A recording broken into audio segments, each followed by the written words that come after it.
Hello. Hi. No, other way.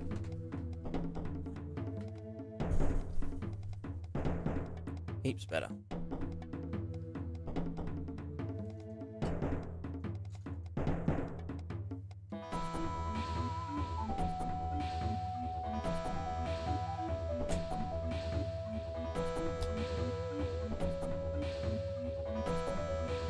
Oh.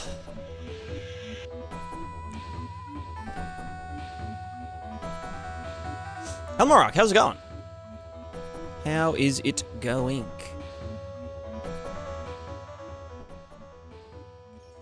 Bloody well, how's it going, innit? Innit?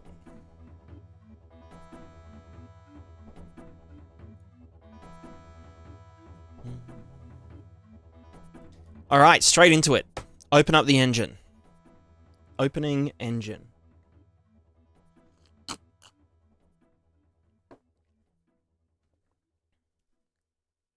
Forget what I was doing. Doing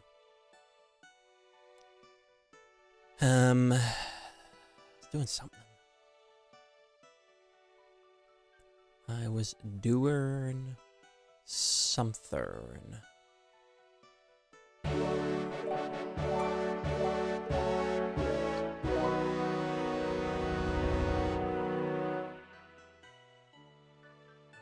Amethyst, hello. You have been relieved of your duty.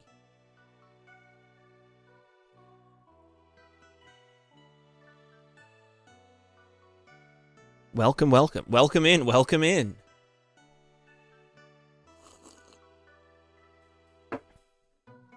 Welcome in. You're tired? What? How can you be tired? This fucking...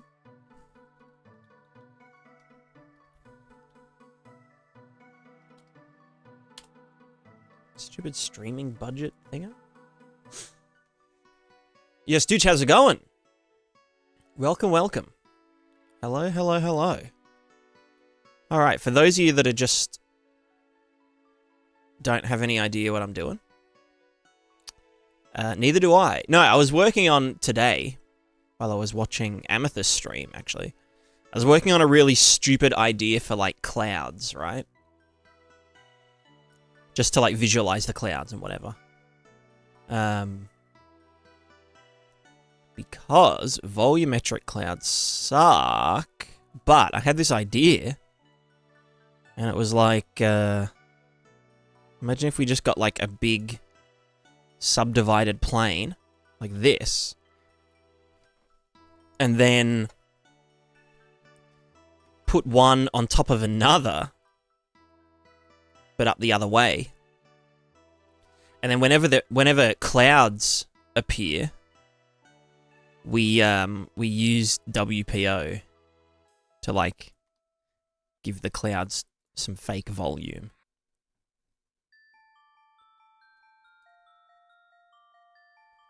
So that they, like, kind of bump.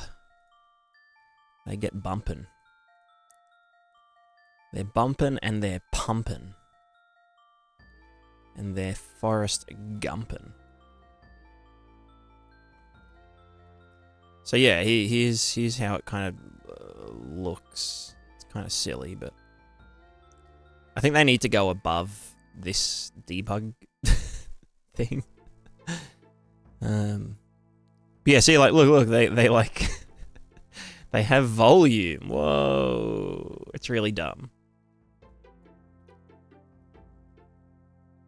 It's really dumb, but at the same time, it's, like, not the worst thing ever. So who knows? But we need to do something, and I forget what that is. Forget what the something is. Right, we need to... What did we do last time? We did temperature. And moving temperature around. That's right, that's right. So... I don't know if we ever got it working. But in theory... Our... temperature should be moving around. And it kind of looks like it. Yeah, yeah. I might also, let me just, in our thingamajig, data field manager, I just want to put up a simulation speed. Multiplier.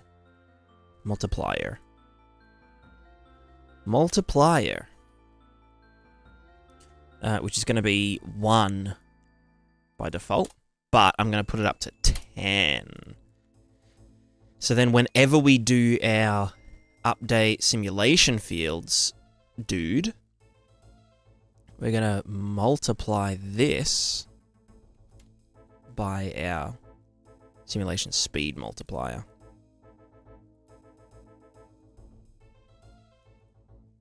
Which is just going to make everything, like, move ahead faster. Just so we can really see what's going on. And then I might do cells per update to 64, just so it's really obvious what we're doing. So now if we do this, we should say, yeah, this is all moving very fastly. Although our... we've got like a wind cell here. Yeah, any wind cells in the chat? Okay, why is that?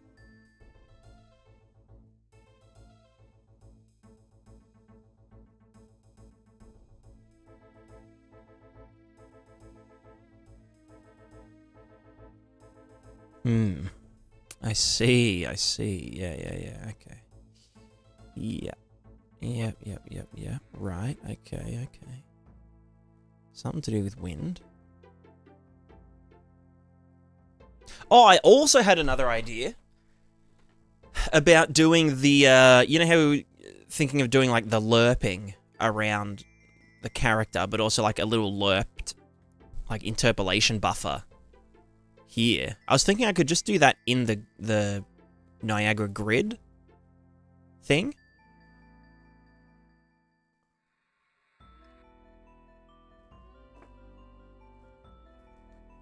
That it would just constantly be lerping from like a truth, the truth value, but then it just constantly, there's the true values, and then there's the visual values, which is just this one and that one, and just lerps towards this one over time, which would make everything look a lot less dumb. Or something. I don't know. Let's go to our wind really quick. Do you know which is, or is the hat just for show? It's just for show, sorry. I apologize. Okay, there's delta. And so delta turn.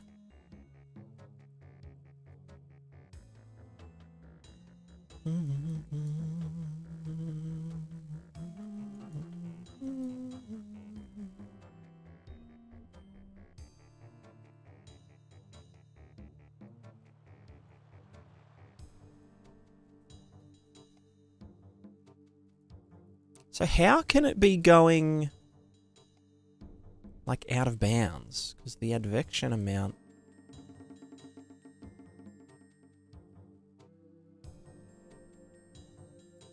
Main index delta. Because then in the advection, we get the wind travel, blah, blah, blah, get the values and shit. But then down here, we clamp. Yeah, it gets clamped. The total travel distance.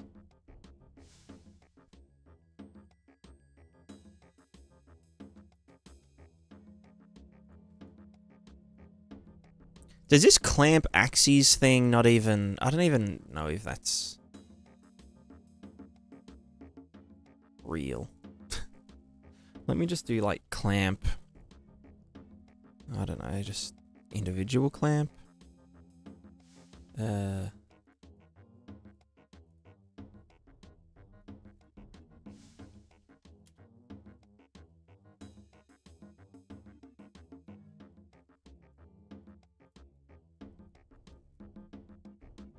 I mean, I could even just... no, that's fine, yeah. There's so many missing functions for 2D vectors, which I hate. X, Y, U, die.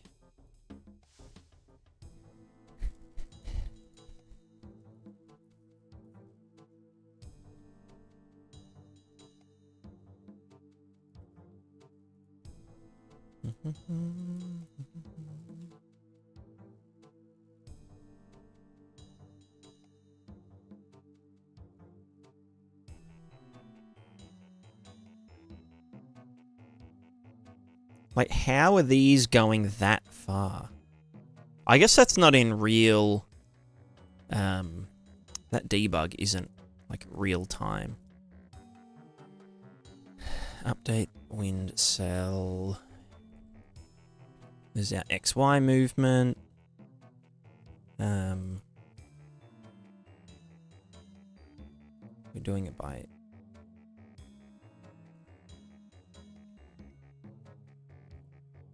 Bring the wind cache this index.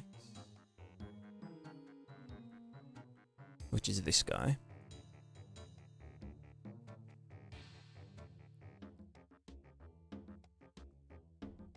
Oh wait, wind cache. No, that's right, that's right. So that's wind travel. Let's get wind travel this step. Multiplied by 100. Because reasons. And yeah, that'll actually show us the true distance per thingo.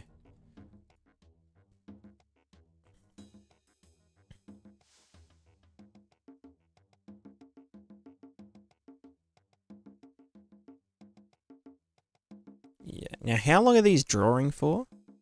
Well, the duration is delta, which is getting input into here. So how can it be... Oh, fuck's sake. No, what have you done? That's not... That ain't it. No. Just close. Close. Alright, wind. Delta comes in here. That's how long it's gonna draw for. I guess they're just because it's Alright,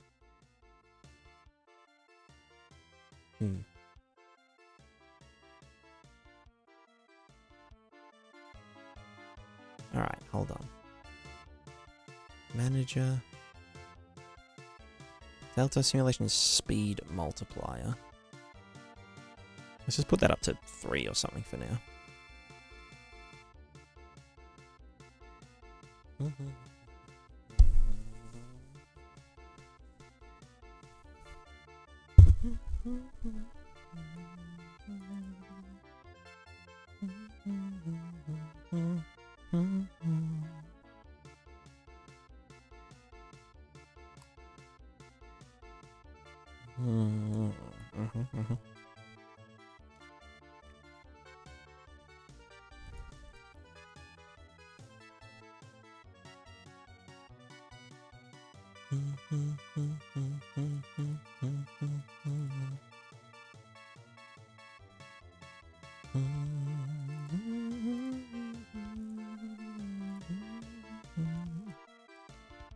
me just change this to 32 cells per frame.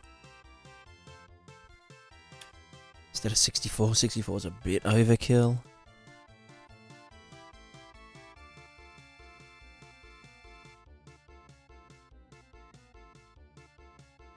That looks more reasonable.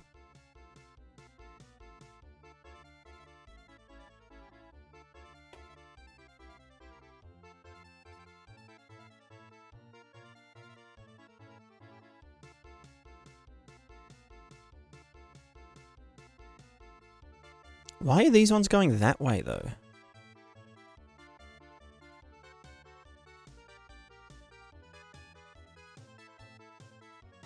And what? Yeah, why are the?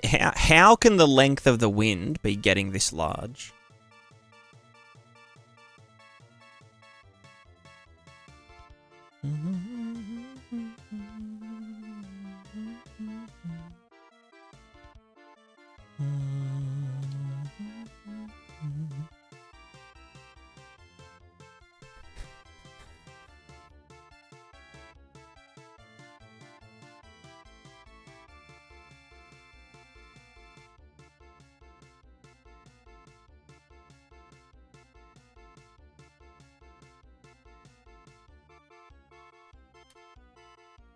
This week in meteorology. Meteorology? Yeah. Yeah.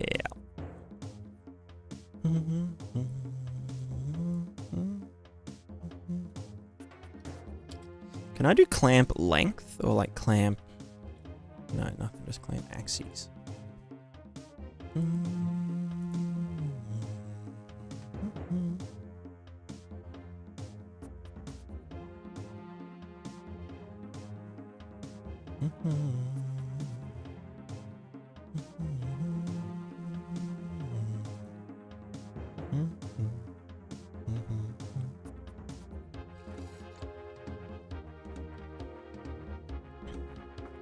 I feel like it's doing a double. Oh, maybe it's because I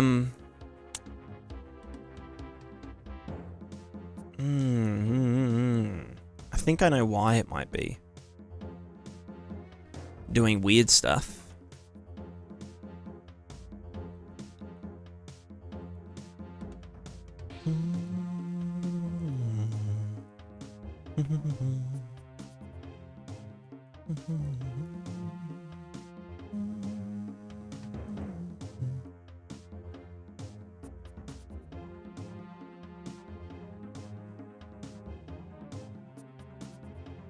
I think it's something to do with this one here always being added. But how can I tell if? I guess I have to do this, right?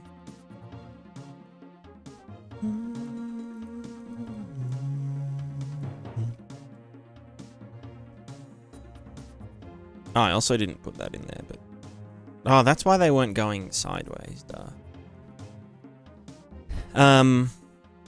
No, it still doesn't make sense why they're going so big, because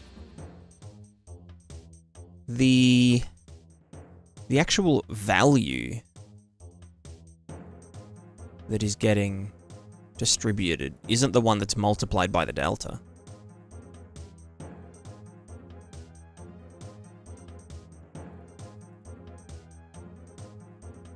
So is it possibly like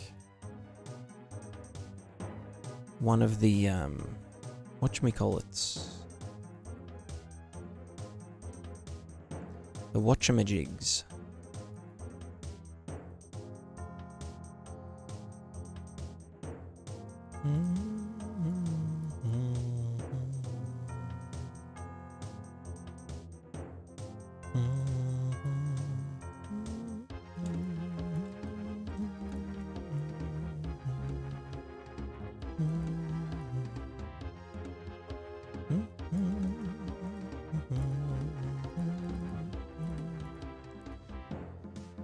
Sorry guys, I'm just in the zone. I'm in the bug zone. I'm in the bone zone. What? Huh? What?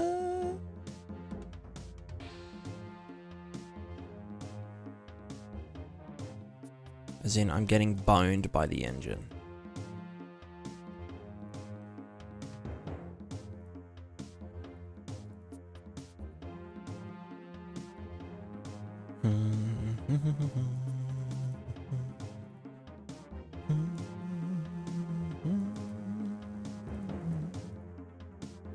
Let's just get this nice and tidy.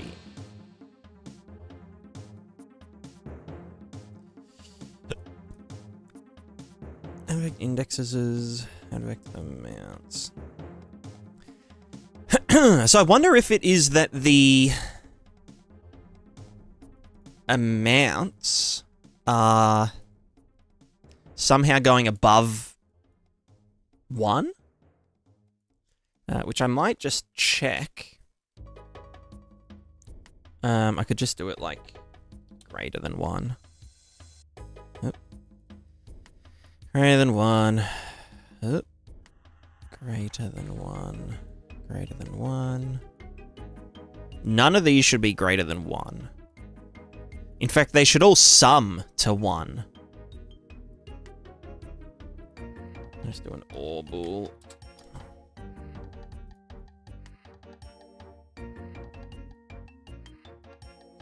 And then we can chuck a branch somewhere.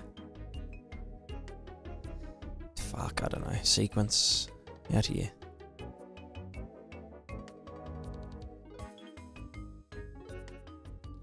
Breakpoint.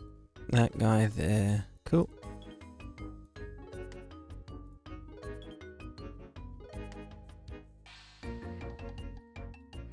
Okay, so already we can see that we are getting those, yeah, these kind of weird ass, just giga out of bounds. It's almost like a divide by 0 or something, right? Although then they're all chilling.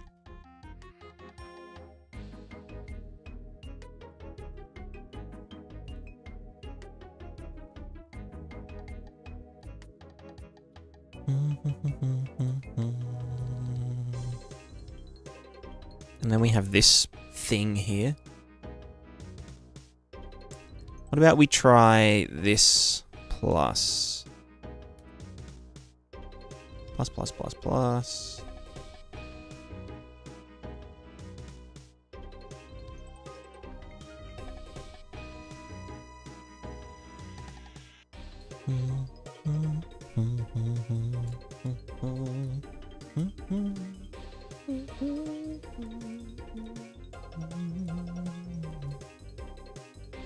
Sorry, alright, I'll catch up on chat now. I'll catch up on chat. Southwick, hello, hello. What we doing? We are doing... we are doing... a weather and climate simulation. To drive weather and climate events in game worlds in a believable fashion. So it gets cold on the mountains, it gets windy in the valleys, there's a morning and a afternoon breeze near the oceans, blah, blah, blah, blah, blah, blah, blah. You know, arid regions, snowy regions, all that kind of shit. All just with one click. All just with one click.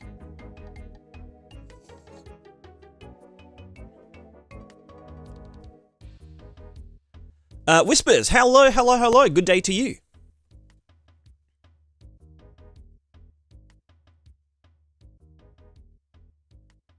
The cat in the bathroom, goddamn. Gat damn. Cat damn. Trying to learn game dev, but there are so many tutorials on YouTube that I follow that are just follow what I do, no explanation about anything. Do you have any recommendations? You could try PrismaticaDev. He has some pretty good materials and like VFX related videos. In terms of like programming, like Blueprint and whatnot, I always find Ryan Laley's videos to be good. However, they still might be a bit like, you know, follow what I do kind of thing. But yeah, it's sort of, okay, why is this? If it goes out of pair... Oh, I think I know why this is happening.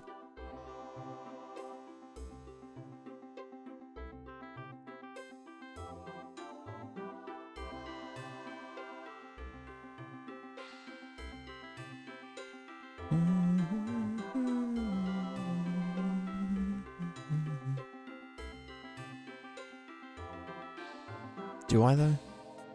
Maybe I don't know why this is happening. Well, I mean, if that's going that way, then...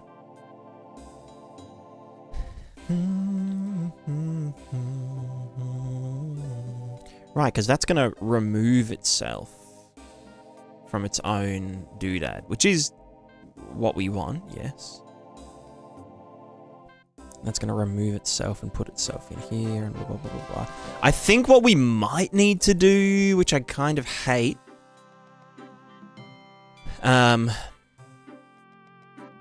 but we might need to clamp the actual wind values.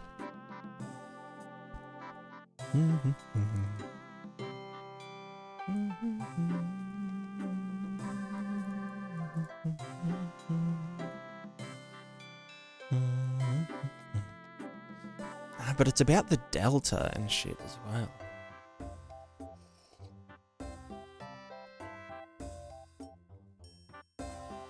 Because let's do like a little example. My eyes. If we have, let's just say we're one-dimensional, right? We're going this way. We have 0, we have 150. We have another 150. We have a 100. Yeah, no, I can already see how it is going to be doing weird shit. Because if we're limiting the travel to 100, so it takes 100 units to move the entire thing into the next cell, right?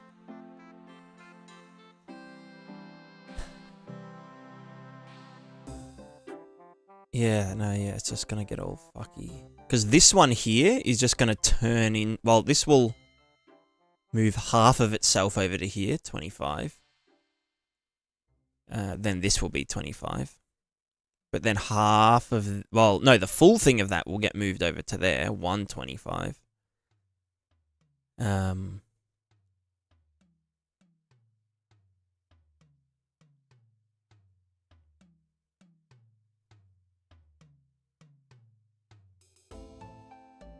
Then all of that gets moved over to there, 150. So yeah, it does just build up and build up because it can't travel across multiple cells. So if I do limit, so wind travel this step. Sorry, this update here.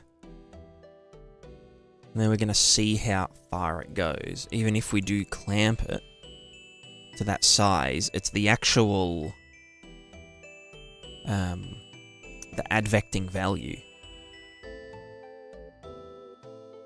in the wind. Advect values, wind working data, get, do the thing. I guess in here, if I clamp, can you like not do that? Why can I not do clamp length? I mean, maybe that does it, clamp axes. I don't have the delta, do I? Because the delta... It depends on the delta. Anyway, sorry, let me catch up on chat again.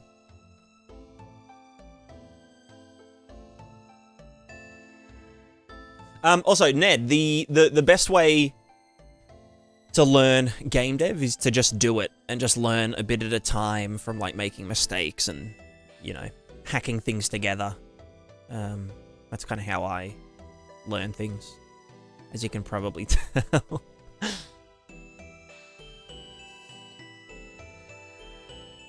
Metro presenting the game trailer, the world is complex with the mechanics. How would that game be sold considering the game's not even about the weather? Well, I think it's not really about the system, you know? It's about the things that emerge from the system. And it doesn't mean that it's a key feature. Just because something isn't a key feature, you know, like a combat system or a, I don't know, some other system, doesn't mean that it isn't. It doesn't contribute to the overall game and the vibe.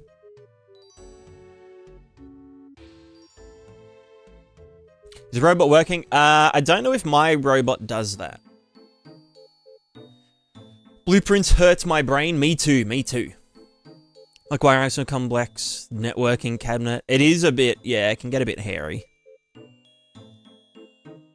You know, since to watch his channel, how'd the ball running, balancing physics thing go? It was good. It still is good. I'm taking a little bit of a break from it, but I will revisit and finish it soon. But I'm just getting absorbed in this absolute nightmare of a thing.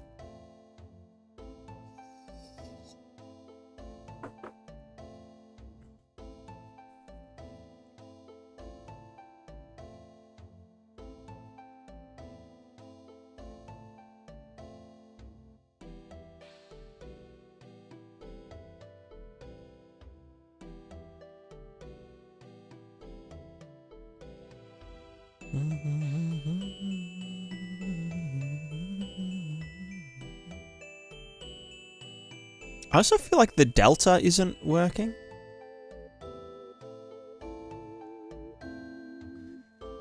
But yeah, we are getting these big-ass pressure events, and they do tend towards diagonals, because if they just keep building up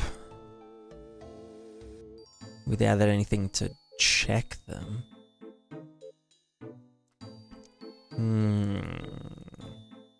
I could clamp length, but that's kind of annoying. Well, maybe I should, though.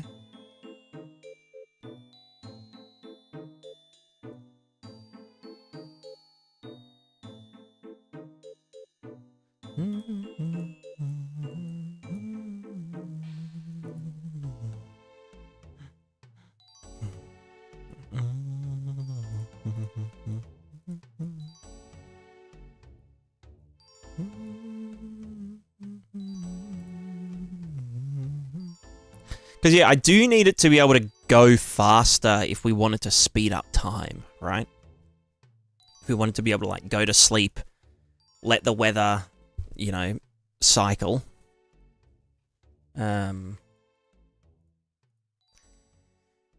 So we do...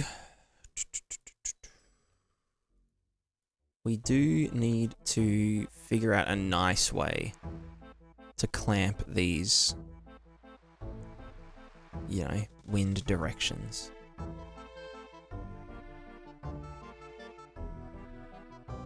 Have you white painting your character for going to Cascadeur, start animating it? I do it in Blender. Blender doesn't actually change the bones at all. It's just that Unreal has a really dumb bone orientation, like, system. So when you import an Unreal mesh into Blender, it isn't actually changing the bones at all. So you can put it in, the bones will look really dumb, but then weight paint it, and then put that in Cascadeur or whatnot.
Surely there's a max length.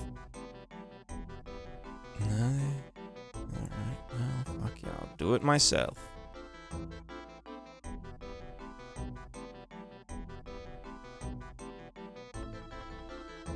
And so that's just redirecting.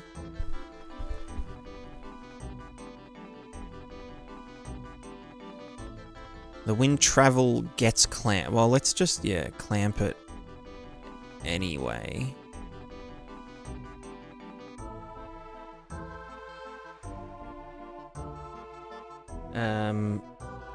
So let's just get length. Vector 2D length.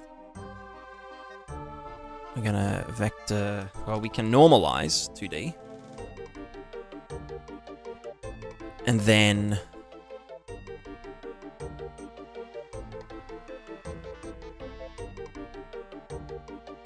normalize is just length.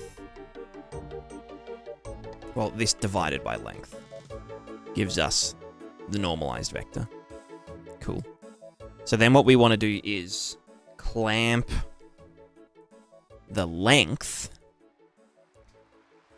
Fuck, what do we want to clamp the length to, though?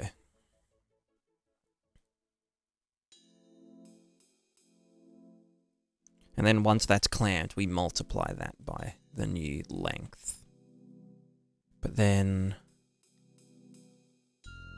because it has to be the delta as well. Well, we have like the max cell size, right?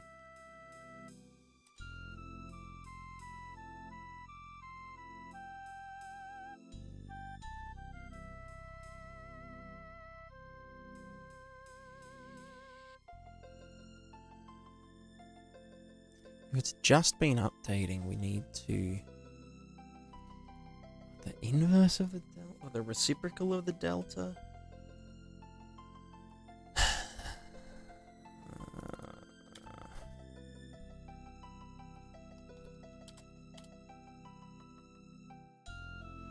One divided by delta.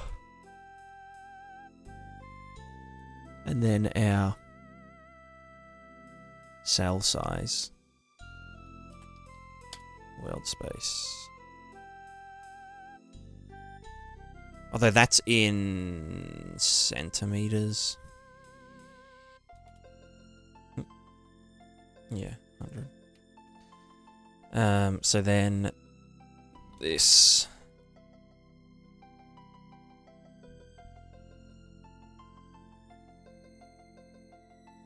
No, I guess we just always want to clamp it to the cell size, regardless of the delta. Yeah, no, that's true. Just cell size. Clamp it to that length.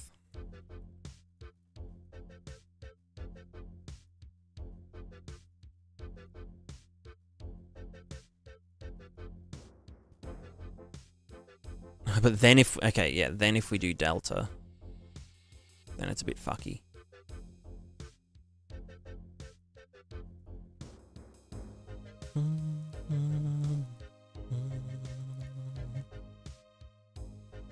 Although, actually no, if the length is clamped, then... Fuck it, let's just see how we go. Let me do the... Speed... Times 10.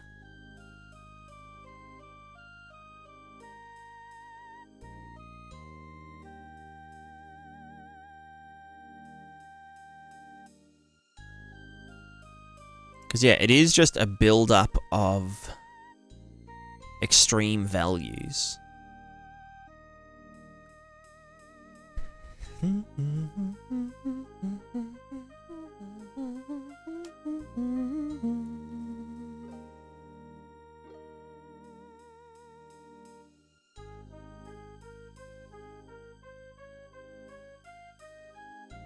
Because that's trying to be like, oh, here's the max travel distance.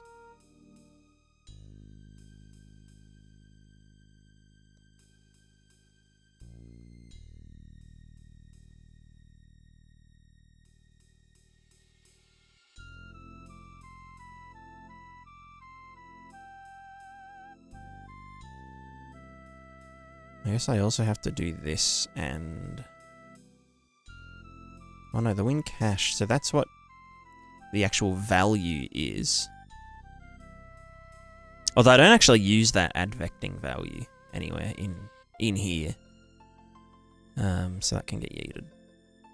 Yeet.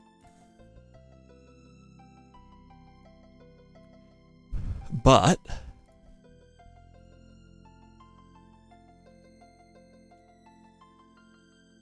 we'd travel this step. So it should just be this multiplied by delta, then you go into there and get clamped to the max cell size. So I mean, this will kind of make things not really accurate, you know. But we shouldn't get anything super, super long. That looks better. It looks like everything is, yeah, like within its regular length. I'm also going to get rid of that fucking dot product. This one. Deflection lines.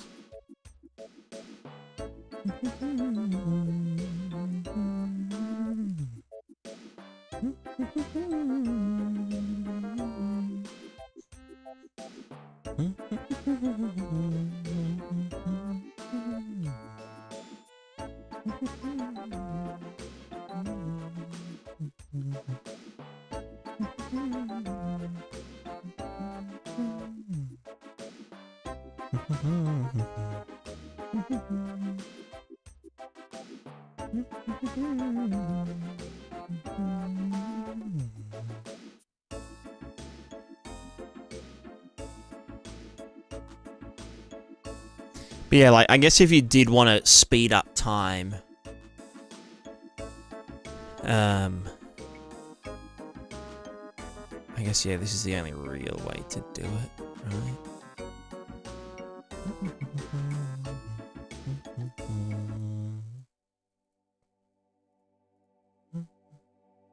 Did my sound just... Oh no, it's the end of the song.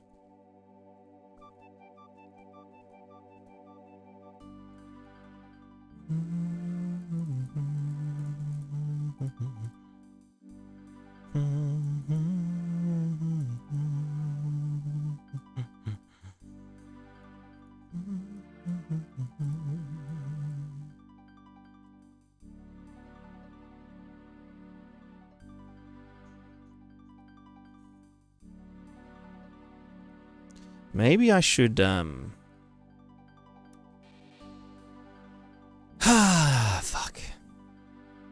I mean, I could just clamp the delta? No, that doesn't make sense. Because if it's 1, then it's 1. If it's blah, blah, blah, then it's blah, blah, blah. I mean, I could do this.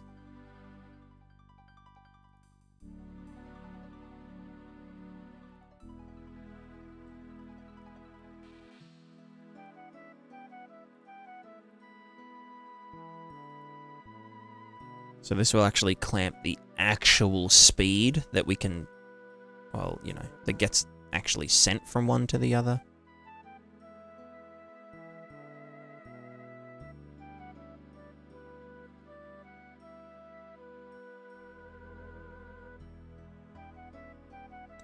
Yeah. Now, why is the,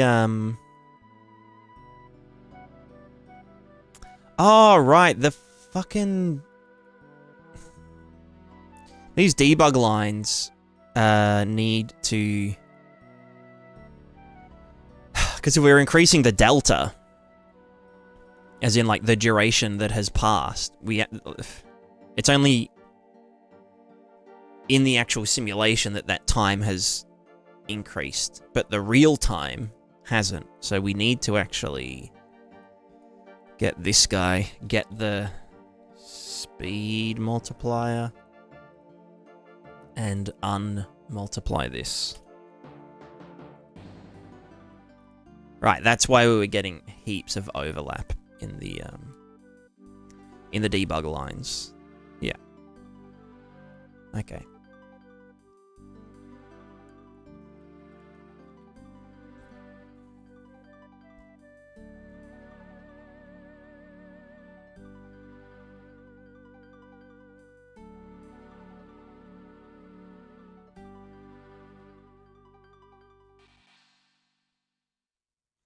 Okay, well that kind of works, I guess. Looks fine to me.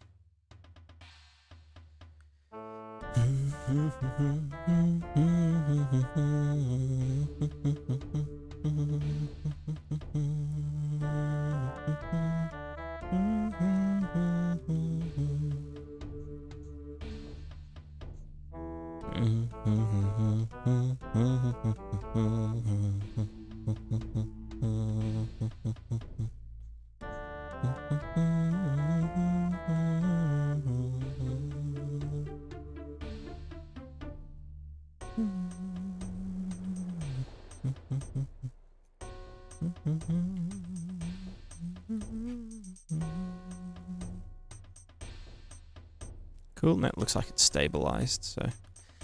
Yeah. And that also gets rid of that weird edge case, literal edge case that... Yeah. Okay, let's try...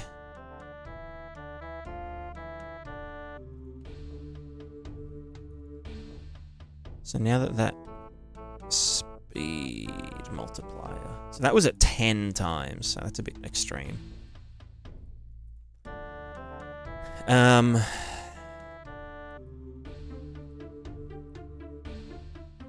Alright, what do we need to do? We need to... You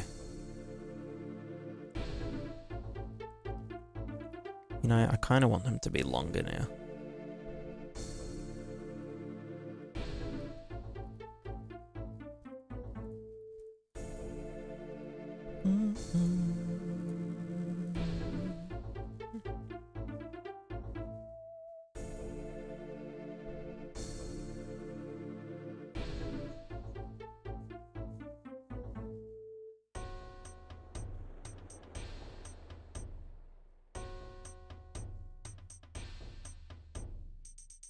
Alright, so. We need to think about stuff. We need to think about stuff. Which means...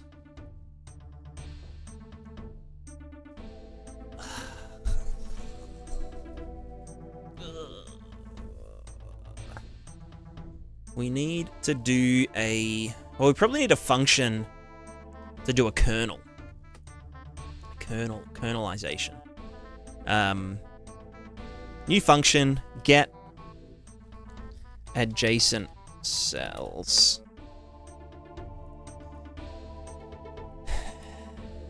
And we just want to get, well, the input is our input index. Integer. Bam. We have an output, which is going to give us... Did we do it?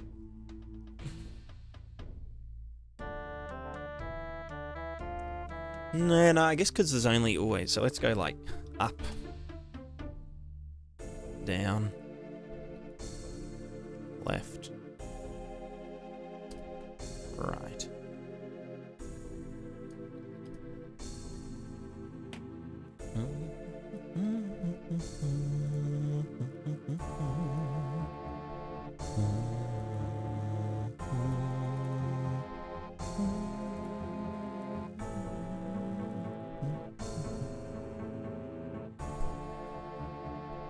So up, I mean, I could do this just in... I could do index to coords. That's my one, which just uses that. But then just do literal 2D. Can I even do that? You know, I can just do this. Plus... Well, it'd actually be -1 in the Y. Is up, because... Yeah.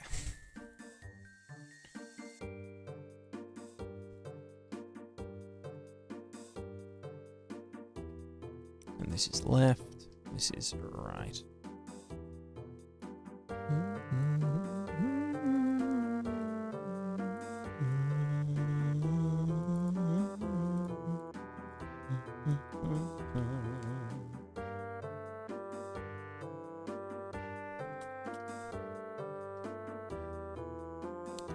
What do I call it? Index to coords. There we go. Oh no, coords to index. Bam. Which does wrap. Yeah.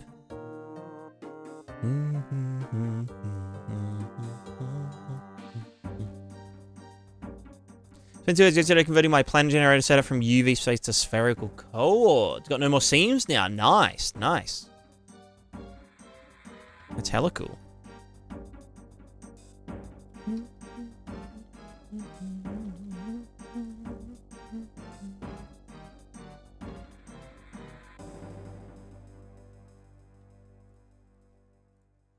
That's a pure function.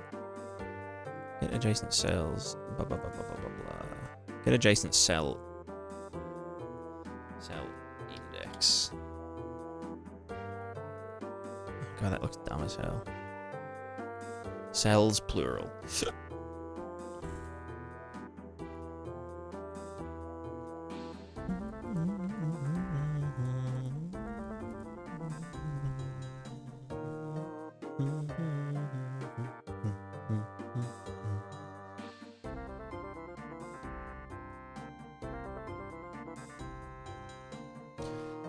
All right, in our wind, let's do, in the initial values, let's just make these really small to begin with.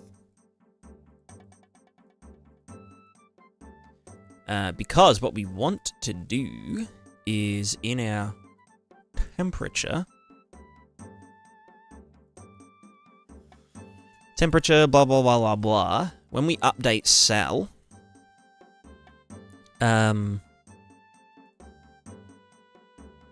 well, I mean, this should actually be called air temperature, because technically it's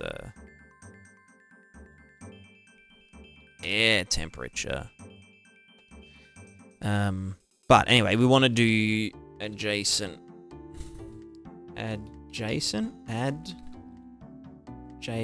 cells index. Okay. So on update cell,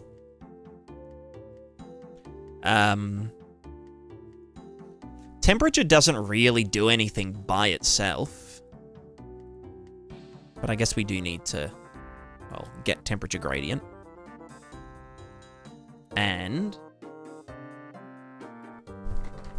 the only thing that needs temperature gradient is the wind. So we're just gonna go set array element.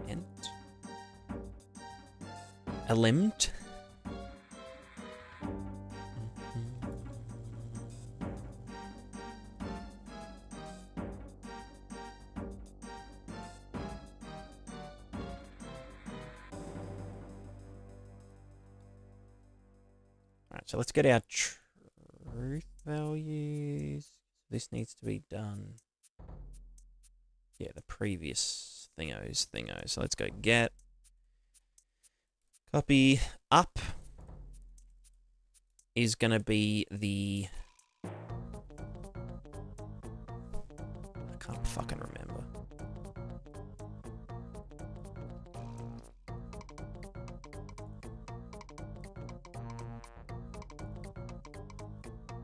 Up, down, left, right.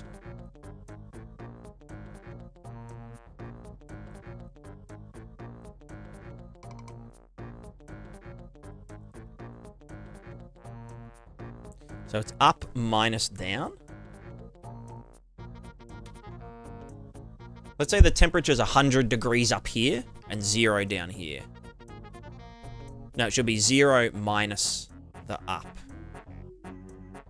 Because we'd want it to move that way. And if it was down there, we'd want to add. So it should be this. Fuck. Let me brain.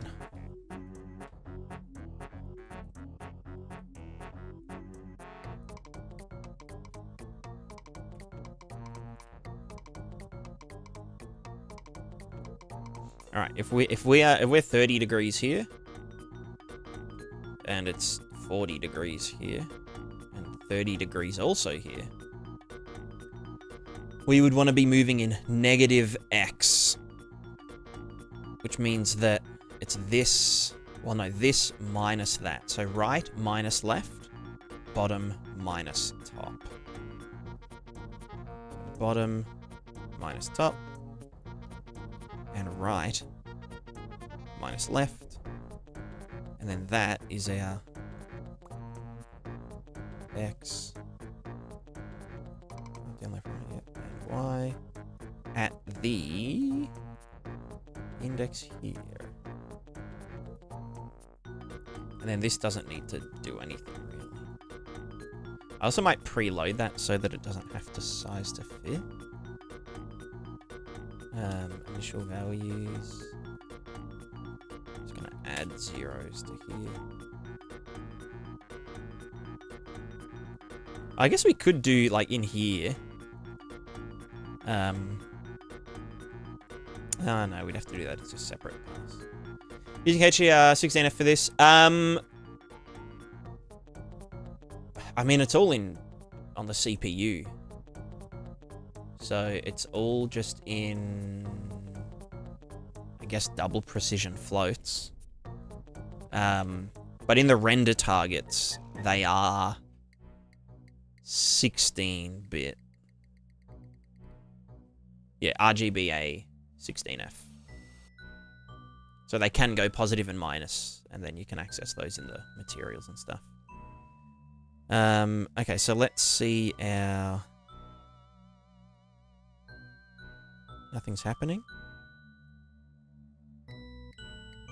Hello? Okay, what's going on?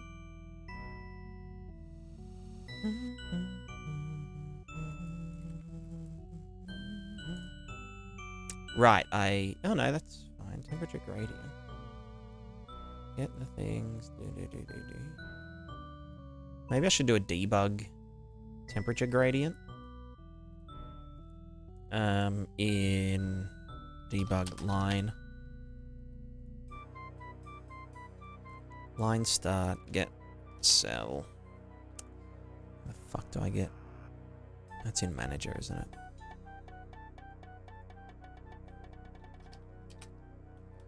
Location from index here. Smack that in. Here you go there. We're on location. Plus temperature gradient.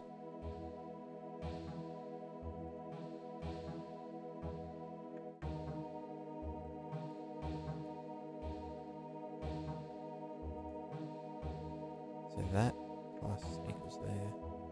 Well, toward location. Is that like just a... Right, that's the additional thing. So let's just go at like, I don't know, 200,000. Well, maybe we'll go lower, 50,000. And also 50,000. Although I do want to...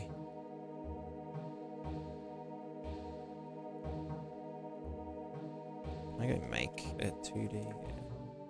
X, Y. Multiply by 1,000. Fuck it, maybe like 10,000. And that can fuck off. Recombine, chuck that in. Do the thing. Line color can just be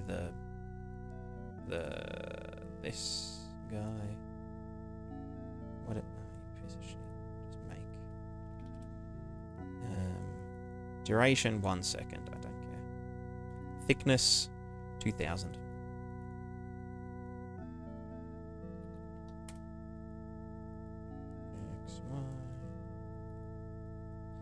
Alright, well, we should be able to see the temperature gradient now.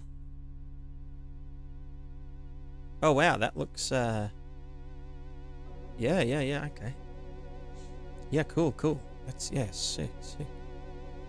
Really awesome. Awesome stuff.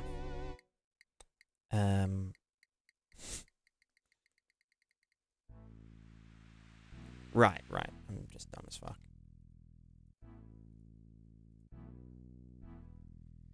Okay, here's our temperature gradients. They're a bit long.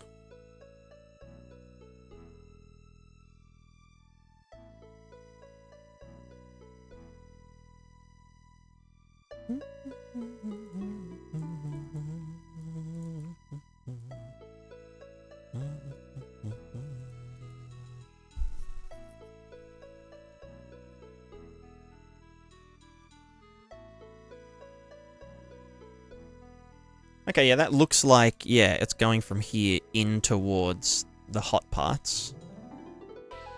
Fuck, it'd be better if they were arrows, right? Debug arrow.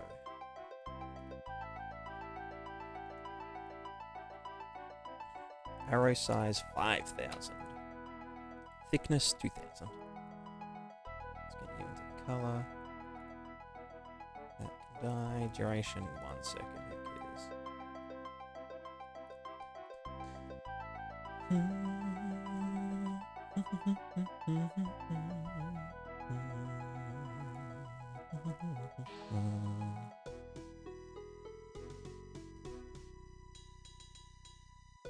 I cannot for the life of me see the fucking arrow on these things. It's like, it's so not, I don't know.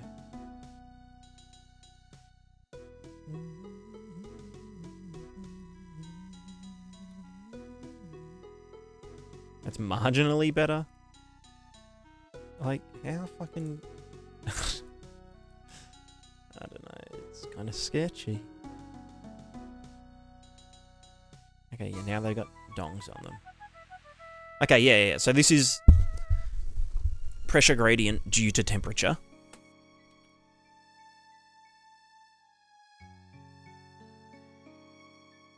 Oh, sorry, yeah. Temperature gradient, which will generate wind. So these are essentially like high pressure zones. Hot air creates high pressure zone. Therefore, wind moves towards it. Blah, blah, blah, blah, blah. Weather. Some shit. Who fucking knows?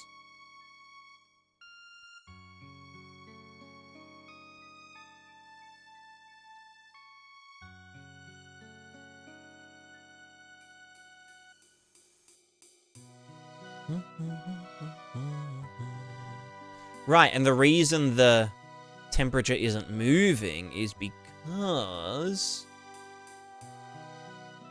our wind is set to 0. So when we do update wind, we need to factor in the temperature. So we have this here, which is doing wind deflecting over the terrain, which will move away from high pressure. Yeah.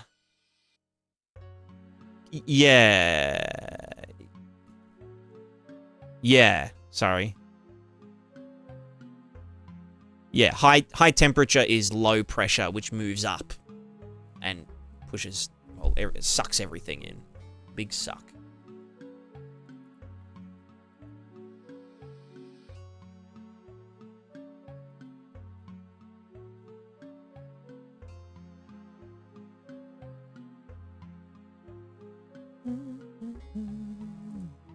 Let's get the air temperature guy.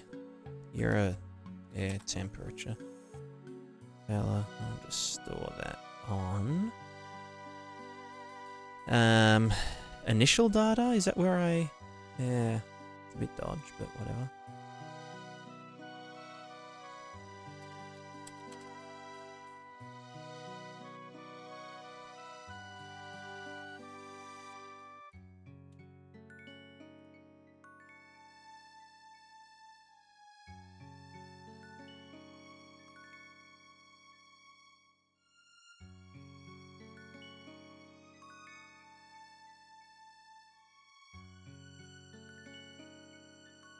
Alright, so when we update wind... update cell. So we're doing this big boy. You know, I don't even really want that anymore.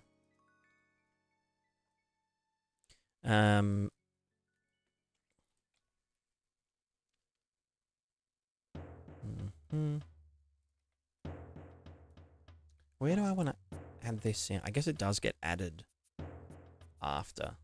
Oh yeah, before we set it. So that should just be here. Plus the Air temperature, get the gradient, get copy at index. Oop.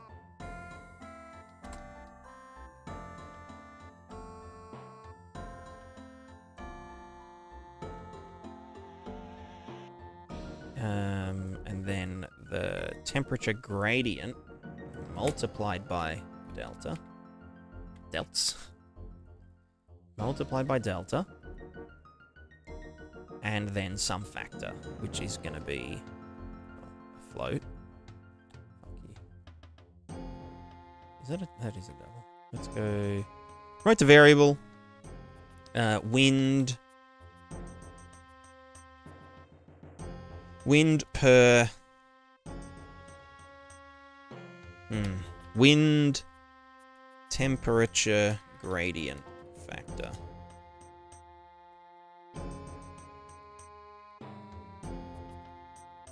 What do you want to be? Let's set you to 10 for now. That's a giga man.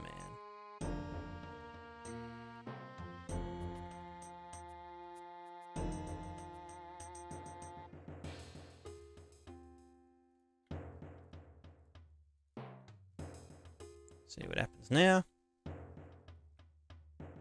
I mean, for now it's going to be, yeah, like fucked. Okay, that's, yep, Yep. Also, let me just hide the, this cloud tester.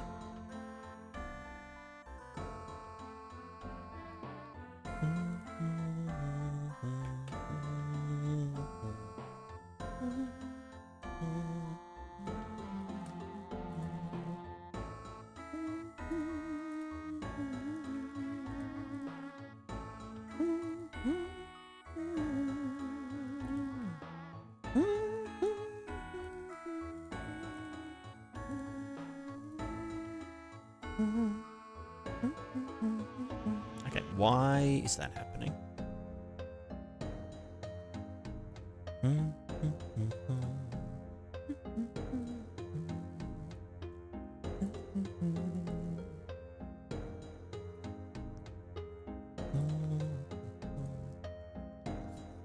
Should probably be a small value, right?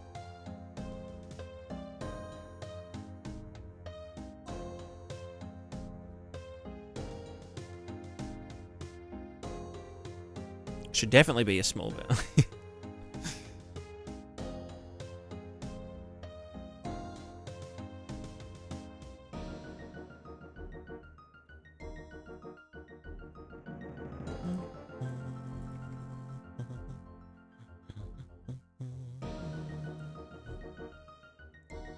So that's in meters per second. So I guess if the temperature gradient is like 10 degrees,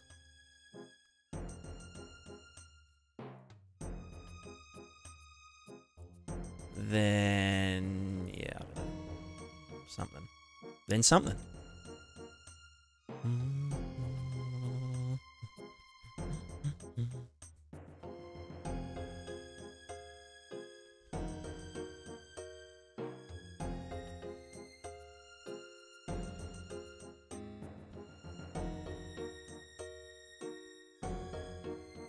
Cool. Alright, I can probably get rid of the temperature debug drawer.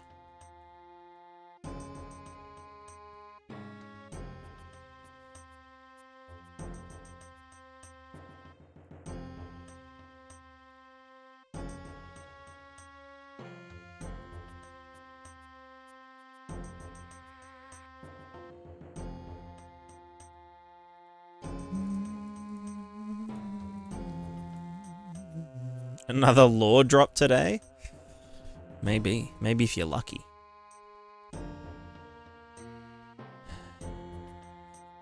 Okay, yeah, so we can see wind starting to generate because of this.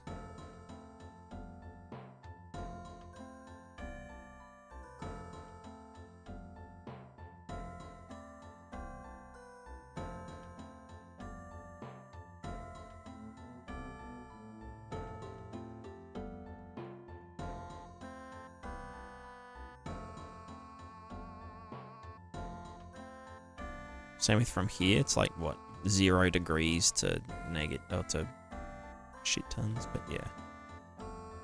Okay, yeah, cool. We can see pressure systems. Very swag. Alright, so we probably want to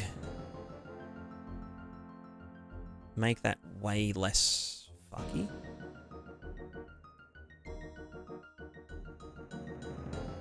That factor. 0.01.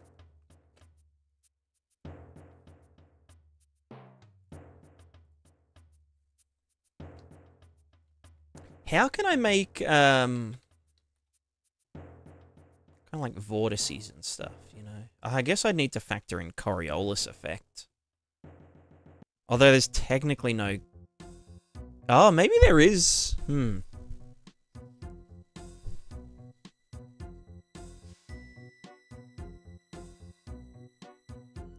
Maybe there is a Coriolis effect in my game.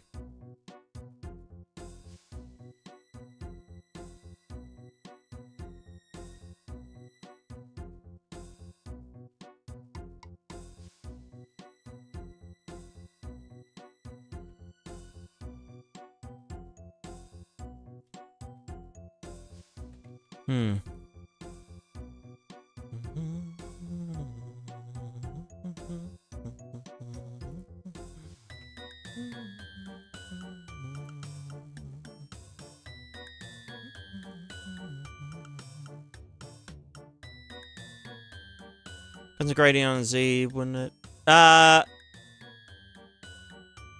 You mean in Y? Or in X? Or like some horizontal one? So that would be... Yeah. I mean, if we define where our equator and stuff is...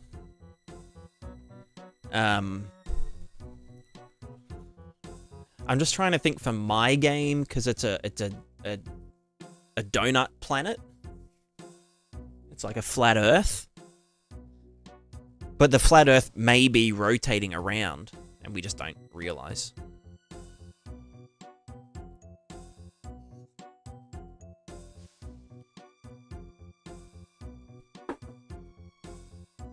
I guess the people would realize because the stars would, if there were stars,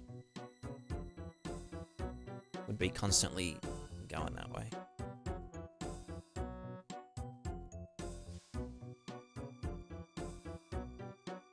Yeah, you'll be able to see, if I do wind and go update cell, and I just say, like, each frame, rotate vector. Get rotated 2D. Yeah. If I just, like, rotate every single wind thing,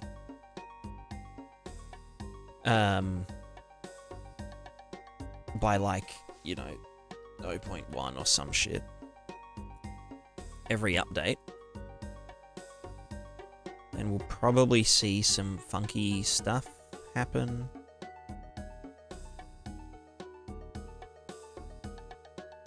I think we can already see. I mean, our winds are building up from the temperature difference. The thing is, though, that the wind should be carrying the temperature along with it. Which, I mean, it is, but... I mean, okay, let me just speed up the what's it called? Centripetal acceleration? Yeah, exactly.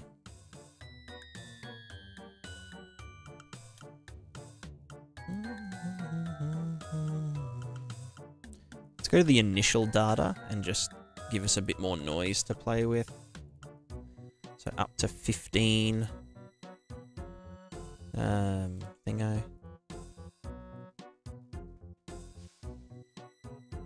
So we start with some noise. You know, I kind of just want to make these fucking thick as fuck.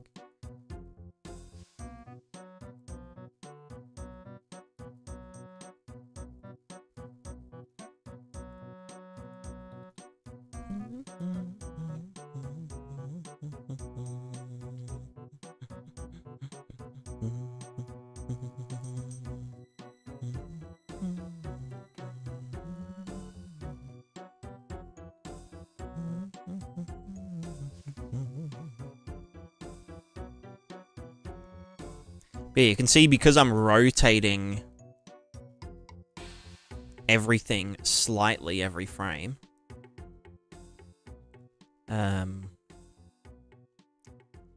instead of things converging, they should start circulating at points.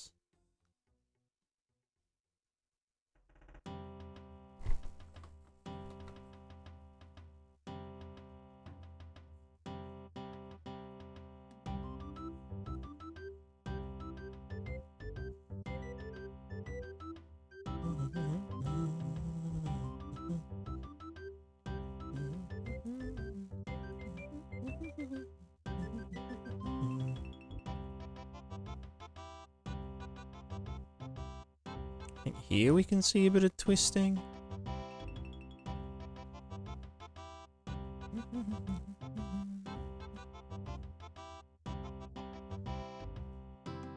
And yeah, we can see the cold wind coming down from the mountain.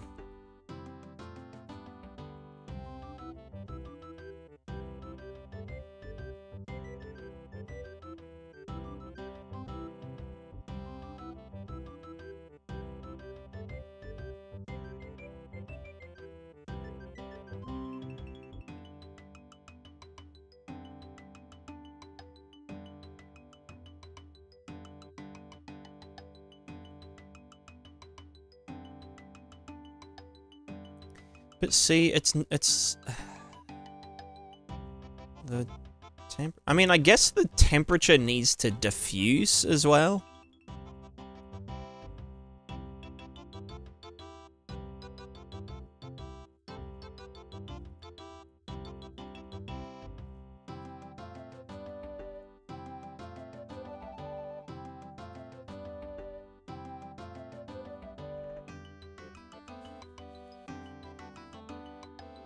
Newsroom, what are you trying to achieve? I'm doing a weather and climate simulation for simulation games.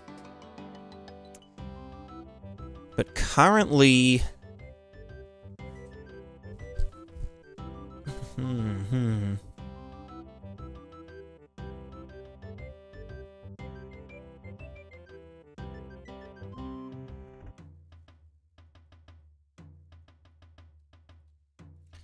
I mean, the other thing is that our wind doesn't diffuse. Let's see. Do wind currents diffuse?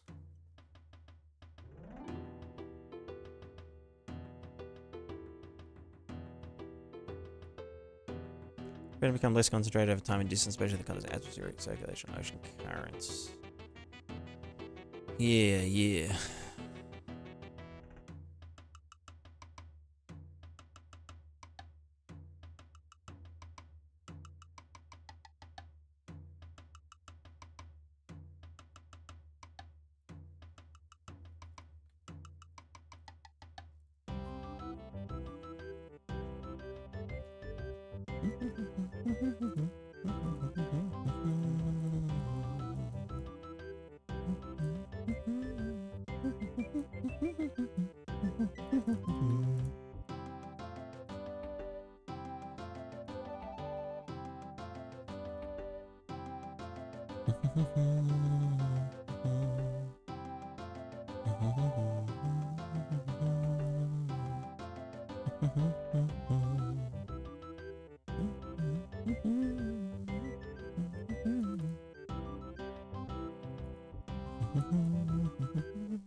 My project or paid stuff for my own project, but I will be selling or open sourcing all of the individual systems.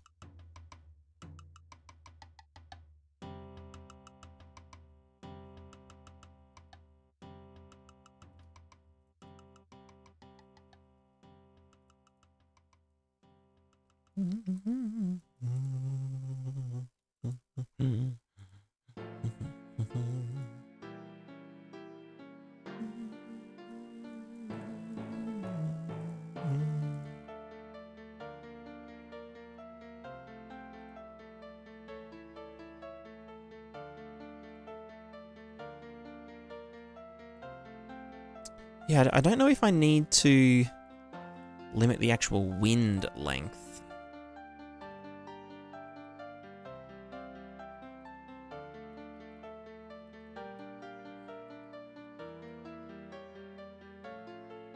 But yeah, if I rotate it by 1 degree every update, then we should get like some circular, you know, pressure stuff going on.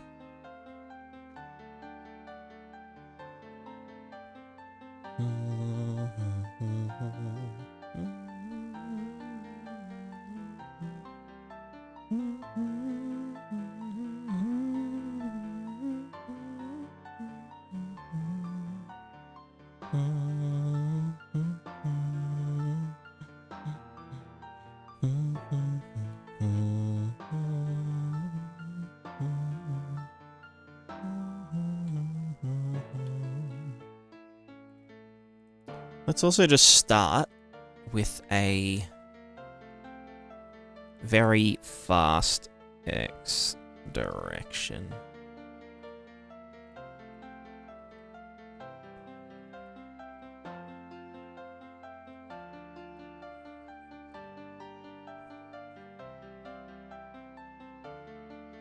Because yeah, now we can see wind deflecting, but then I don't know, I feel like it just isn't moving the temperature around. I guess it is now. Moving the air temperature around.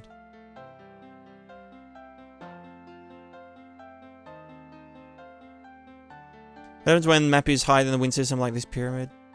It isn't actually high. The wind system doesn't have a Z, an actual Z coordinate. I'm just using this to visualize it.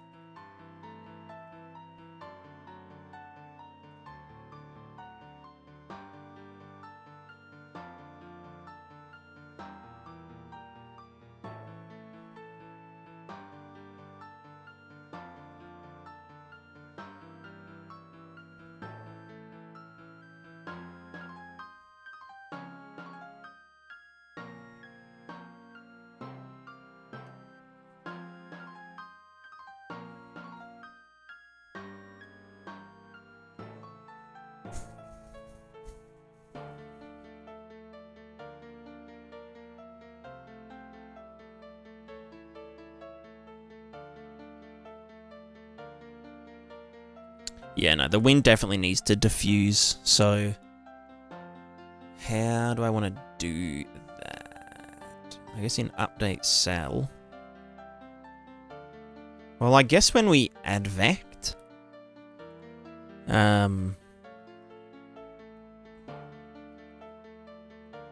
we probably just want to do an up, down, left, right diffusion, but then yeah, we can kill that as well. But these ones are the actual like wind advection.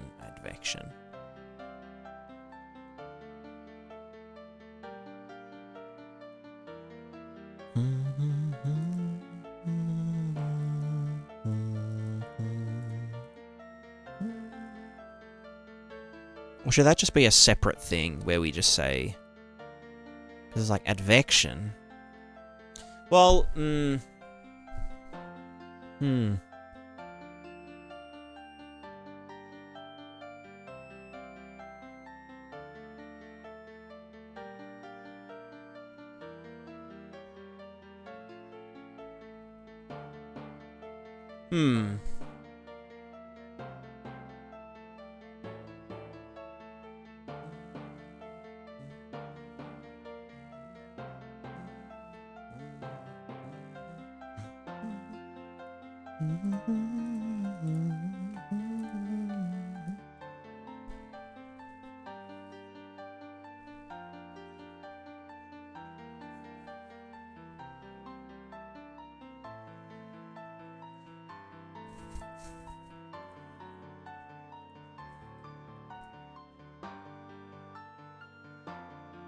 I guess we do a diffusion as a separate advection.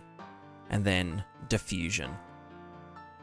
But does everything need to diffuse separately? Like, I'm just thinking... I mean, moisture doesn't really diffuse. I guess, yeah, no, wind diffusion is... like, the temperature and the...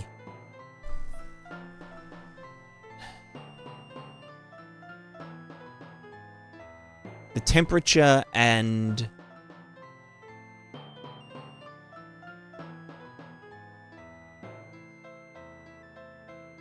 like, the temperature, humidity,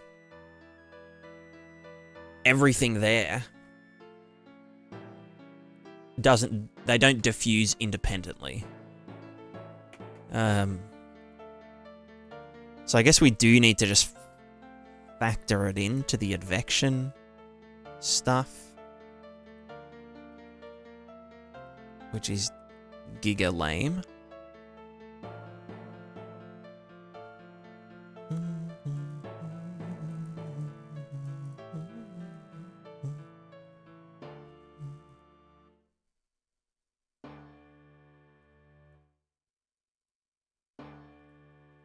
So I could do add unique, and then, well, no, because we need to be checking if they actually exist.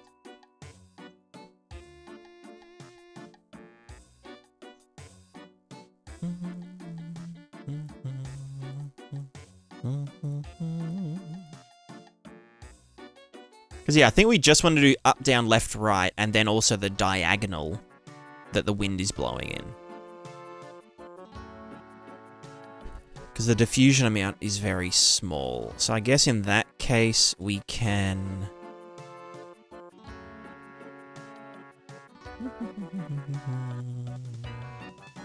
watch the Minecraft movie yet? No, I haven't, unfortunately. Or maybe fortunately, who knows?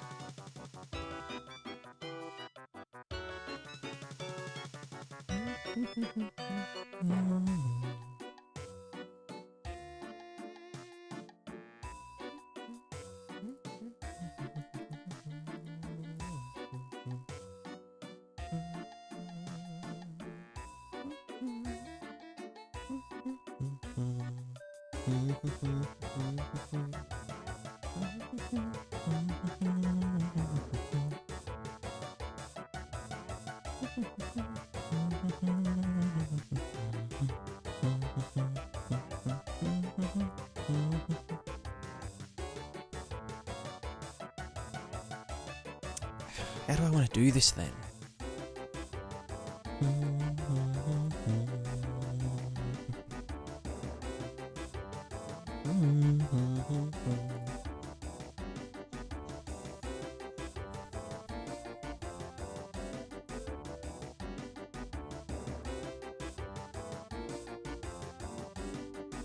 So we do all this, blah blah blah blah blah, blah blah blah blah blah.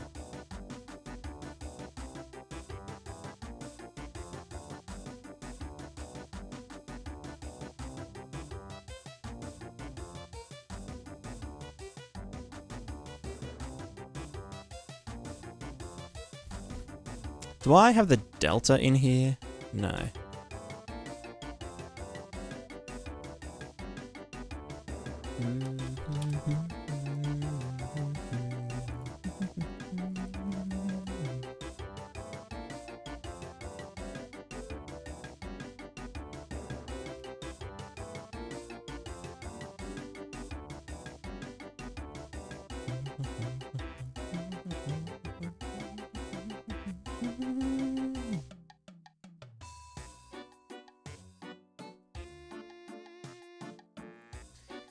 Ah, fuck. Alright, so let's just get wind. Well.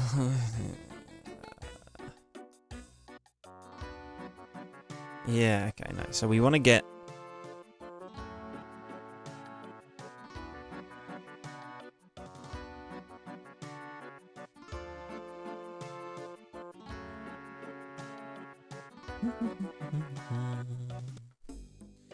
Fuck. All right. Hold on. Hold on.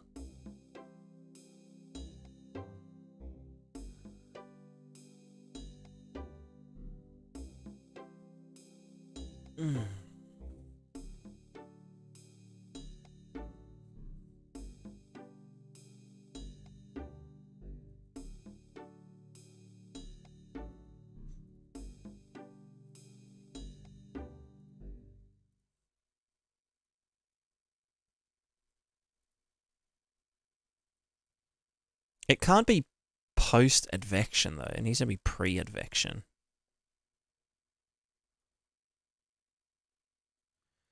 Well, this makes me want to die.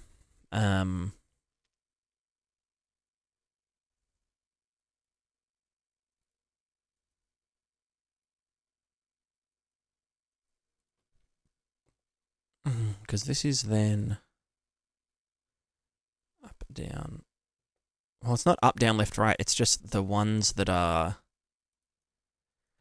Depending on if these are positive or negative.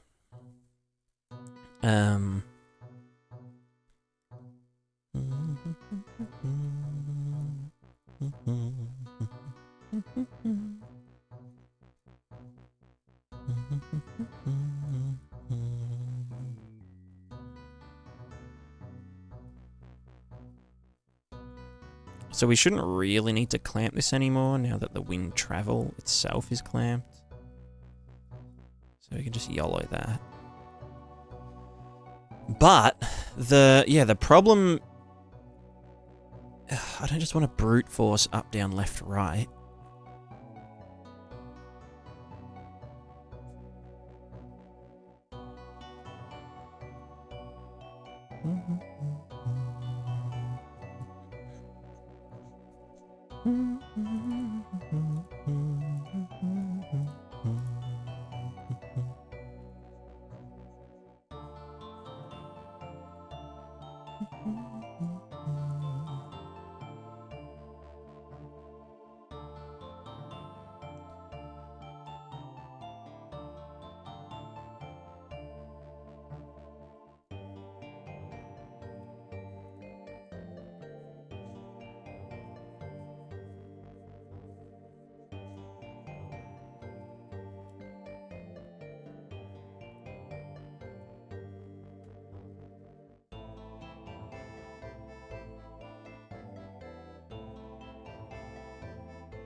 Well, do I just want to do an 8-cell diffusion plus the things?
Well, maybe I do just do a distance-based 8-cell advection. Or a 9-cell.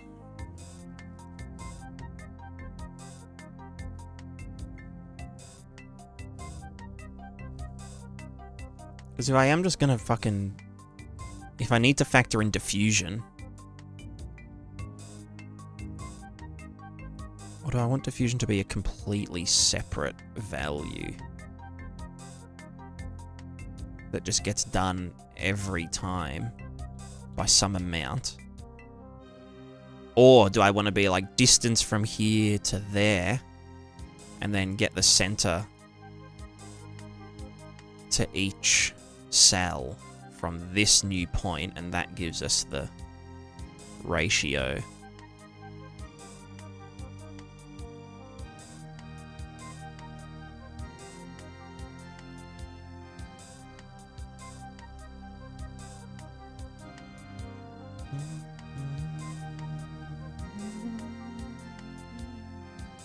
Although I guess then if it was completely still wind, then we wouldn't get any diffusion. So no, I do have to do diffusion in its own, yeah.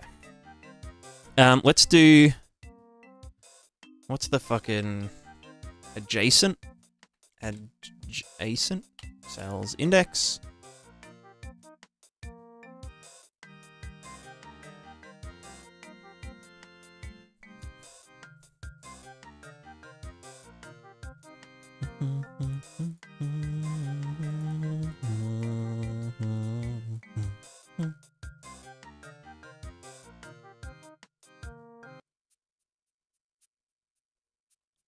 And yeah, this bit here, I'll just need to do...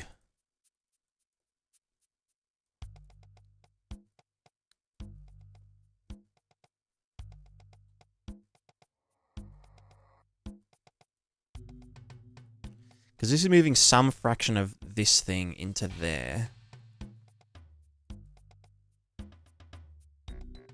Well, not even some fraction of it, but do I need to do that? I guess I need to do this first. So diffuse and then wind travel, or wind travel then diffuse? Probably wind travel and then diffuse, actually.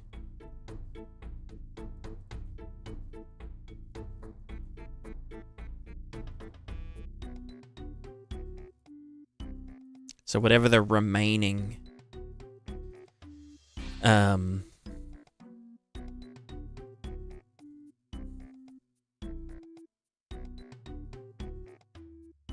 No, that doesn't make sense either. I guess it does need to be done first.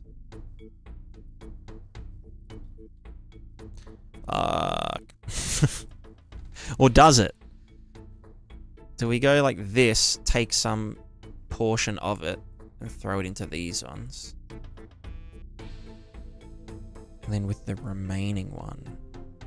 Well, no, I guess it is just a...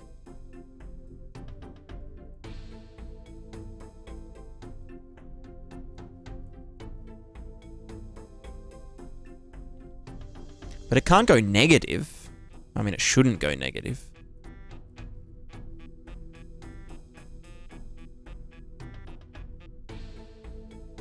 Yeah, no, I guess we just get a portion of the remaining one after advection. And then split it between the dudes.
Okay, I think I know what I want to do.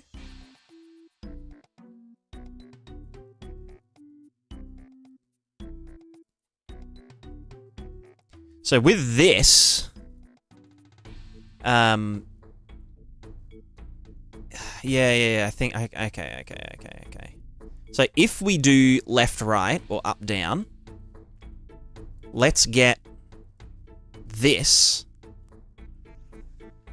So whatever this final amount is, so the amount that's gonna be left in the cell, we need to multiply that by,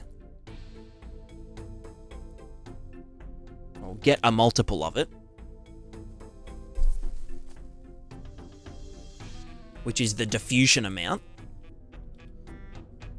No, let's get delta. This guy. So this guy, delta,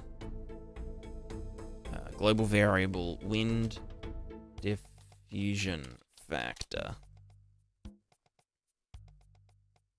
Let's just set that to fucking, God, I don't know. If our delta is around 1, let's go 0.1 or something. So we'll take 10% of the wind and distribute it to all the other dudes. So this guy always gets, so whatever was going into that, we subtract the diffusion factor. Ah, but what about, no, because then if the advection is like 100%, then we're just adding more to it, which we can't do. So it does have to be before, right? No. Ah! Oh!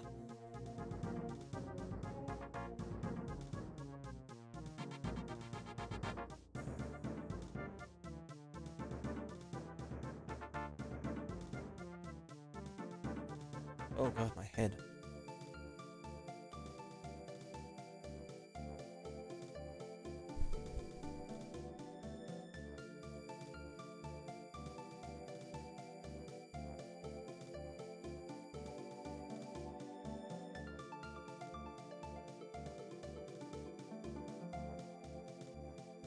It shouldn't overflow, but it could.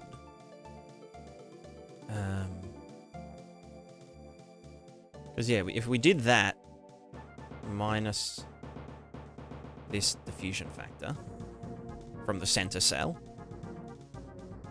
and then divide it by 4,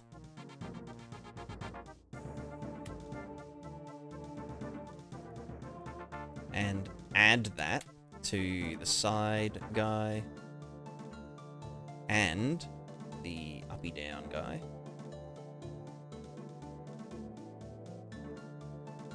And then, as a last step, we go through our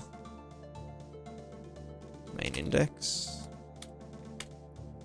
We say get adjacent. And we just do an add unique. And then if this was greater than -1, then we know. So yeah, we just we just do a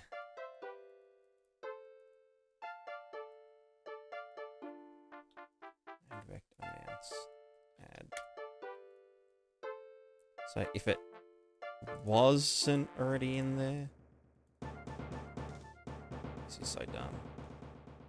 I need to go to the advect vortices.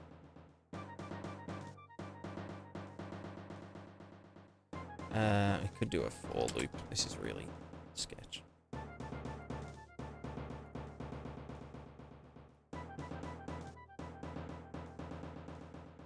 You know, I could do for each.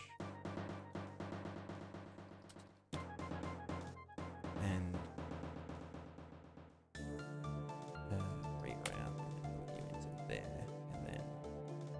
here, go make array, and then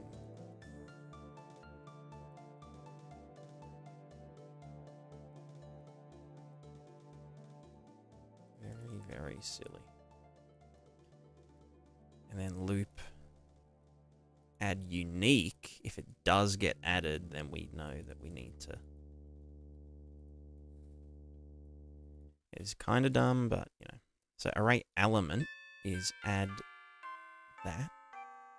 If it gets done there, add the advection amounts, which is going to be a quarter of our thing. Quarter of our small value. Yeah.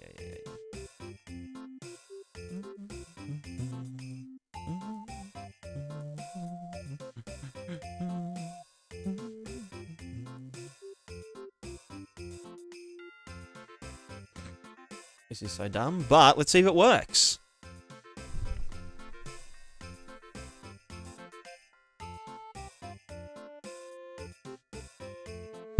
I mean, nothing's breaking.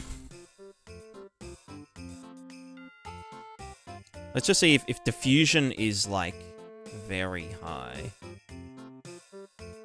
0.5.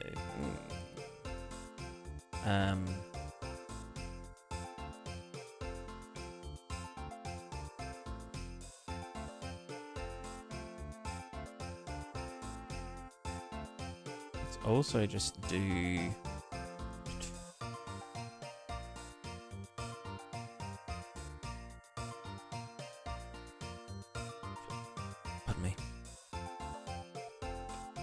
Let's put the temperature gradient factor down to 0. The deflection uphill to 0. Downhill factor to 0.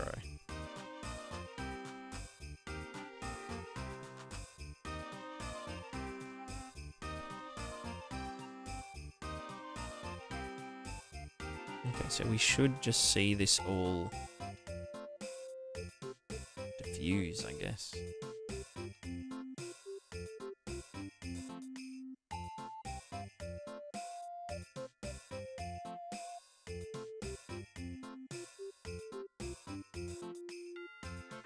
It's kind of hard to tell with that initial. There you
It's like it's not diffusing to the left.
Because yeah, this should just be doing... This is like doing the up, down, left, right diagonal of whatever the wind travel is doing. But then if it is, yeah, left, right, up, down, we add the diffusion amount to it. You know, all the time.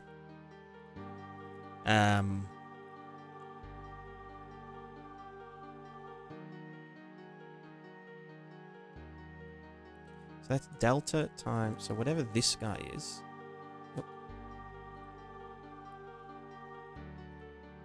Which is the final amount for the middle guy.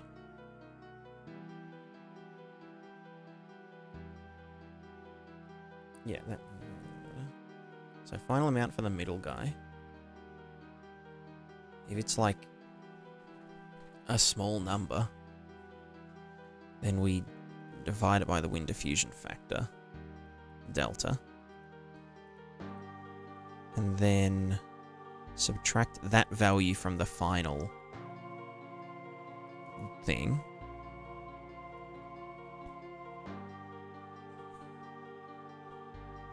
And then splitting it quarterly between that. And then whatever the remaining two things are.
Why is it not spreading this to these cells?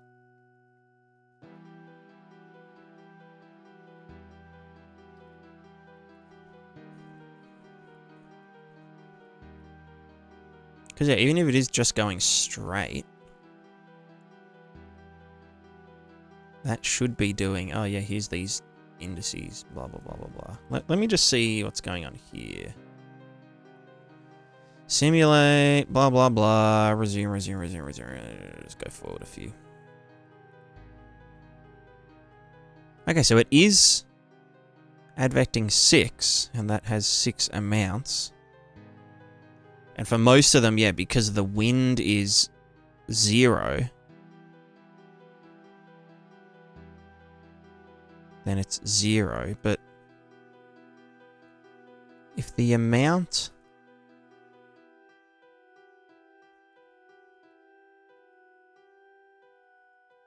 This should be... So wait, then why is this... Because yeah, if the length is 0, then the advect amount here should be 1. Oh, have I not fucking wind advection thing? I'm so dumb. I didn't actually give it the delta. Sophisticated. Right.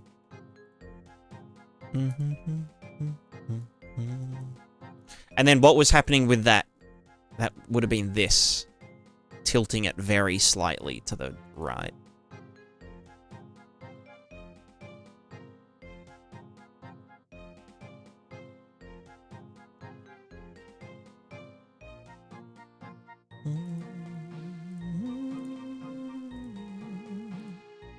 Alright, now let's see it diffuse. Yeah, we get it. Yep. Diffusion. Okay, so we are getting... Yeah, I knew this would fucking happen. Jesus Christ. Right, if the diffusion is too large... fuck. Then we enter the fuck zone. But that's only because I put it up to, like... Wait, what are you still going? Wait, fuck off.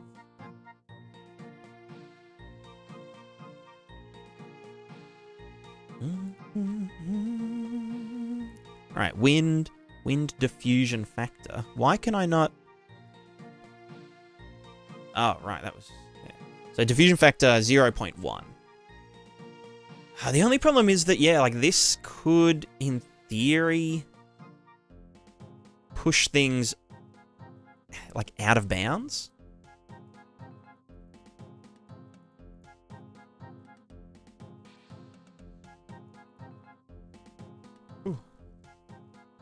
Autogenes. Hello. Any advice on how to balance a full-time dev job with the undying curse of inspiration to make a very ambitious game? It's a really good question. I don't know if I'm the best person to answer it because I just do this full time.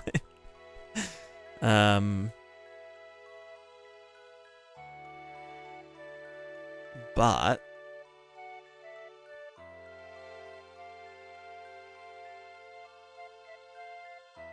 I think slow and steady is, you know, the best way to go. I think the main thing is to, like, have fun. And especially if you're working full-time doing the same thing, or, you know, a similar thing. It's like... It's like, it's a long process. So the main thing is that you are, like, you know, enjoying it. And it is, you know, it is relaxation time. I guess the other way you could go about it is to, like, you know, do it with other people.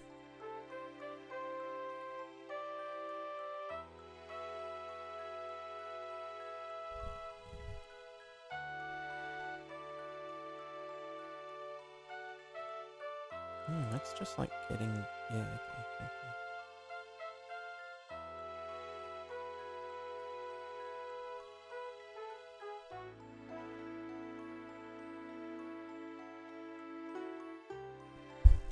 Alright, we do be diffusing. And I believe this conserves energy as long as we don't... Yeah. Okay, so let's see what happens if the... Well, let's go to our wind diffusion factor. Temperature gradient factor 0.01 again. Uphill deflection factor 0.05. Downhill 0.01. Yeah, so I mean you could do it with friends, and that kind of stuff.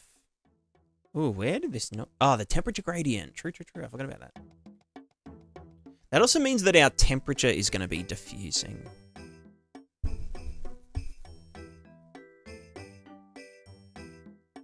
Our temperature should diffuse even without wind as well.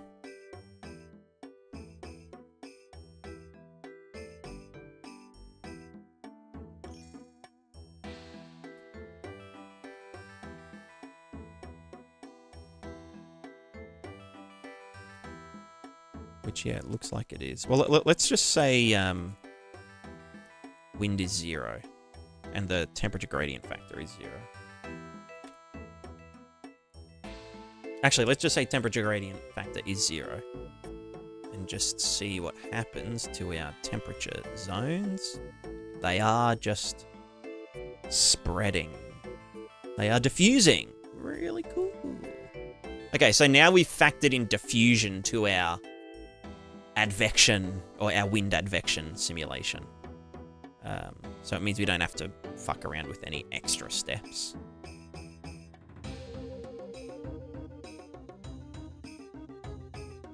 I kind of want to, let me get the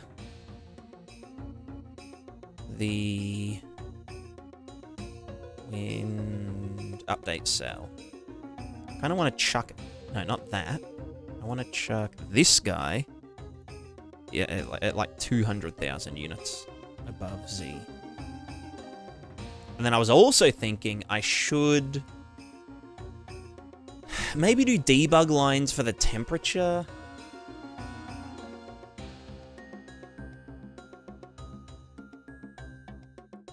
Instead of using this texture overlay. Because I probably want to, like, you know, put snow on this thing. Although it would be really easy to do a post-process for all the debugging and stuff. Yeah. One other thing I want to do is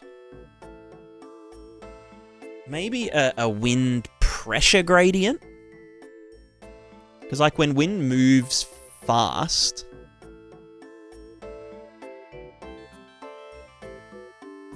because, I mean, it happens on a small scale as well, where, like, let's say this wind here is, like, zhuzhing this way. You know, wind goes whoosh. All the wind around it kind of curls.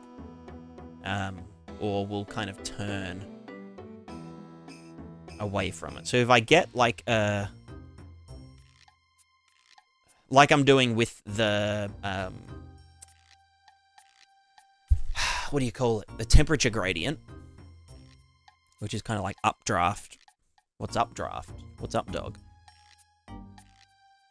I should probably also do a wind speed gradient. So get the length of the wind in up, down, left, right, and get a wind speed gradient.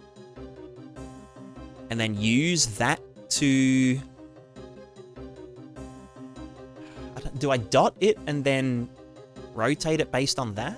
Or... I don't know.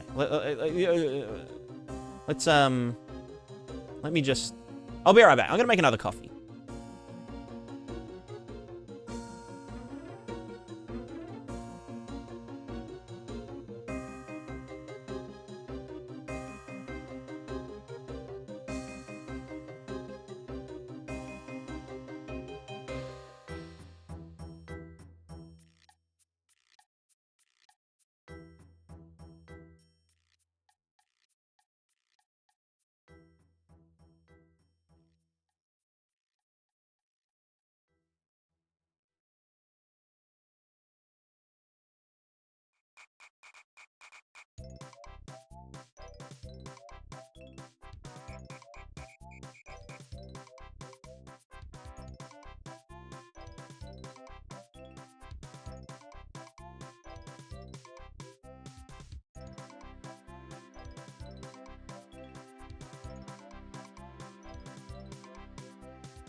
Hello. Hello, hello, hello. Welcome, welcome. Yo, Davey, what's up? What's he making? I'm making a coffee. I'm making a coffee. Also, Auto, this is going to be a plugin and feature. So yeah, both.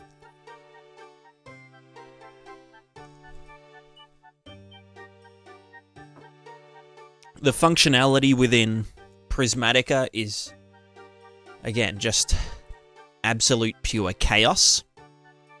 But as a plugin, it should be able to handle like procedural world, biome, and weather, climate stuff just with like one click. You know, like it being cold on mountains, handling all of the textures and masks for where snow goes, and when snow falls somewhere, and, you know, when wind does windy things, all, and rain and snowfall, blah, blah, blah, blah, blah. Or to just do that in, you know, people's regular game worlds. Yeah, that's it, yeah. It's a very, like, I don't know. It's very obtuse. Also, Amethyst, hello. Also, for those of you that joined us late, can I do a... How do I do a shout-out? For the raid earlier. Stream manager. Shout-out? Or is that even a Twitch? How? No, it is a Twitch feature, isn't it?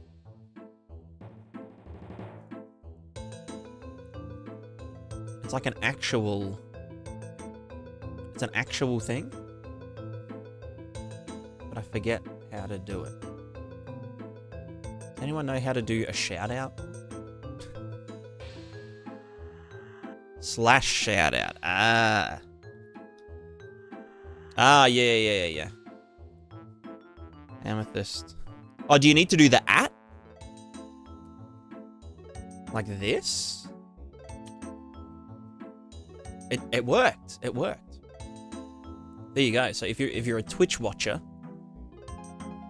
and you haven't followed Amethyst, who also does some work on Prismatica, but is also making a simulation game, a life simulation game, not a death simulation game.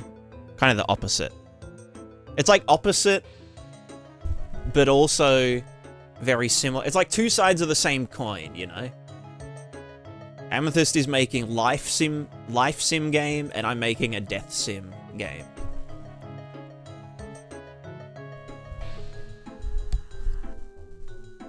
So you may find it interesting, so make sure you're following.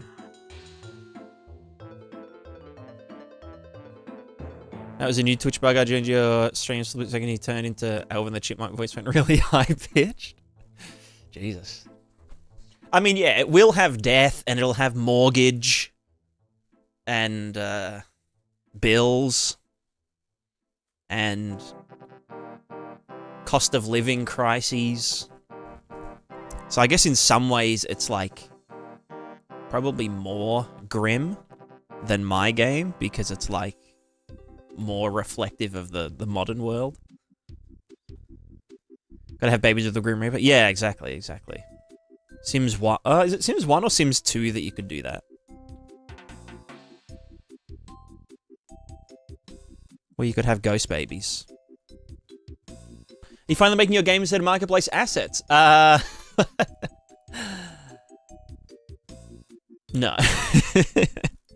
I'm kind of doing both. I'm kind of turning my game into a game framework, or modularizing my game, which makes for like better code overall. But it also means that I can just share the love, share the knowledge, and share the effort.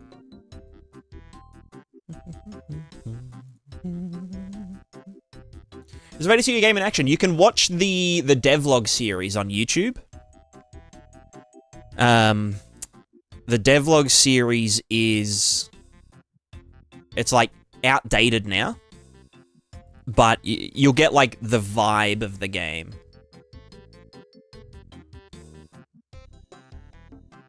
Essentially, the devlog series is like the prototype, right? And then last year I was like, you know what? I'm not really equipped, or I wasn't really equipped to make the game that I wanted to make.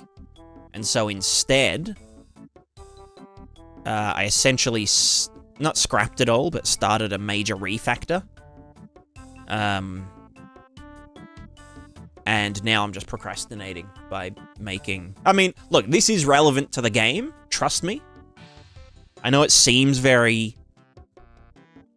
You know, why is this man doing this thing? But, you know, everything has a reason. Everything has a place. Alright, so if we have a thing doing the stuff...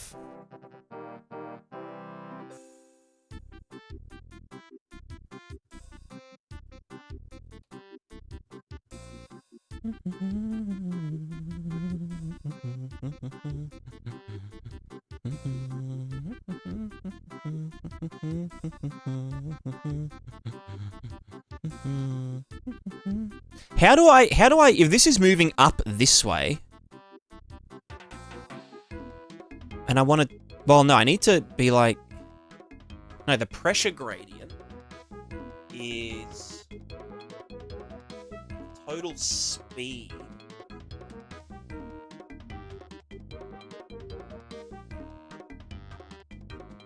Or do I need to use the pressure gradient? Or is it the...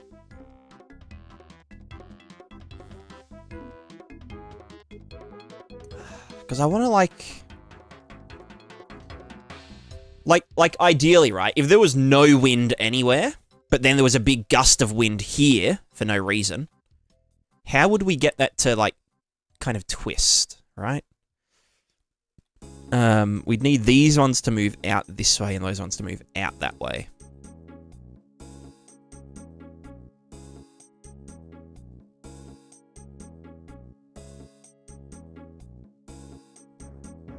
What's the problem? I'm just trying to think how to do...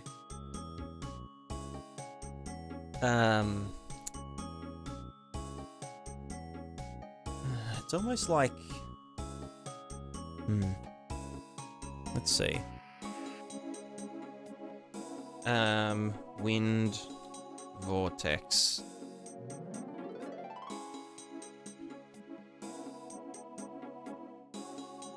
Or like large scale wind turbulence.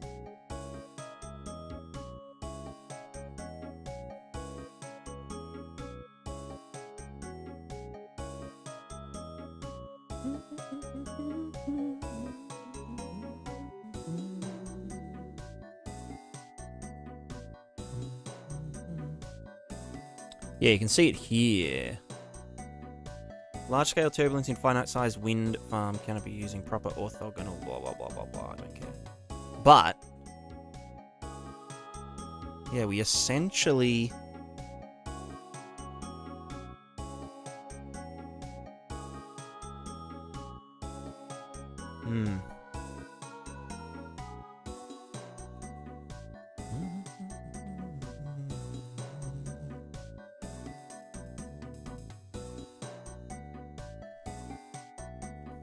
Because, like, yeah, let's say there's, like, some wind moving this way, and it's like, whoa, and then there's some wind moving the opposite way, and they kind of crash against each other. We would expect a bunch of, like, vortices to sort of form, or a bunch of turbulence.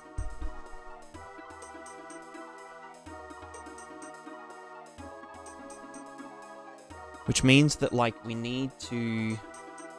Well, do we just need to do, like, an up, down, left, right swizzle?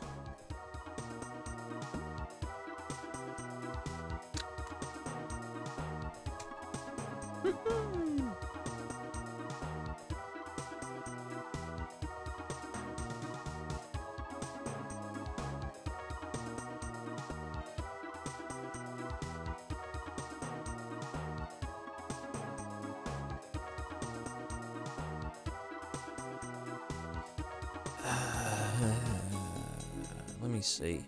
Why does wind create cyclones? Oh, no, but not... No, I don't want, like... No, not... I want, like, create... Because, like, on that scale, things, you know, twist because of Coriolis effect.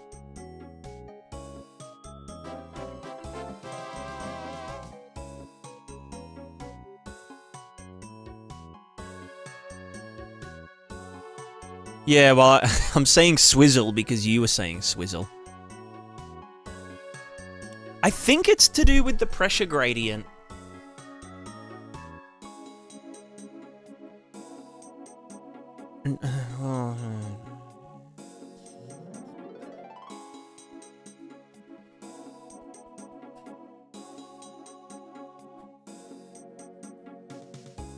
Because if a bunch of, like, fast air smashes into some air that isn't moving,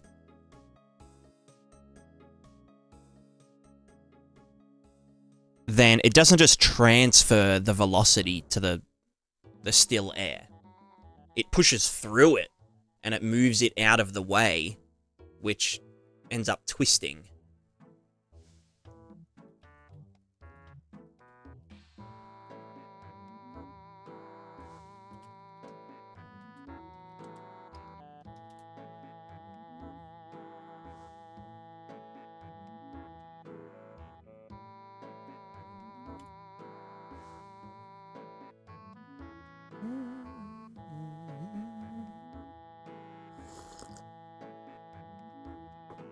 I mean, why don't I just fucking do, fuck, what's it called?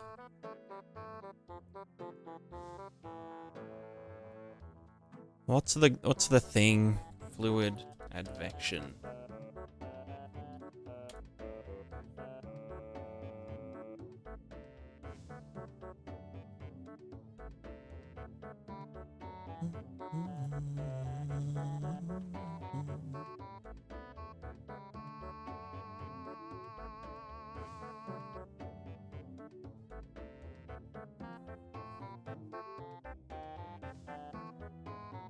There's a NVIDIA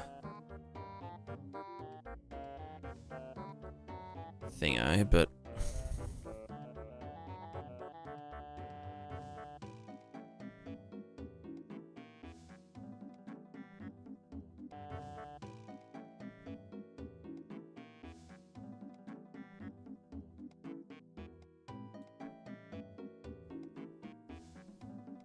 Navier-Stokes, that's it.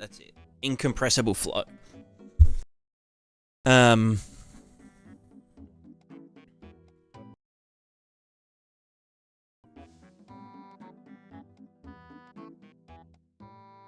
Kinematic viscosity, ooh. Because the molecules of fluid can move around each other, they tend to squish and slosh. When a force is applied to a fluid, it does not instantly propagate through the entire volume. Instead, molecules close to the force push on those farther away. Pressure builds up. Because pressure is force per unit area, any pressure on the fluid naturally leads to acceleration. It's the second term, pressure term represents acceleration. Huh? What? What? Is the stream still there? Hello? Hello? It says it's fine. Hello?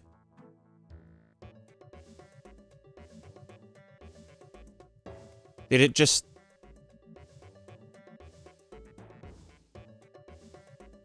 Huh?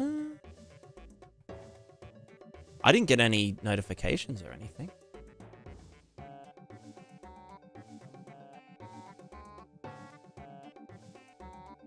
Huh. Yeah, it says the session's 1 minute for a second. That's weird. Usually my OBS notifies me when that happens.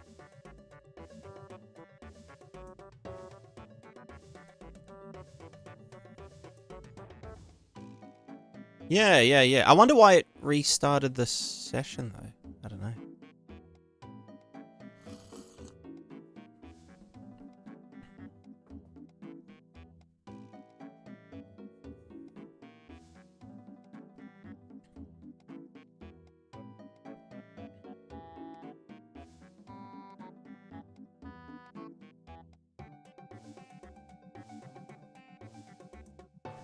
I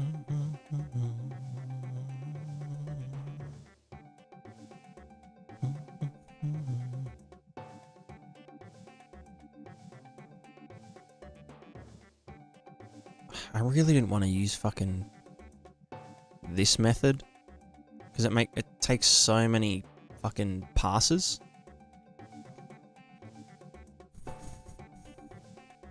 Poisson equation.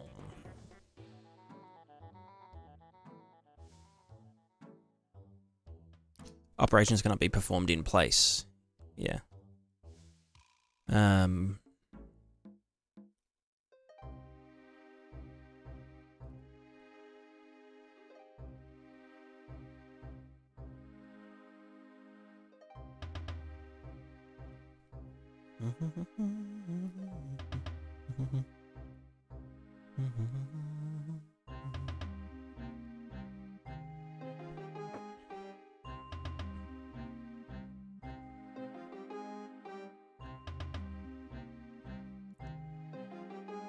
Yeah, it could be Nightcow.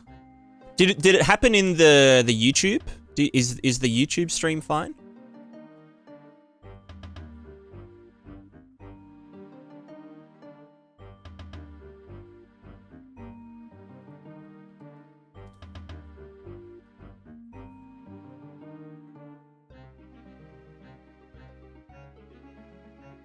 I want to simulate. There are two main approaches, using particles, which is called Lagrangian later, to simulate places like in the Eulerian approach. The fluid is represented by stationary cells. Each cell has a single vector which represents the velocity of the fluid in that cell. Let's add some coloured ink to the fluid. The ink flows in the direction of the velocity. This is called advection. I'll talk about how we can implement advection a bit later. To simulate places I cannot go, I feel a useful first step is, can I simulate a simple fluid? No viscosity, no air, and I'm going to keep to 2 dimensions. So that's my goal for this video, and I'm going to use GPU shaders because shaders are fun. Let's make the color sources persistent. Well, and then I'll add a drop of each color. Advect these nuts. Right. For game. It's physics research leader at NVIDIA. I read through Josh Stam's real-time fluid dynamics for games. Navia Stokes. Navia Stokes these nuts. By Comitant Elucider 480p. The fluid movement is not moving itself. And look, I can track these arrows so they're all pointing to the same cell, more or less. So that means we've got fluid flowing into this cell and no fluid flowing out. So the fluid is either being destroyed or it's being infinitely compressed like a black hole. But generally, it's not behaving like a typical fluid. There are 2 things that we need to make the simplest fluid simulation that I'm aiming for in this video. One of these things is conservation of mass, incompressibility. When fluid enters a cell faster than it leaves, this is called negative divergence. And when fluid leaves a cell faster than it enters, this is called positive. Well, see, we can do that though because we kind of simulate like updrafts, right? So we don't have to worry about incompressibility. So here we have white fountains. We do need to take the velocity, but that's okay. I can just keep clicking. It's a little like trying to put a screen protector on your phone and there's a bubble of air trapped and you're pushing it around, but it's of such non-adjacent cells in total. So color wheel here. Black is station. Alright, so we got, but we still don't really see movement because the ink reaches a steady state. Turn on projection. To add conservation of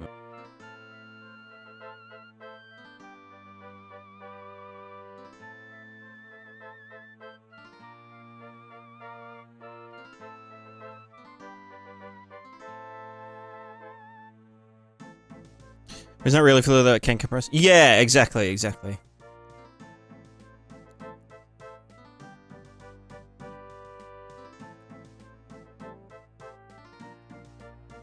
I know, I should be able to make vortices just using... I mean, like, the other thing is, and this is the thing with using Navier-Stokes, is that it's a very... It's realistic, which means that it's not very configurable.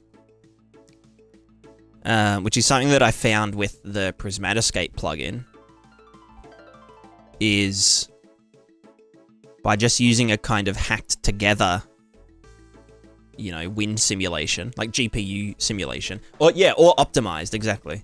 By just like hacking together, you know, very simple advection with noise, whatever. It's like a lot easier to configure for gameplay because, you know, it has direction and it can just flow in a direction for longer.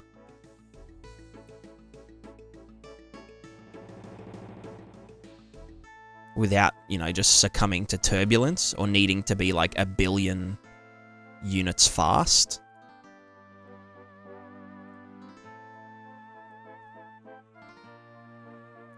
Yeah, there's always a way to fake it, exactly. So I think that's more what I'm interested in doing.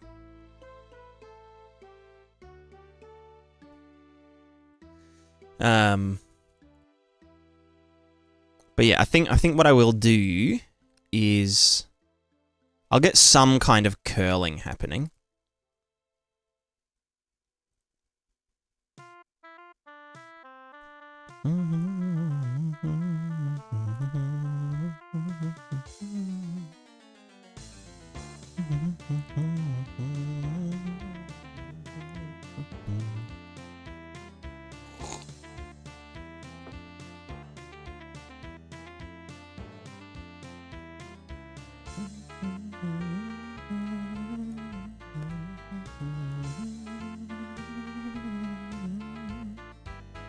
So what is it? What's our derivative here?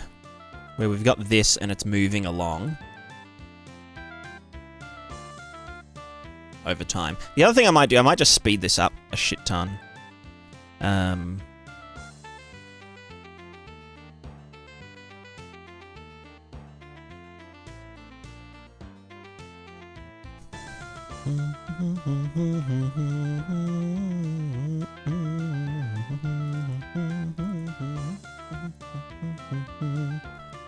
Simulation speed multiplied times 10, but then let's go cells per update to like 128. This is really dumb. Okay, that's not too bad, actually.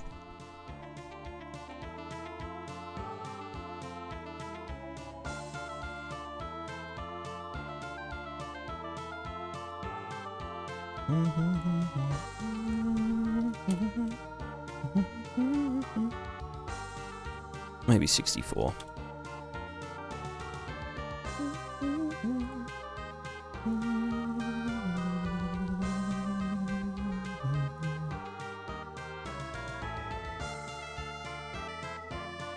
So yeah, we'd pretty much want to be like, what is the...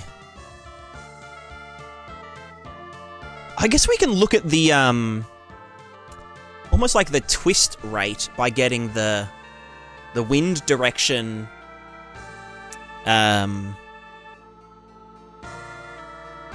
like if the one, actually, yeah, no, that's not a bad idea. So we just get, this one,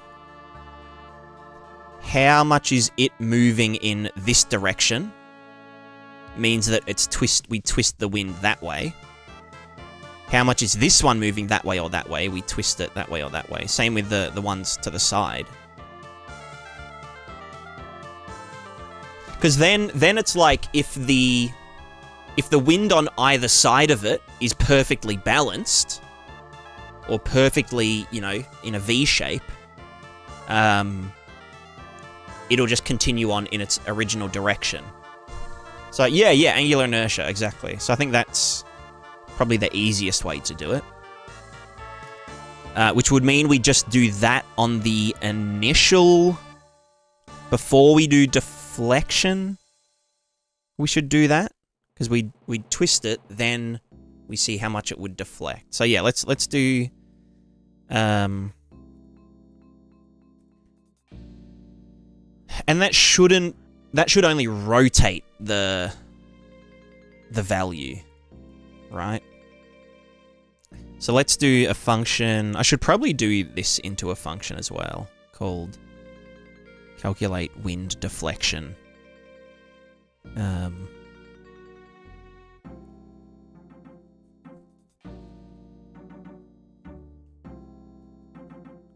No, you know what? I like having it all exposed. I like exposing. So let's do wind through blah blah blah blah blah.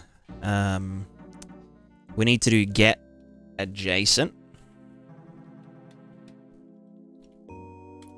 Get adjacent cell index from this index. We get our... Well, we need to get. Get.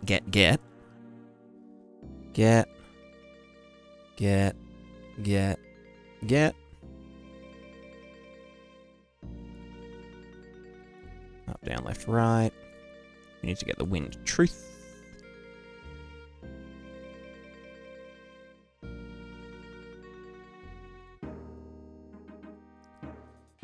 Then we need to... So I guess it's just to do with the up and down, and then the left and right. So up, dot, this guy. Also, does that get... Let's go initial... Let's make a local variable. Wind, value...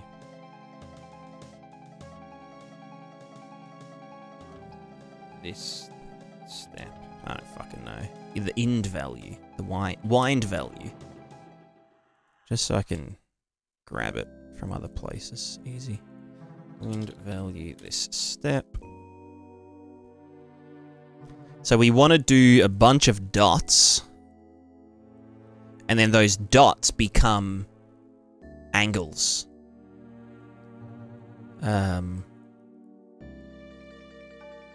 So, dot.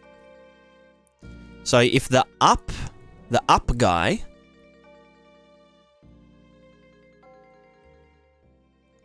and the down guy, if the up guy and down guy are the same, we want them to cancel out. So one of these needs to be... Oh, I could subtract one from the other, right?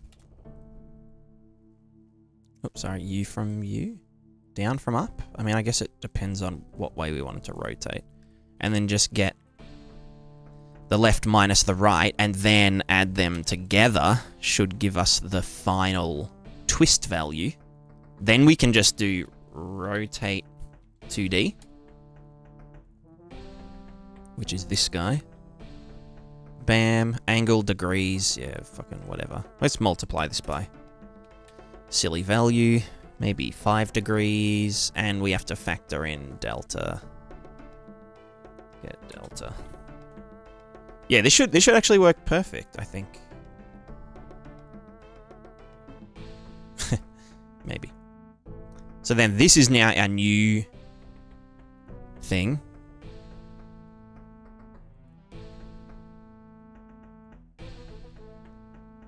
Put you into there. I mean, I can just do that. Whatever. Let's just see how this goes.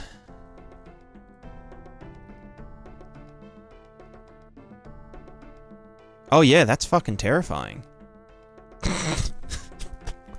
Let's just do 0.1. What is the... Oh, because the delta's sped up. We're doing times 5.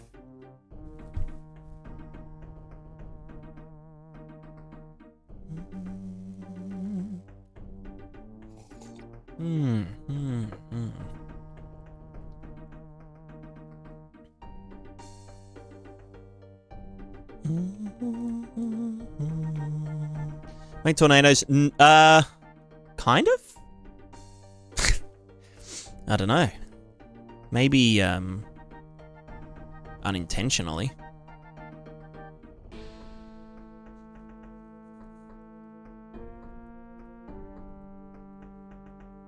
Left, right, dot. Let's think about it. So this way is a positive angle, right? Angles go clockwise. So if our let's say we're going this way, right? If this guy is the exact same as us, that should have no influence. Do I have to... No, I shouldn't have to normalize it. I do want to take the length of the adjacent wind into account.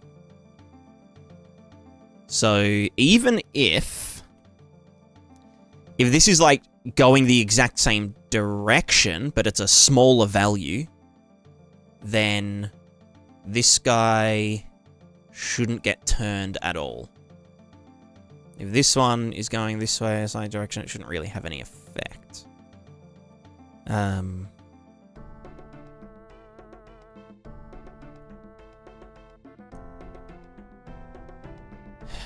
If this one's going like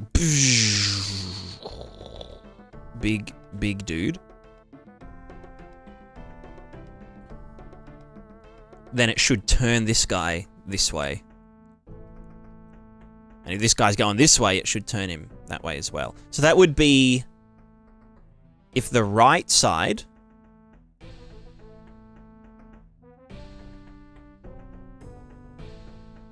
but then what do we do about the up and down? We'd need to do... Because if they're the same, we don't want it to turn. How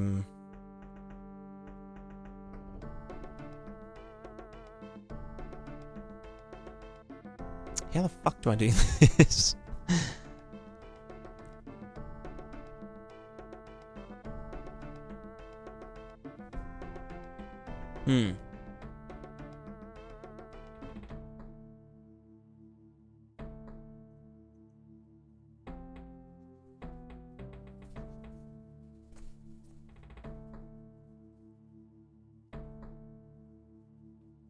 Do I do the X and Y separately? Like, if this is up in the X direction, like, do I need to dot it against the left and right cells? I guess. As in, like, dot it against the cell direction.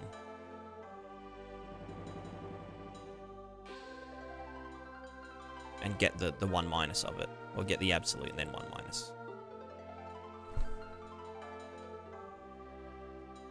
Or is that just the same as splitting it into its X and Y components? And then doing it individually?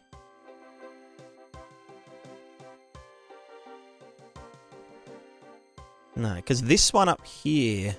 No, well, yeah, fuck. Because if it's diagonal, it should be like half this, half that, telling it to...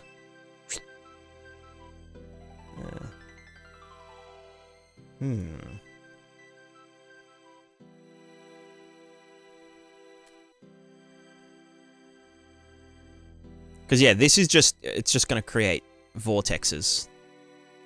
Like, without anything smart going on. Well, that could also just be the Coriolis that I was doing over here. Let's just put that to 0. We'd also want Coriolis rotation to, like, yeah, go from equator to pole.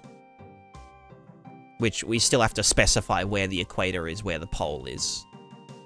On any given world.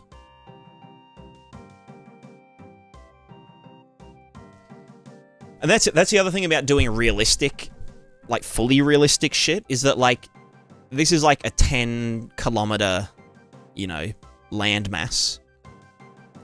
But we want it to have, you know, like a snowy biome and a fucking desert, you know, 10 kilometers within each other. So it means that we have to be able to tweak stuff pretty, you know, pretty goodily.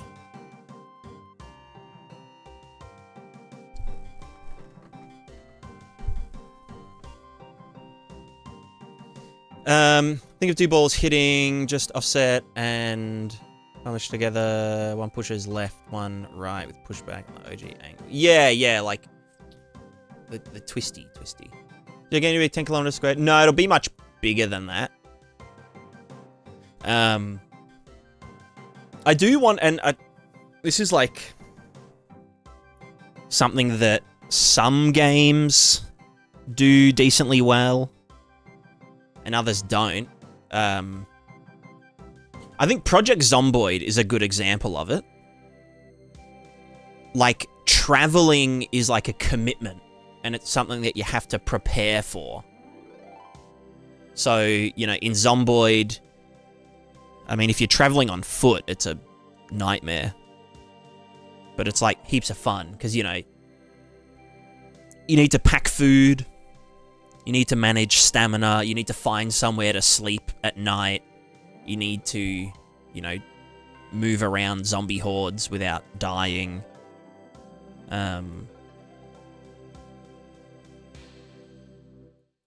Yeah, and that's like definitely something that I want to capture. Is like needing to be prepared. And also like once you start traveling, you can't just back out, you know? You can't just like, if you're like stuck in the middle of a desert or like something bad happens, like you just have to figure shit out. You can't just like fucking fast travel to, you know, fast travel to Whiterun during combat.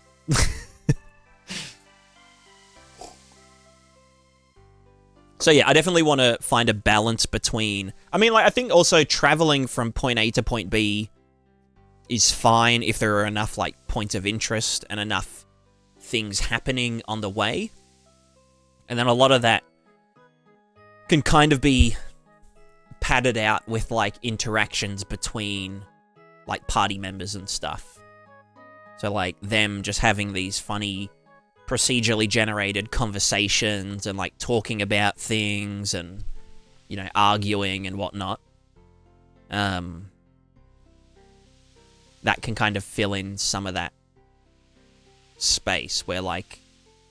Same thing with, like, you know, I don't want to do fast travel. I mean, you could technically get on a carriage or a cart or something and go to sleep and then wake up, you know, either when you arrive or at some point along the way. But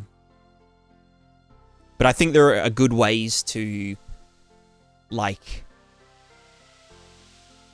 to kind of pass the time in a meaningful way during traveling, even if it is, like, automated. So if someone else is, you know, doing the traveling and you're just having, like, going along for the ride, you know, you could be fletching arrow shafts in the back of the cart, or you could talk to the, you know, maybe it's a merchant and you're hitching a ride or something and ask them about, you know, what are they doing? Where are they from?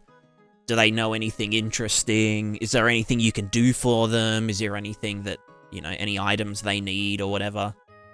And then obviously you can have things happen like, oh, like wild animals surround the cart, or bandits attack, or another merchant just fucking, like, yeets into your cart. Says, a storm's coming, I feel it in my data fields. True. Do OKC Deliverance does have random encounters on the road? Yeah. Yeah, exactly. You can just have things happen that interrupt. Order around 6 about. Yeah, I think, and that's something that I do want to do, is, because, like, obviously you'll be able to just tell, you know, people in your company, like, hey, could you, you know, go and cut some wood, or find some firewood, or gather XYZ, and they'll go off and try and do that. But I think it would be good if you could tell yourself to kind of just like autopilot something. And maybe it's like a reduced efficiency or something. But not like turn it into an idle game, but make it so that you can, you know, you can like go and make a coffee and your character can just, you know, chop wood or something while you're busy or like watching something or whatever. Or like, you know, if you start to find something kind of mechanically intensive, then you can just opt to maybe autopilot it. Or yeah, like, you know, travel in this direction and your character will kind of try and auto path the same way that an NPC would path. But, you know, it would probably be really inefficient.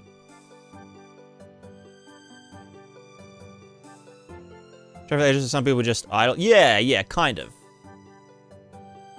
But like obviously, it could be like an opt-in kind of thing.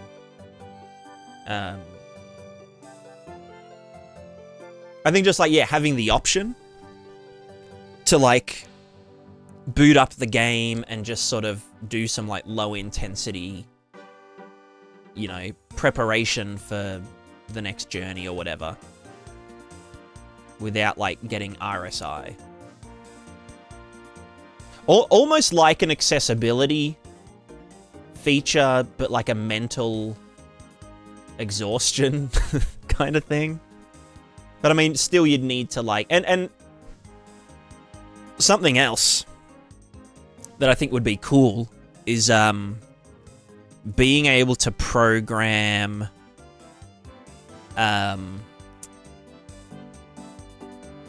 not like macros. I mean, it would kind of be like a macro, but it would be within the game system. But to be able to program routines.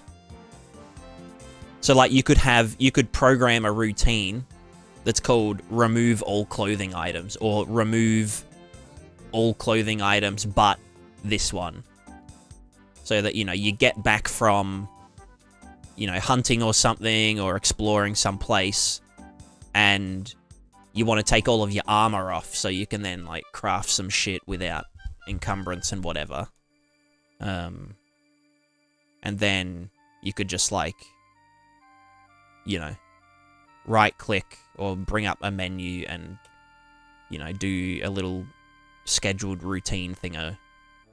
And your character would just do all of those actions in sequence.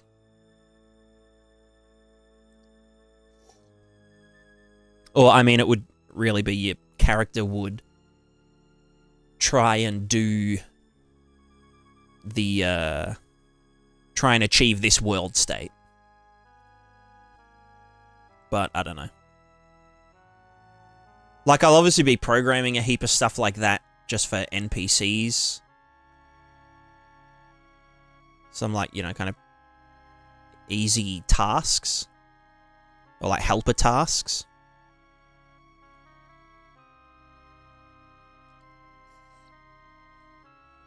Just so they don't have to use the goal-oriented action planning thing. Like, for something as simple as, you know, they're in a bathhouse, take all their clothes off, you know, unequip everything. It's always going to be the same set of actions, even if you say, okay, my current state is this. The end state is helmet unequipped, body unequipped, this unequipped, blah, blah, blah. How do I figure out, how can I do that? Well, I need to do this thing, and then that ends in this state, and, like, pathfind through all this shit. It's like, well, no, like, we kind of, it's a solved problem. You just remove all your shit. You don't have to, like... yeah. Right, how am I going to swizzle this shizzle? How does one swizzle the shizzle? let's start with, we've got 0 length. Or 0 direction. Or, I mean, no, does it even... Do we even fucking care about the... About this? We don't even care about the direction. We just want to fucking rotate it based on these guys. Compared to the length of this guy, probably. So we just want to see how much the x-coord ones go up or down. Because if it's going like this way, right? It's like going half that way. But if it's going like this way, we don't fucking care. So yeah, no, it is just... don't even dot it against that. WoW doesn't have auto run hotkey. Auto run is like a fucking must for any kind of game.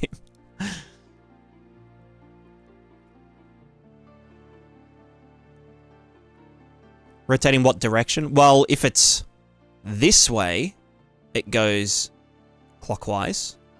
If it's this way, it goes anti-clockwise. But on this side, if it's this way, it goes clockwise. If it's this way, it goes anti-clockwise.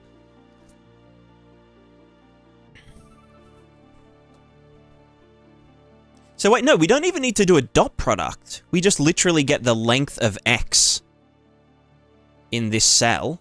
Or, sorry, length of Y in the X cells. X cells. You know, this is way easier than I was thinking.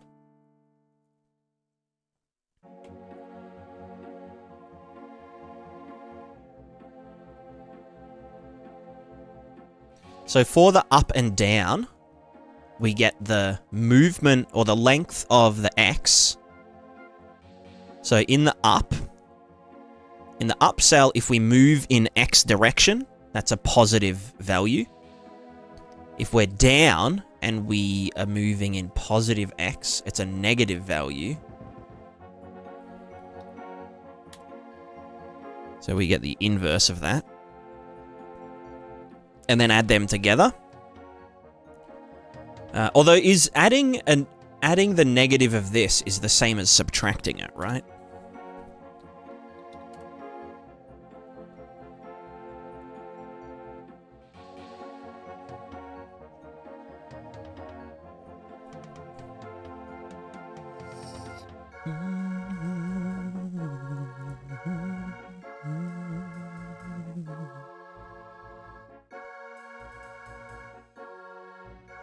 Yeah. Yeah, right? Yeah. So it's in the Y direction, get the X lengths, and then in the X directions, get the Y lengths, left and right. That's negative, positive. So then this gives us the total rotation strength as a very large number. If we just don't care about the... Well, I guess we need the length of the origid edge, right?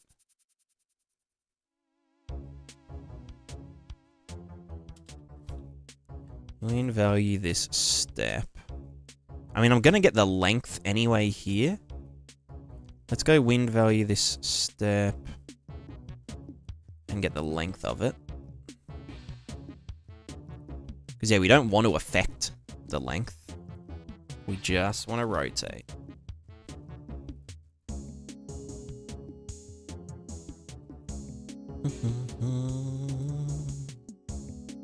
So the result need to be multiplied by the angular velocity. Shit. I don't know if our wind has angular velocity. I mean, like, it doesn't, but does it need it?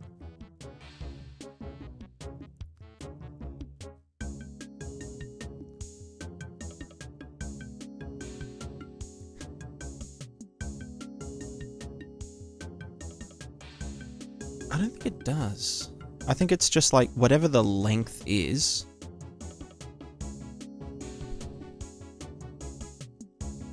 Like if something is going really really big.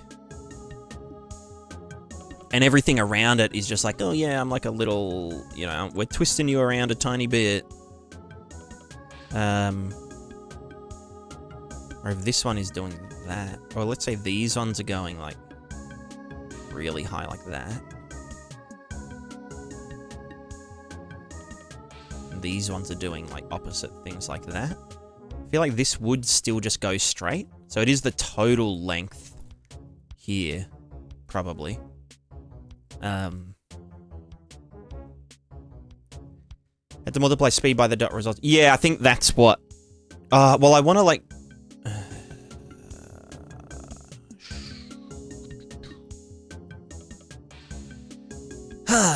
Yo, Krim, what's up?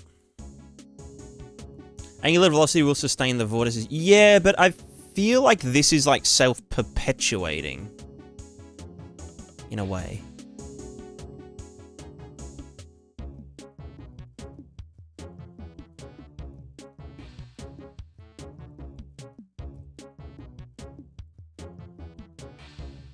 I feel like I want to divide it by this number. Because if it's... Yeah, if the longer this is, the less effect the twisting should have. But if it's a small value, it should twist a lot. Relative to the other... Yeah, so it should be dividing this guy, the total twist length, divided by this guy, then some factor, and the delta, and then rotate by that angle. So let's see if this does what I imagined it would do.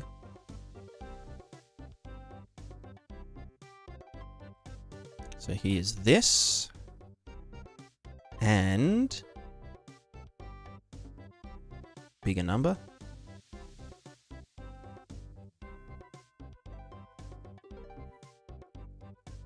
Oh, yeah. Look at that. It's doing a thing. It's doing something. I don't know if it's correct or not.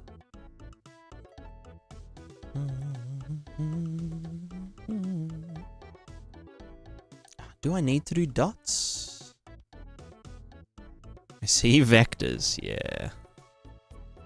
We do be vectorizing. I mean, it is doing a thing, right? Like, that's not... It's not terrible.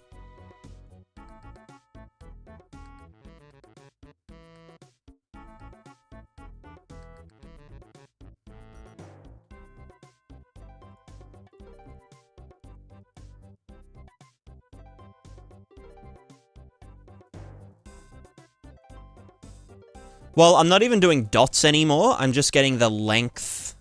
So for the cells in the adjacent X directions, I'm getting the Y length of the wind and using that to rotate this way or that way or, you know, that way, blah, blah, blah. And then for the ones in the adjacent Y direction, getting the X of them and using that to twist it. But then, maybe I have to do it separately by the length of the dude. Because, like, it shouldn't matter whether the one here is going this way or going that way. It's if the things around it are doing something, it'll get twisted the same. Although, I guess you could say that...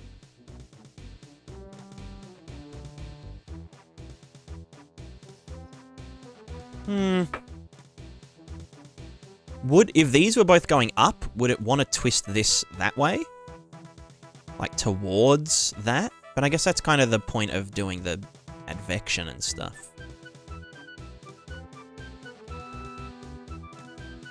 Because I was just thinking we get the...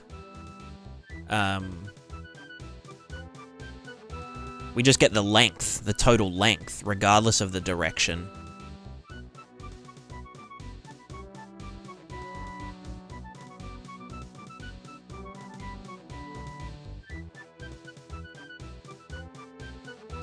think I might just need to do these no, because adding and then dividing is the same as dividing and then adding, right?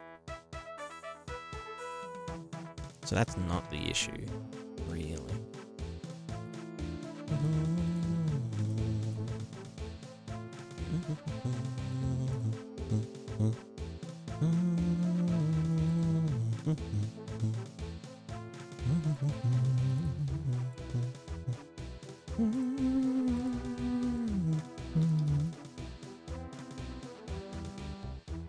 Because, yeah, this one itself shouldn't be...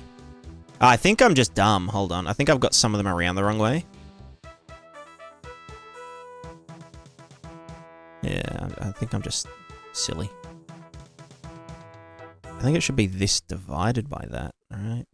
No, or is that... And I also think the twist value is way too big. Now we have a cyclone. Yikes.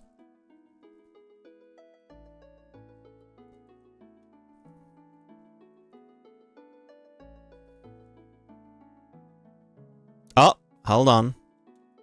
I'm dumb. I am dumb. Holdeth the phoneth. He's done a silly thing. That's it. Now it's going like that. It's swooshing a bit.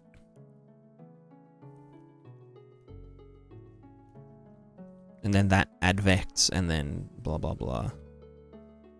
Which should, in theory, cause a bit of a whirlwind. Like this. In theory, in theory.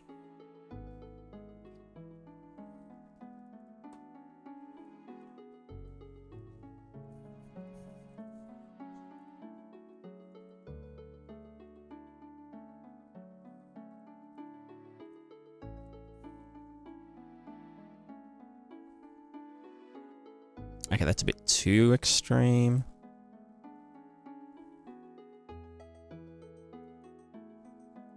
Where are you?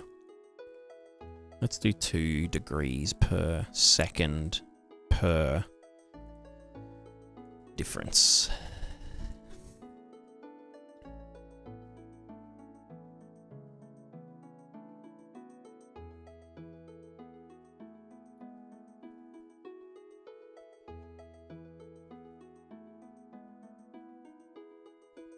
Yeah, so if let's just go to our normalized thinger.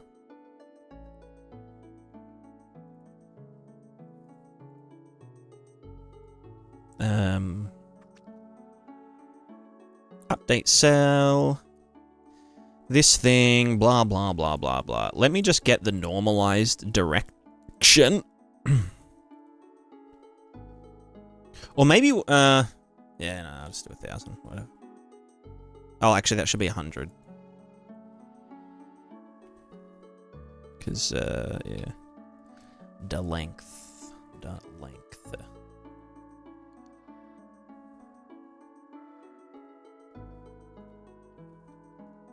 The fuck? Why are you not... Oh, right, no, yeah, no, 10,000.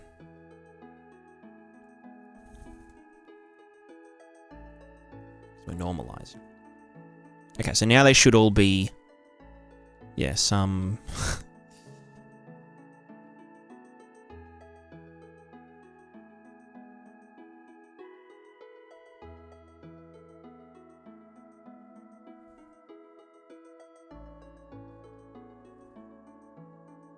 I mean, that is creating vortices in a fucking weird-ass way.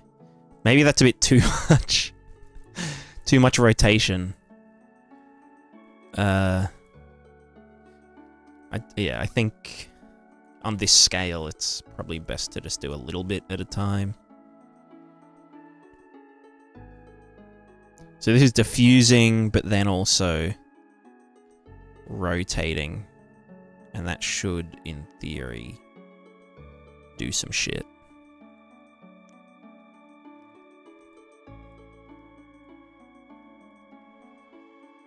So we've got completely stationary air. And then as some air moves through it, we get some... yeah, whatever this is. Maybe I should clamp the...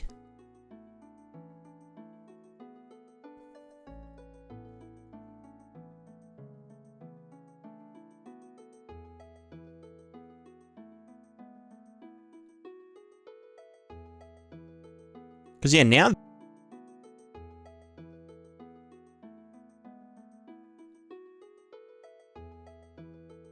Because, yeah, now this wind here is moving backwards. Although I guess that is technically correct, right?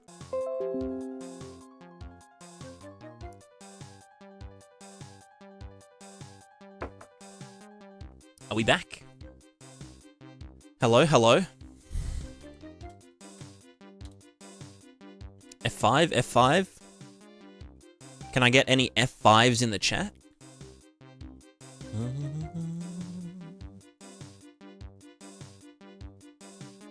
Inter is not netting. Yeah, I don't know why. It seemed fine, but... We're back. We are so back. We are hashtag so fucking back right now.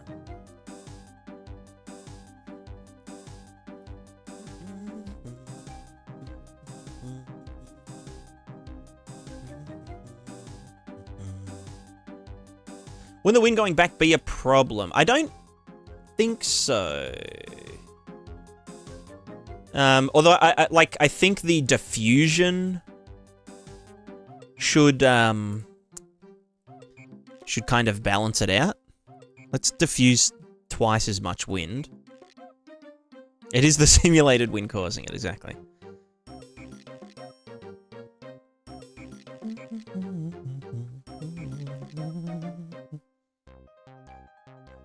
Also, the wind going backwards here, it just looks like it's going really far back because I've normalized the direction.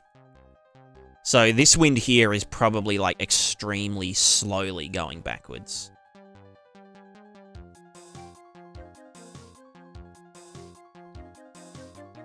Like if we actually look at the thingo, update cell. If we look at the actual like unnormalized stuff.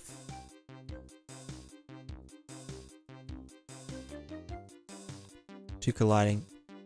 No, well, this is just a huge puff of wind moving through stationary air. So this is our initial air, and then this is the air moving this way, and kind of petering out a bit, but also creating a little bit of twist.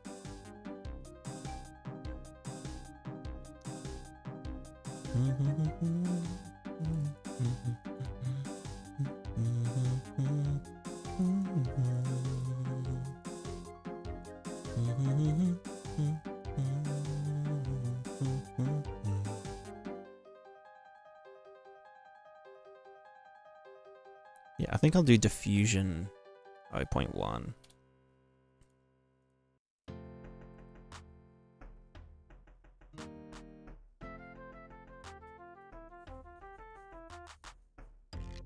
So then we have air temperature gradient factor. And then that will actually carry the temperature around. So we can carry hot and cold air around with the wind via the air temperature. So I guess next up we need to do the sun, right?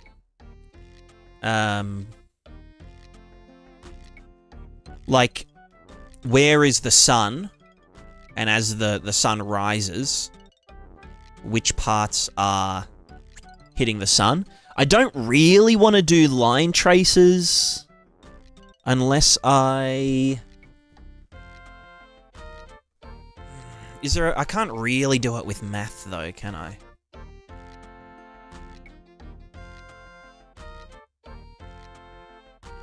Because like the sun could move horizontally and up and down. And I'm going to do it that way to start. We're not going to do the Prismatica world yet. But there'll be a function in the sun, you know, the sun thing to get the sun direction. Or get sun... I probably need to... fuck. I probably need to do get sun... I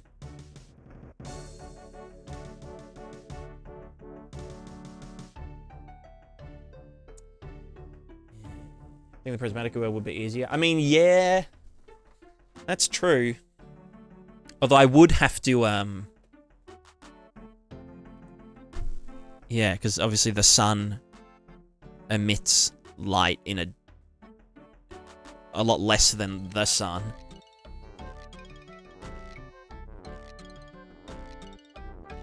On a day-to-day basis. It kind of goes up and down. So only moving the... Yeah, exactly. I mean, if it is only moving in the Z direction, then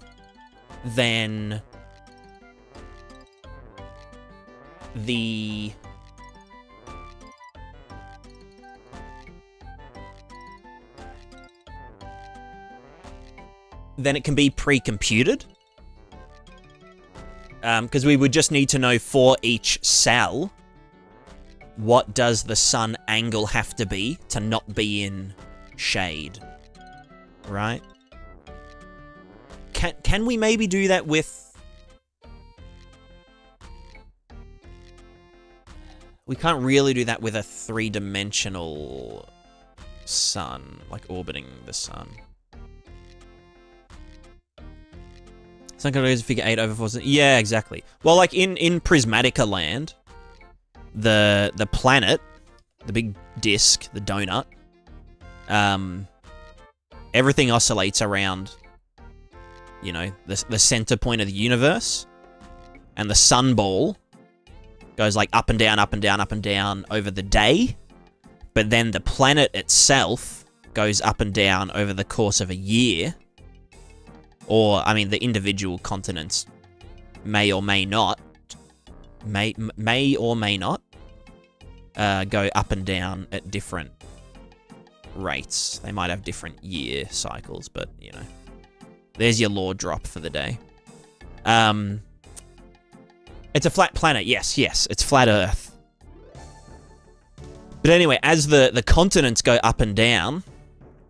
because the sun just goes up and down, you know, here.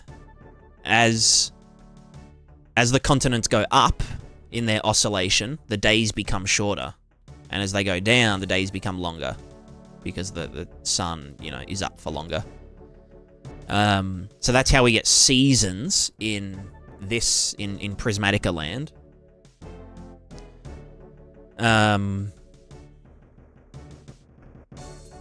Which is like, and again, the moving continents, super easy to simulate, because I can just change the elevation without having to actually move the landscapes and shit. I can just simulate the elevation change here.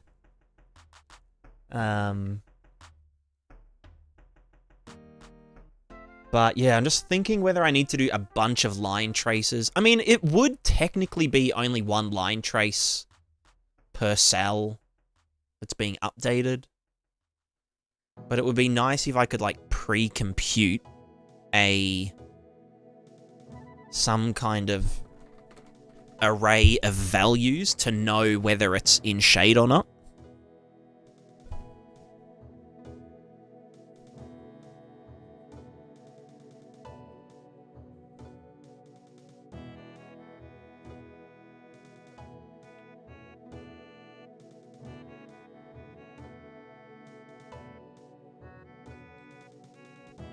Extra tilt of the planet causes seasons?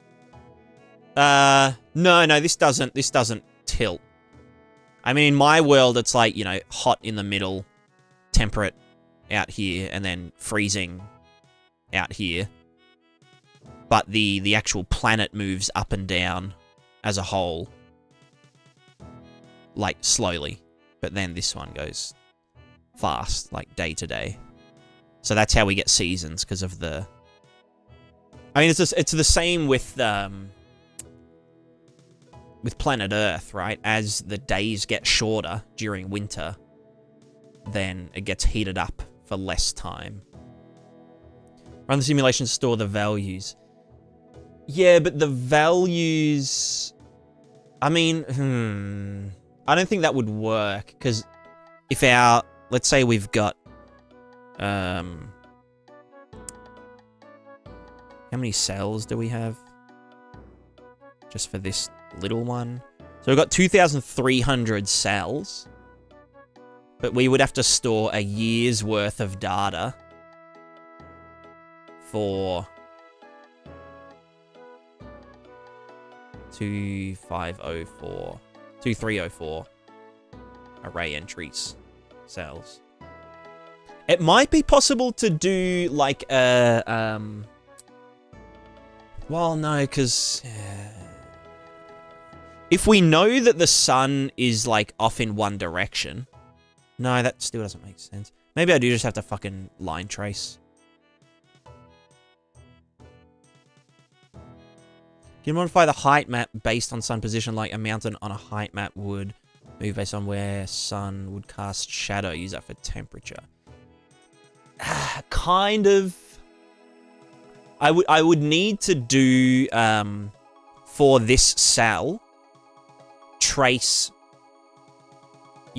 cells backwards until we, like, towards the sun position, until we reach something, or until we reach this edge, or if something is past a certain height compared to this one, you know, based on the angle and stuff, then we'd know. But, I mean, at that point, we may as well just do... like, a line trace, as long as it's only looking for a certain channel... Oh, well, no, a line trace might not work if the landscape isn't being... If the landscape's unloaded. So, no, we can't do a line trace.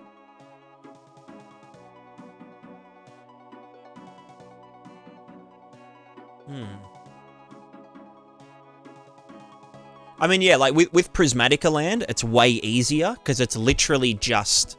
Because the XY doesn't move at all relative to the sun.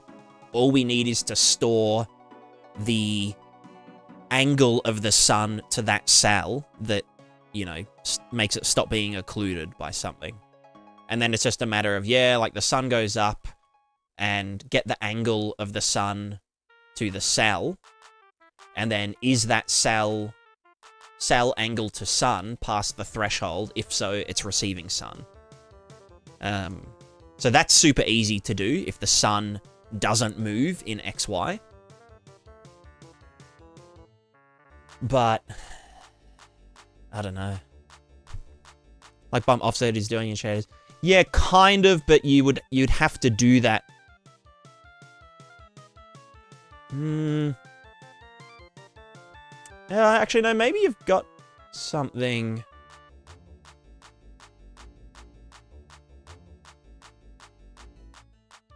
The sun only going up and down at a consistent rate to set a daily trigger that changes temperature based on timer. No, so that's the thing. I want people to be able to use this for, you know, like an Earth, like an Earth kind of thing.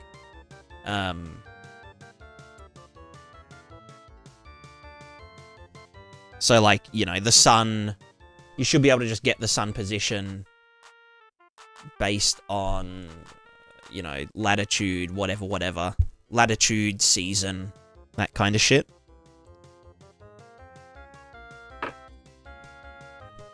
Let me just, let me go to the bathroom real quick, and then we'll get back into it.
I'm back. I have a biscuit. This sounds a bit overambitious, to be honest. You know what? That's what a coward would say. Or a responsible person, but, you know.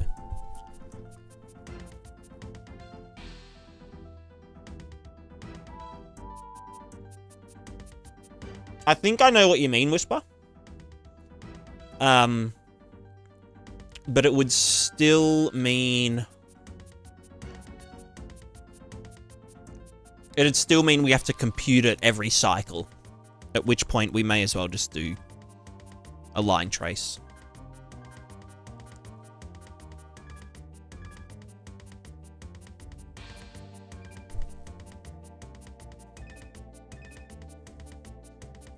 I believe.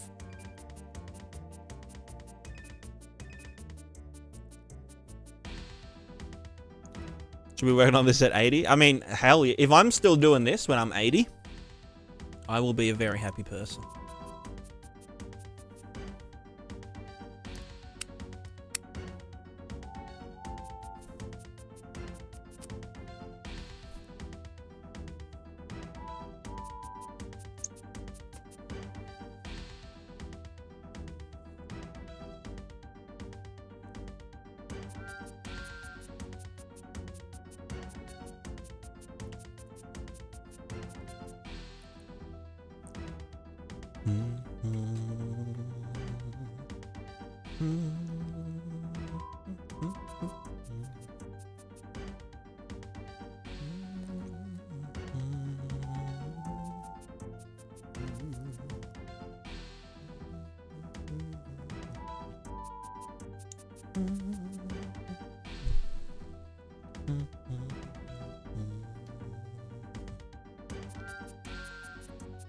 Yeah, look, I don't think we can compute it.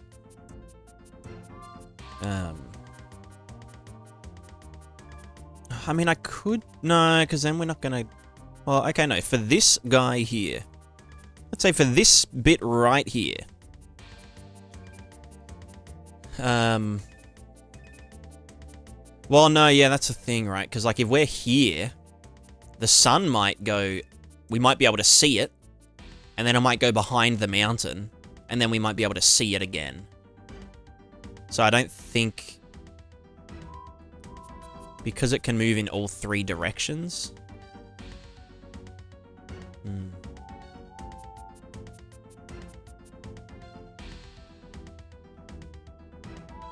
to transition my sky dome clouds from a stormy cloud scene to a sunny day scene using height lerp. But the transition is still very sharp. Any thoughts? It might just be that the transition value or the height texture is too contrasty.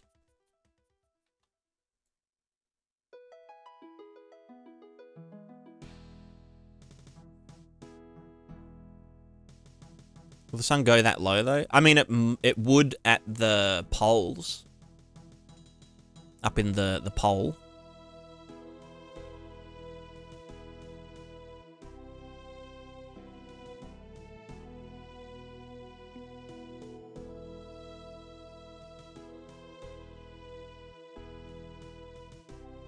That's the other thing though, is that if we're condensing the planet into like this is the equator, this is the pole, then per cell the angle of the sun or the sun's current world position is going to be different, which we would do like, you know, as a character moves around the map, we change the position of the sun to like reflect that. Again, not relevant in my game, but relevant in some games. Let's just do hell yeah, best viewers. Let's just do the Prismatica Prismatica world. Actually, let's pretend that the sun ball is here. It's in the corner.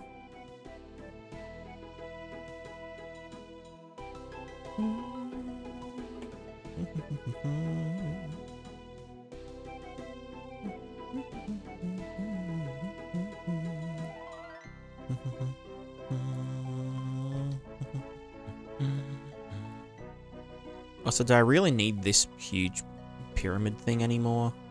Don't know. Whatever, we'll just chuck it there. Which means I need to recompute my terrain data.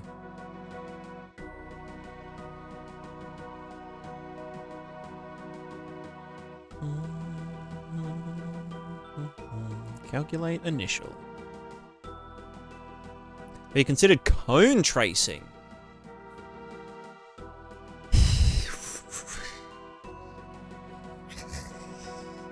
I'll probably need to do multiple line traces so that places can be in like partial shadow.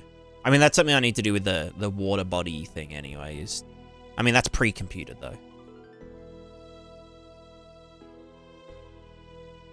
Alright, let me just let this do its thing and then go to this guy and update that, and then that's, yeah, that has moved, right? Yes, it has, it has. Kill.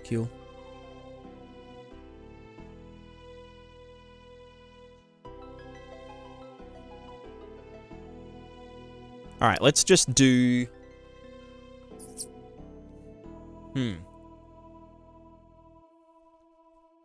This is just an actor. The ball. The ball, sun. The sun ball. Alright, sunball. You are going to... Fuck, I don't know.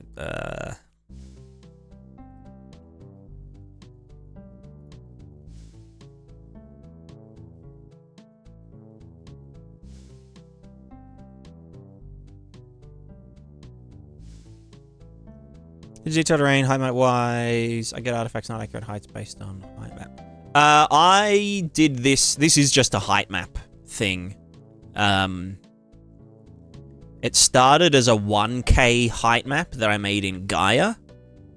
And then I put that in Photoshop and changed it to an 8K texture.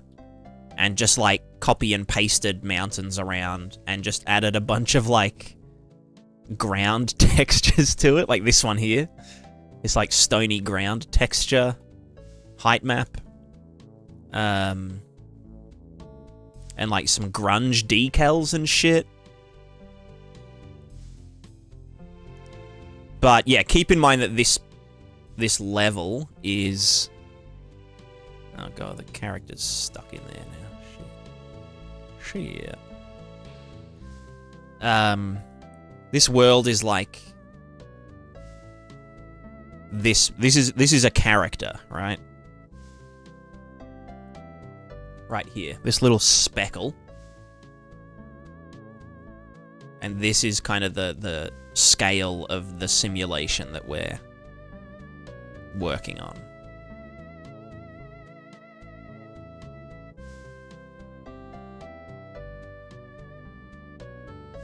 Oh, still going. Still going. Still going. Oh, still going. There we go.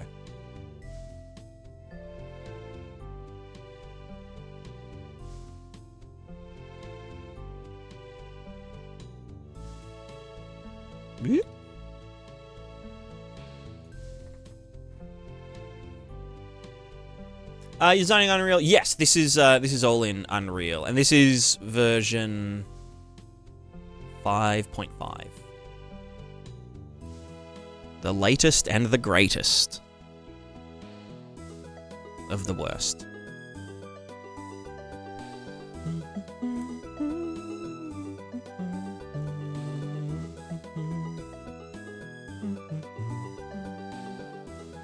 Great landscape, play my home, that is my problem. You need to... Fuck, what was it? You need to make sure it's a 16-bit PNG, or a 32-bit PNG.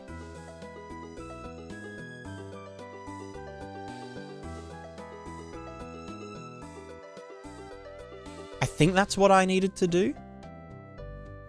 I think it was to do with the PNG format. Because, yeah, otherwise I got, like, really noisy, just like garbled shit.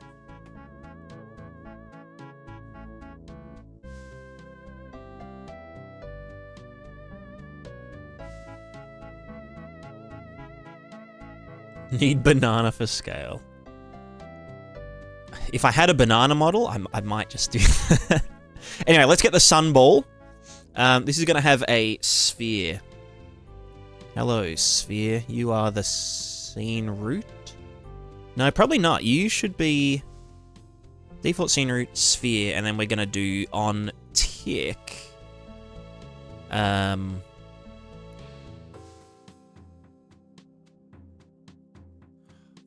Will I just do like an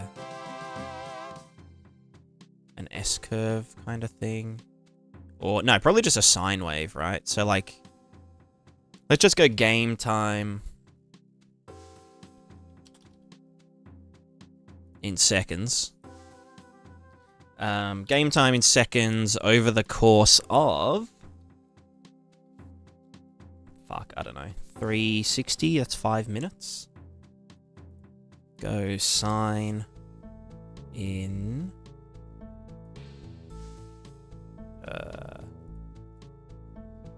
game time in seconds. Is it in degrees or radians? What's the fucking... What's the,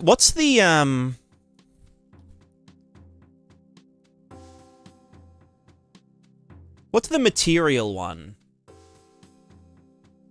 The material sign.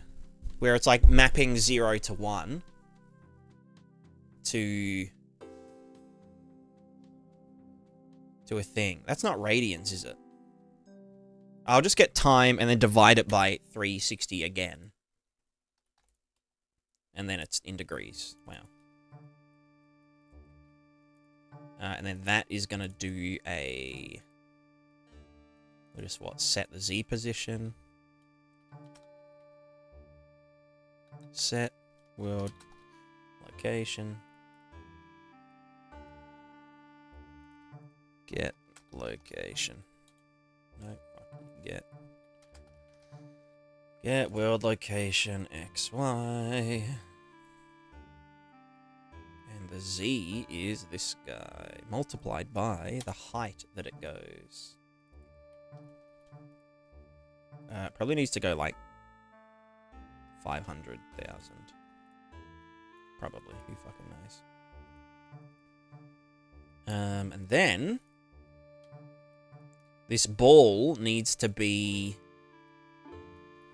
very large. How big's that? Yeah, that's about right.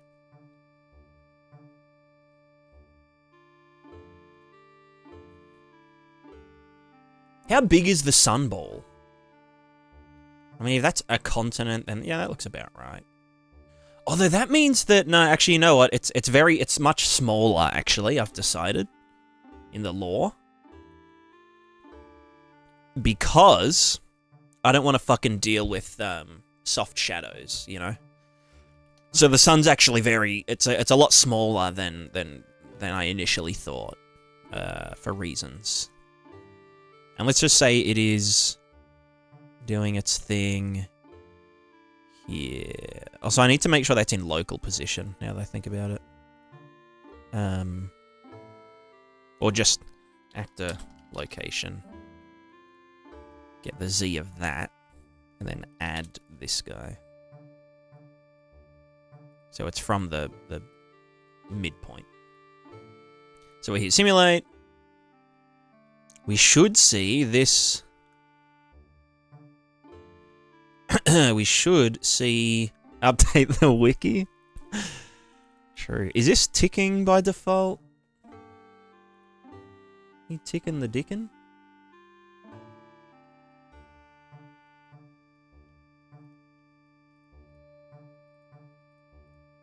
Where's class defaults? Tick. Class settings. Where's tick? Start with tick enabled. Okay. Let's just do this over 60 seconds.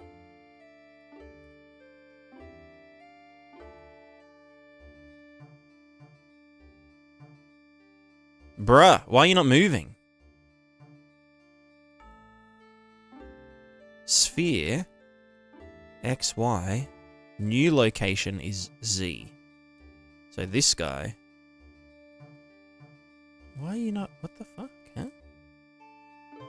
Set the world location.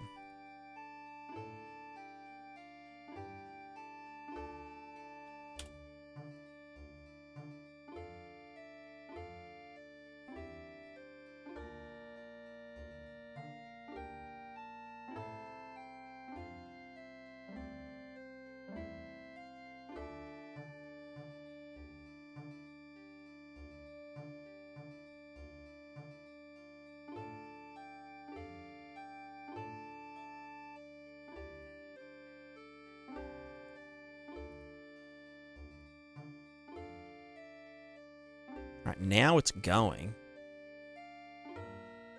But that's just going up. Where's the sign? Sign degrees. Oh, I want to fucking... I'm dumb. I need to multiply that by 360.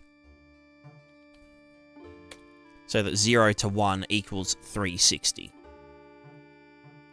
It was just going giga slow. Okay, now we're getting... Hello?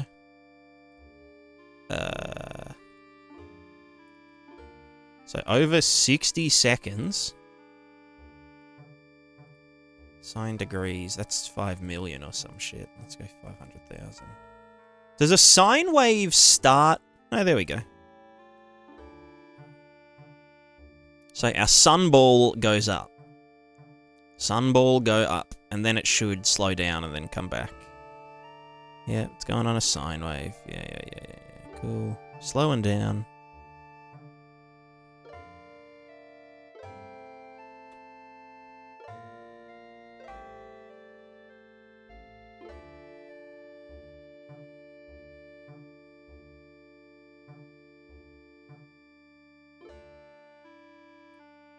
That temperature gradient's fucking wild. Wait, where's the ball? There's the ball. There's the ball. Okay, that's good enough for testing. Now, I'd actually want to link this to the actual time and shit, but I guess we want to be able to, at simulation time, just like move this around and see it heat shit up and create wind currents, so why not? Let's make the sun ball material.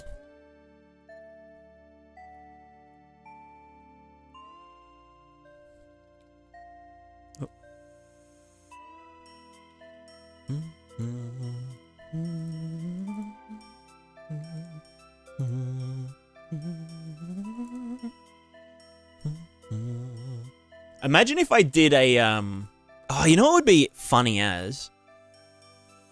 If I used this to simulate the climate on an actual flat Earth, the way like flat earthers see it. And see what would actually happen, you know? That would be funny as hell.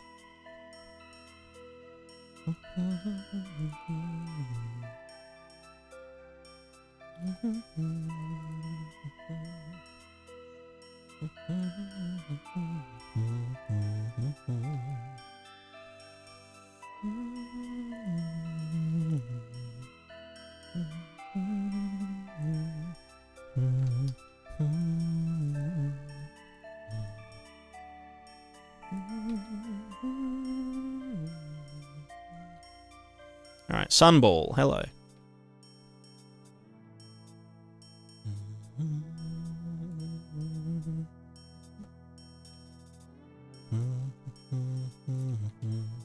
Alright, we need to make a new data field called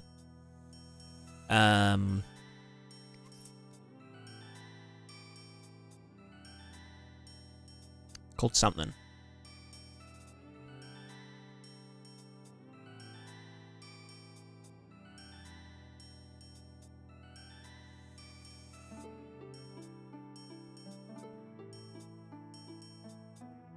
Look at these hotspots converging.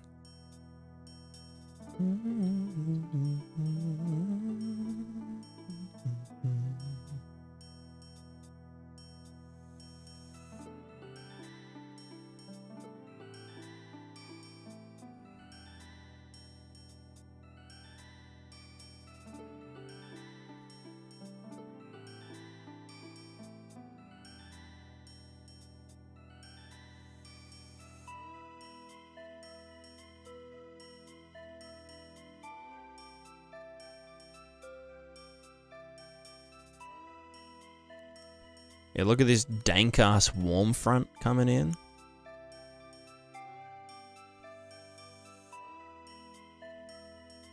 I think the temperature gradient factor is way overtuned. Temperature gradient factor 0.01. That's more like it. Did I change the deflection? Okay, no, I did. Air temperature, wind diffusion factor 0.1. And then we just need to put in the twist factor. Whatever this one's called. Here.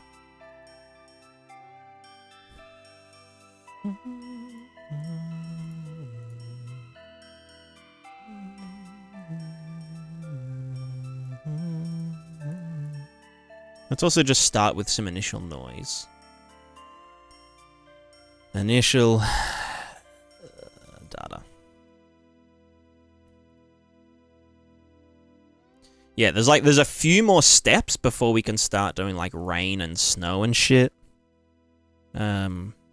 Cause like we oh god, that's so giga. We first need to do humidity. Well, no, first we need to do temperature from the sun. Because the sun heats up, you know, the land at a different rate to the ocean. Which means we get a, you know, temperature gradient. Which means we get wind.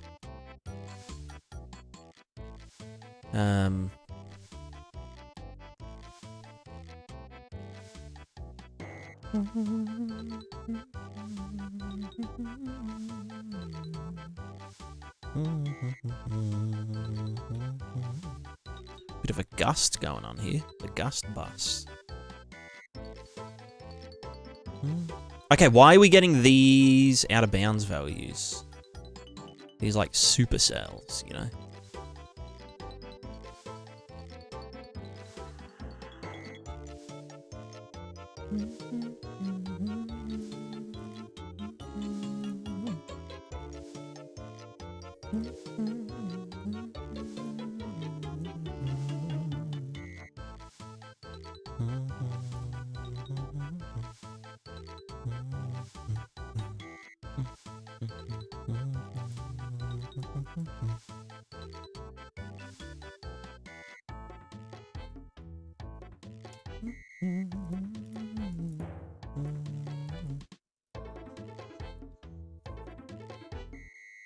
Okay, so let's do our temperature values, which are just going to be...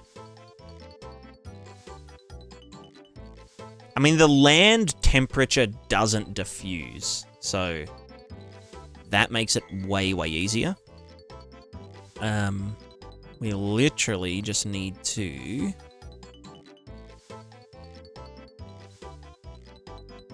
New data field. Bam. This one's called BWSDF underscore land temperature. And in order to... Hello, Adam. Sorry, I don't know why I'm so blurry. I'm just feeling like, you know...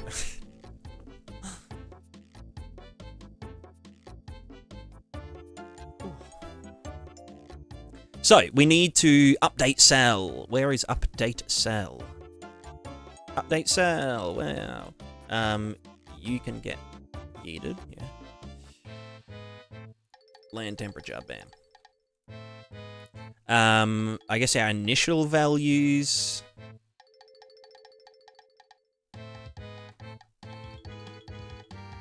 So why, When air moves up, like up over a mountain, it does get colder, right? But does it get colder? It gets colder because of the pressure change, correct?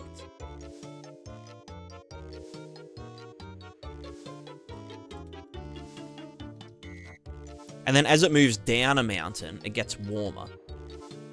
As wind moves upward, it cools down because air expands as it rises into regions of lower pressure. This expansion requires energy, which is drawn from the air's thermal energy, thus causing a temperature decrease.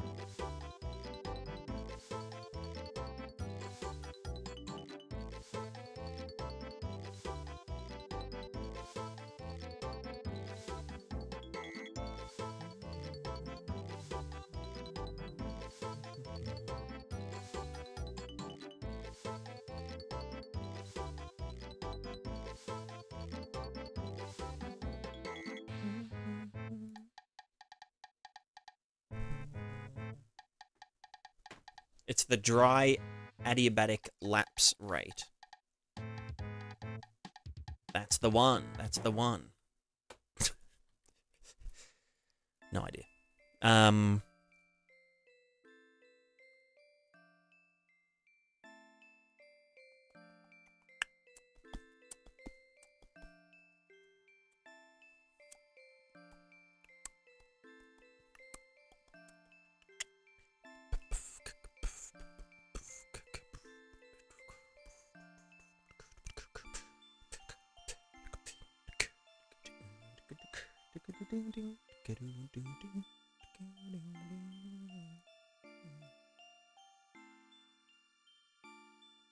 You know something I've maybe kind of realized is I can just store a single value. Because like this whole thing will get updated. But then I need to know the update order, which is fine. Because I could just be like, oh, wind, blah, blah, blah, blah, blah. Here's the dot product of, like, you know, how much it's rising. Dot product, whether it's going up or down. So then I know how much of the wind is going up.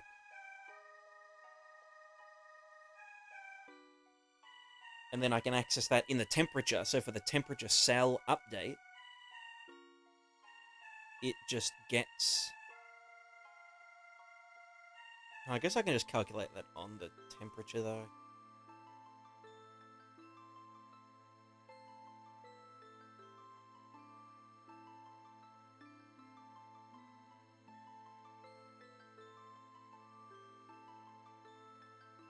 But yeah, that's if a wind moves up a mountain. But I guess the tops of mountains are just...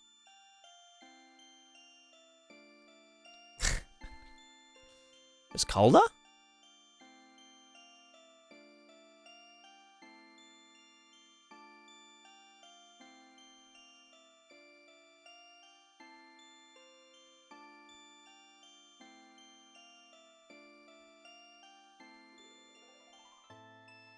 Anyway, let's just go land temperature update cell. Let's do a variable called land temperature. This is a float. Land temperature C. You are a float doodad. On initialize, calculate initial data. We just want to fucking populate you. Well, we probably just want to get manager, get, oh no, just get actor of class. Get the terrain. Save you.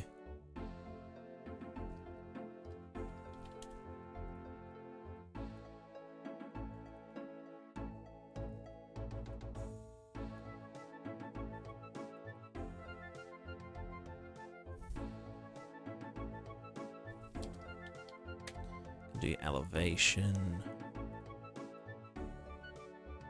I did something in air temperature as well in the initial stuff.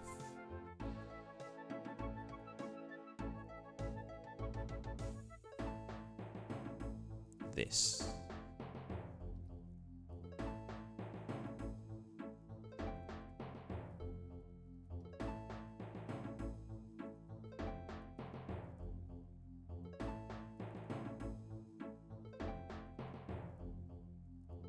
So let's do manager. Get length, grid array length -1. Do a for loop.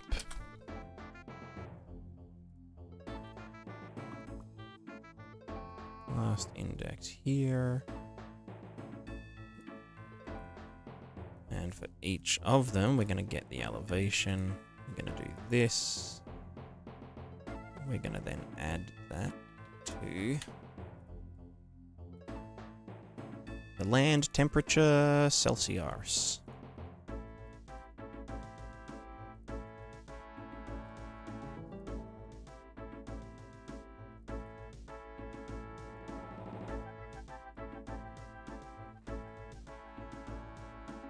Although we probably just want to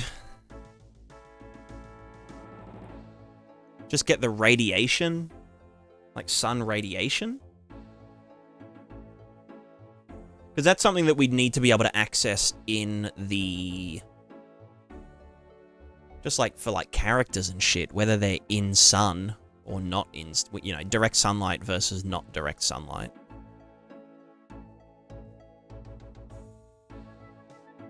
And the first check of that would be, are we behind a huge landmass? And then we can do a local line trace to see if we're like in a building or something, or behind a tree.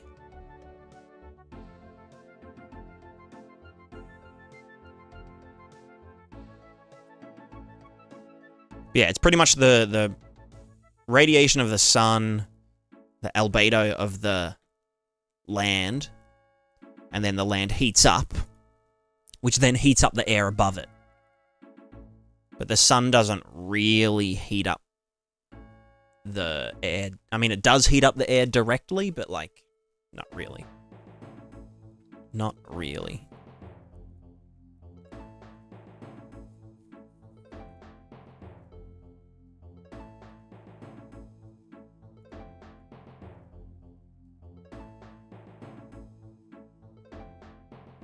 Alright, so when we update land temperature... So should I be doing a per cell radiation, or should that just be a part of the land temperature? Like current land exposure.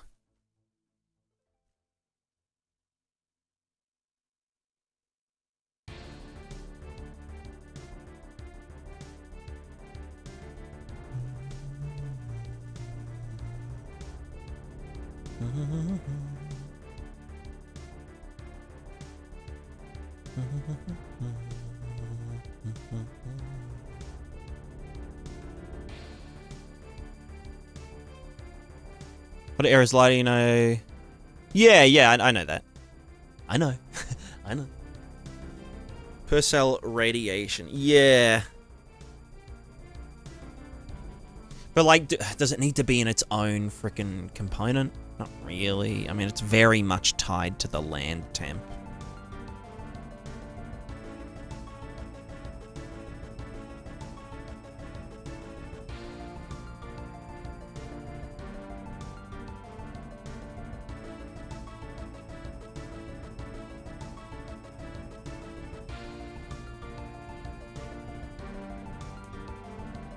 Yeah, well, the rain will be driven by,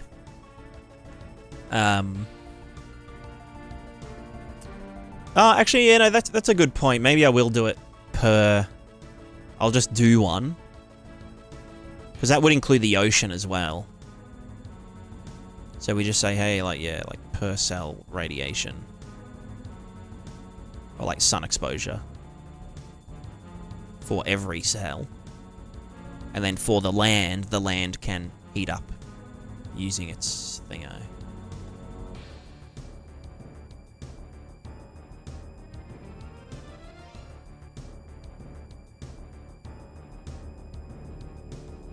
Although we have to kind of check. What do I do with the land below the water? I guess I just have to take the max of whatever's higher. That means I have to check both.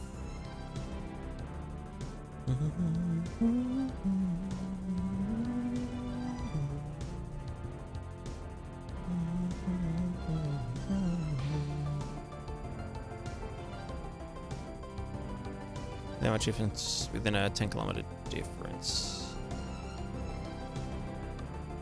Well, I'm talking about like behind a mountain is gonna stay cooler than the front of the mountain as the sun's rising, which creates like a cold pocket behind the mountain, which then creates wind currents and whatnot.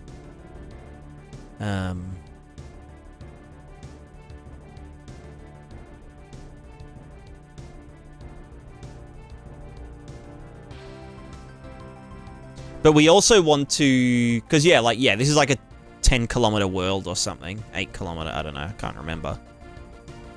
But we want it to feel like an entire continent.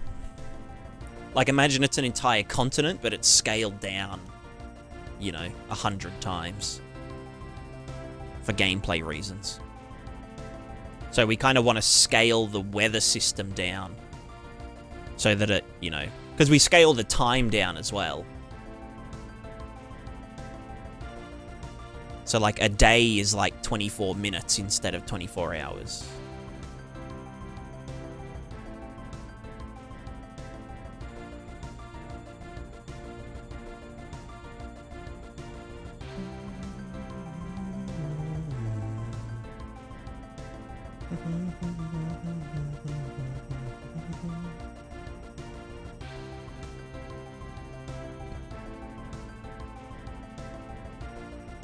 There's going to be enough air mass behind a mountain, but it'd be interesting. Well, I mean, it depends on if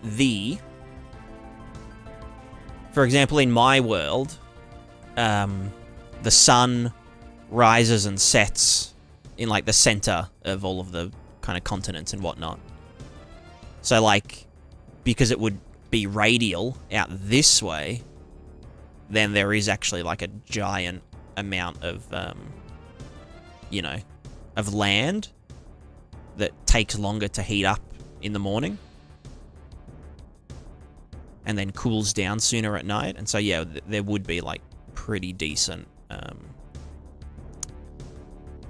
thingamajigs in that case.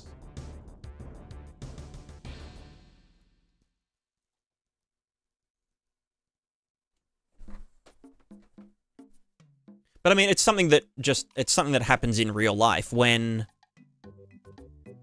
the sun rises and hits the side of a mountain, it heats the air up. And that creates a wind that travels up the mountain, or like toward the mountain.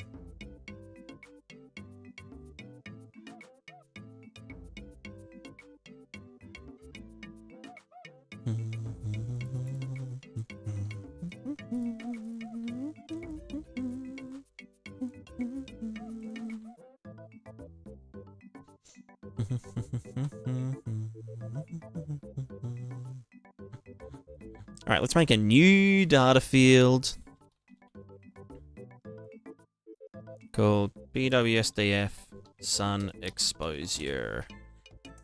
Sun exposure.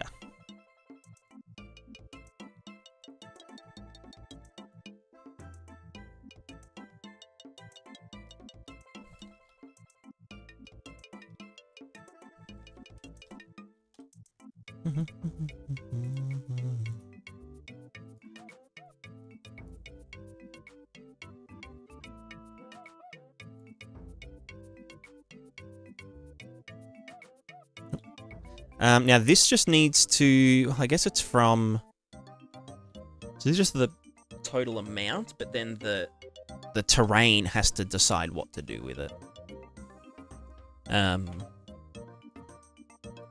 So this would just be the max between the ocean elevation and the other thing.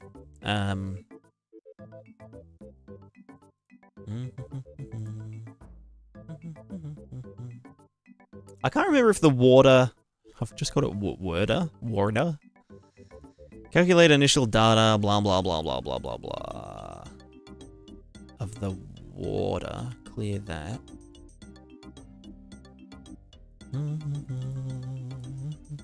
Okay, no, I am getting the elevation of it. Cool, because that would, again, be the same for lakes.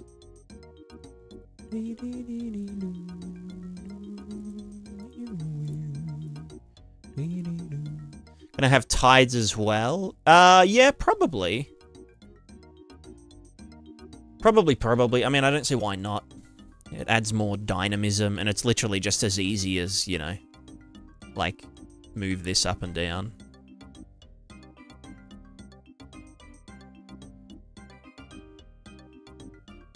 Over the day.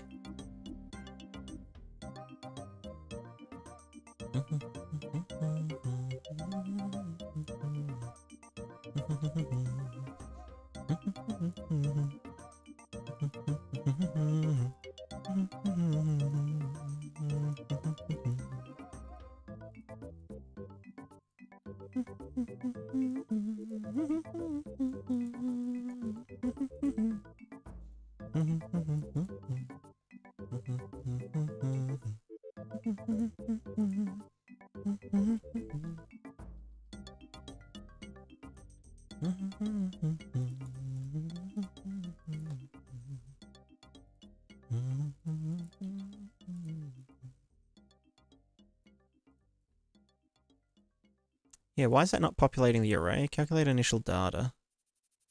New data field, blah, blah, blah, blah, blah. Calculate initial data. Okay, you're not doing it, bruh. Calculate initial data. Anger. Why is it not calculating initial data?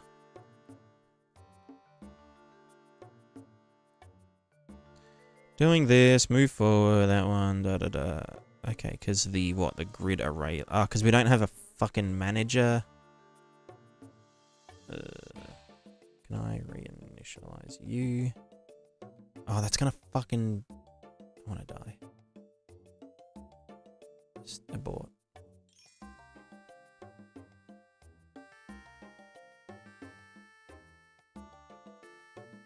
Alright, now it has...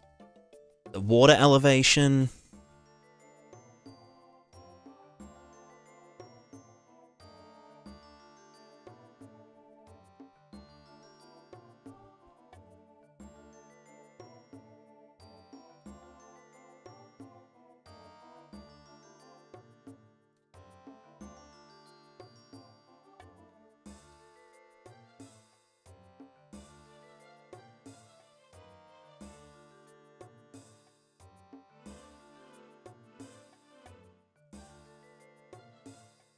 Alright, so in sun exposure,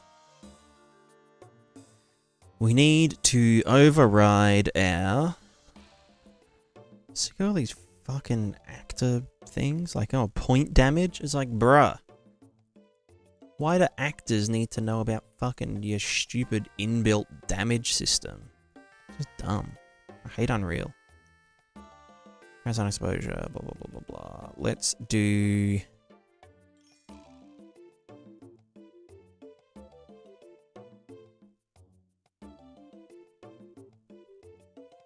override, update cell. Bam. And then also override initial data. Calculate initial data. Calculate initial data. Let's just fucking, I don't know, set the length of this. Set. Now, what's it called? Resize. Is that the last index? New size of the array? That would just be manager array length, right? Alright, so when we update cell, we need to do get cell... I guess I have to do that from manager. So you have the current index, we get cell, distributed cell locations from index. We'll do a 2x2. Pardon me. And then our locations for each. We need to... well, I need to, like... You know what? Let's just do the cell location. Just in the middle. Who fucking cares?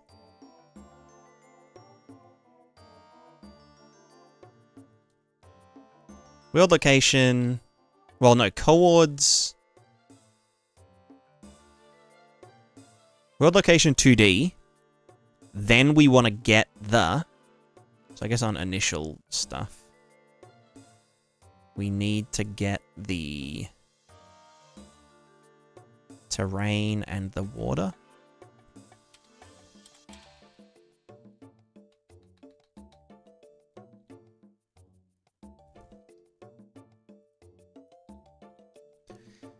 Terrain and water.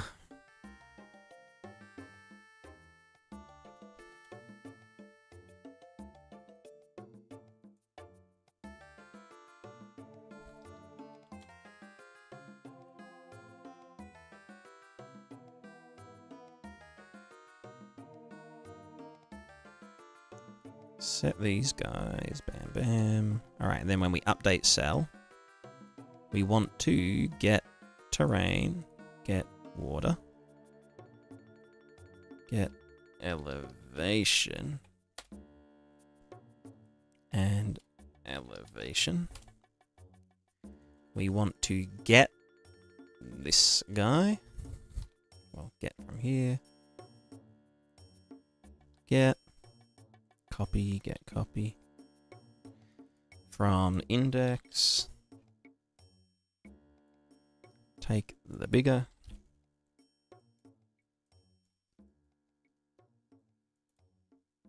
You want to... no, let's go make vector.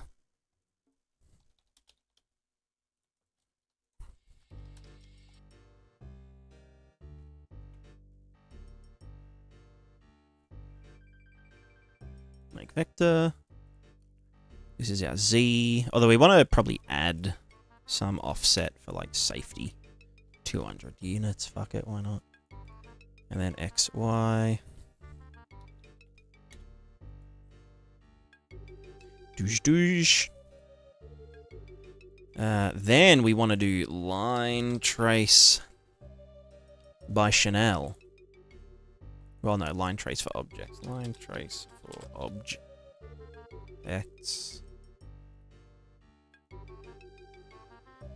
Well, no, we'd probably want to do line trace by channel in the end, but then do a thing. I'm just going to be lazy. Get actor of class. The ball, the sun ball. Then get the ball. Get sphere. Get location. I'm just going to trace from here to there.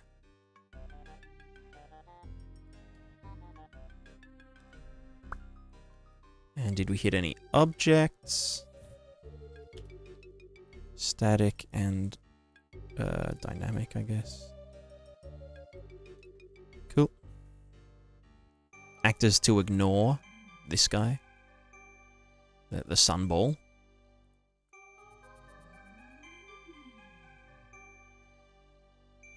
And then all we need to know is, did we actually fucking hit a thing?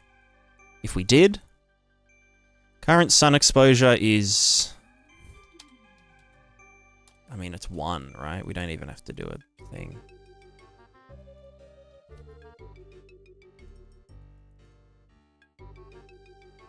Although I guess the distance matters in our case, and maybe the angle.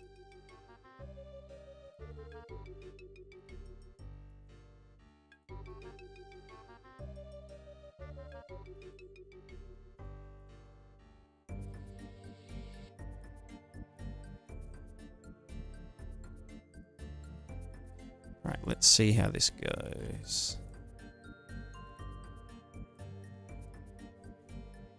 Oh, I need to put it in the fucking thing. Or is this a messy code to be easy to read? I disagree. I mean, the blueprint that I'm doing right now is just like hacked together prototype stuff.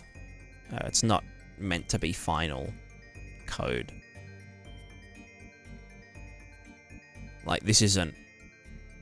this is not indicative of how I'd usually lay things out. Oh, fuck. No, I didn't mean to... There we go. New one. This is sun exposure. I guess we'll get land temperature in there as well.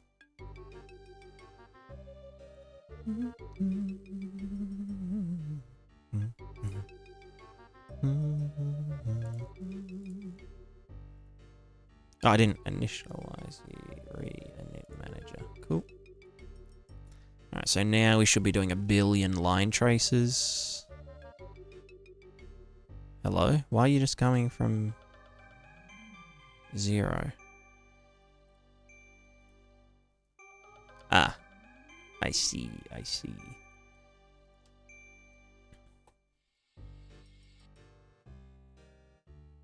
Cool. There is our sun exposure thing.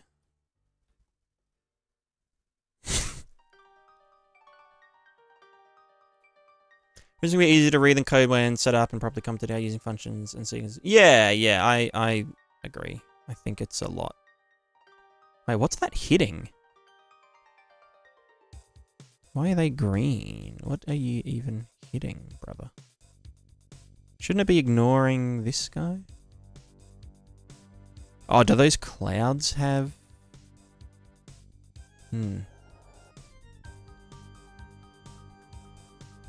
Look at these dank raycasts.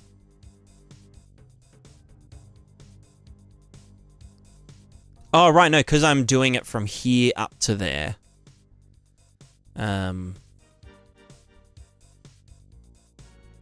Yeah.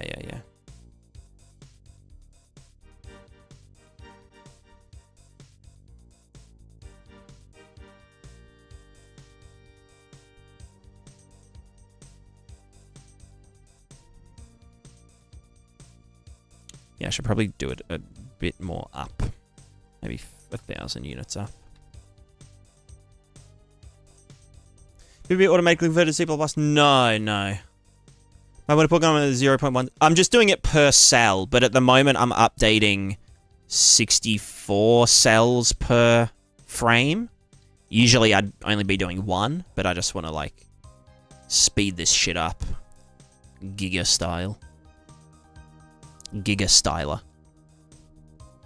Yeah, see, this is still right because the average elevation down. I mean, that's a edge case anyway. Or is it?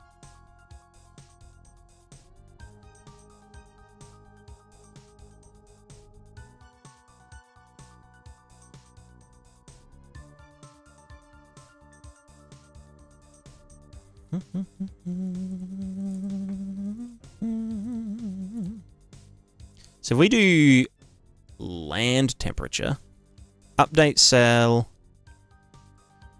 get the... It's not even the terrain data, right? We don't actually need that. We just need the thing.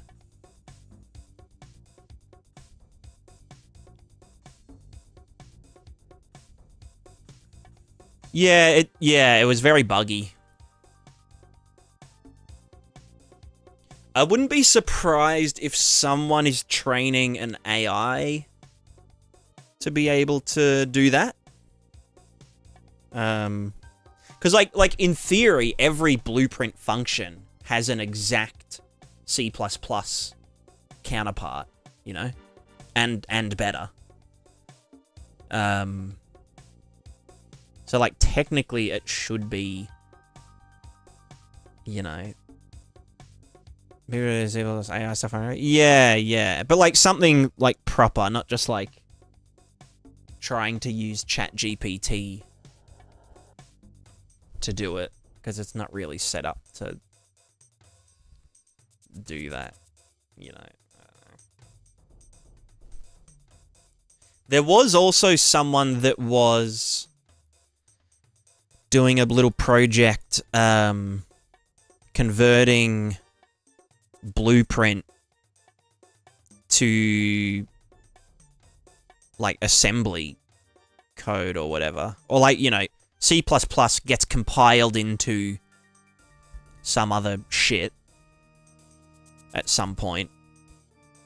So they were just trying to turn Blueprint straight into that so that it didn't, or I don't know, trying to just basically remove Blueprint from the virtual machine layer, which is why Blueprint is like way more expensive than C++.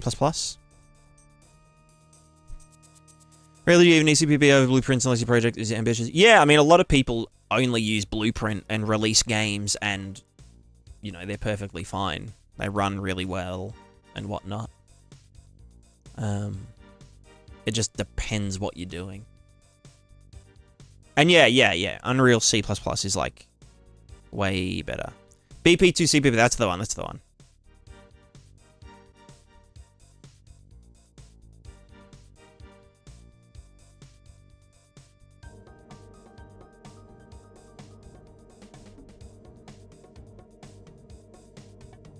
Yeah, no, it's more performant, but most projects aren't. You're not going to notice that. Because a lot of projects aren't doing... Well, a lot of projects aren't doing this kind of bullshit that I'm doing. Where I'm just, like, brute forcing it. Yeah.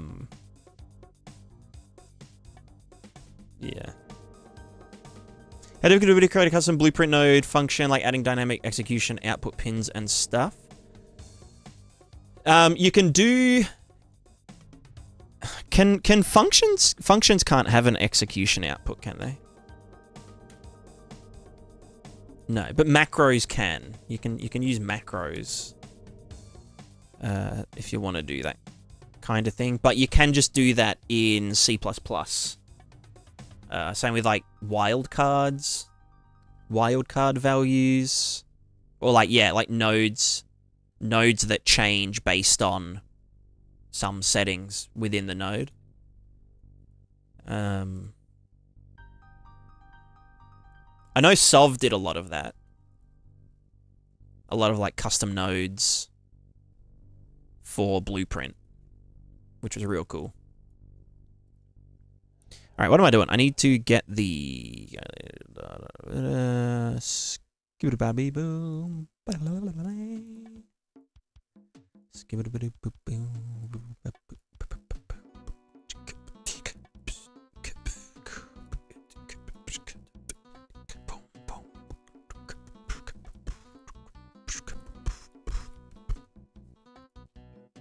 Let's just grab the Sun Exposure.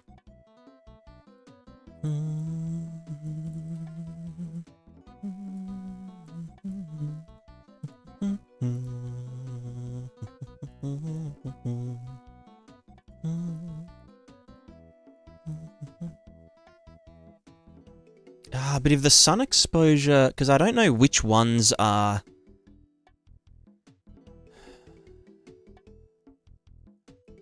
I don't know what is water and what is terrain in terms of the stuff. Because technically the terrain exists under the water.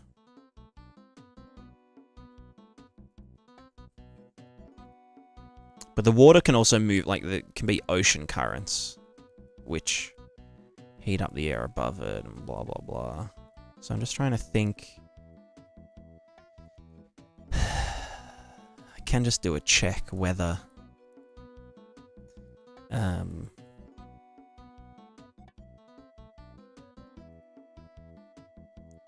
This just makes me want to do it all in one thing, instead of separating some of these out.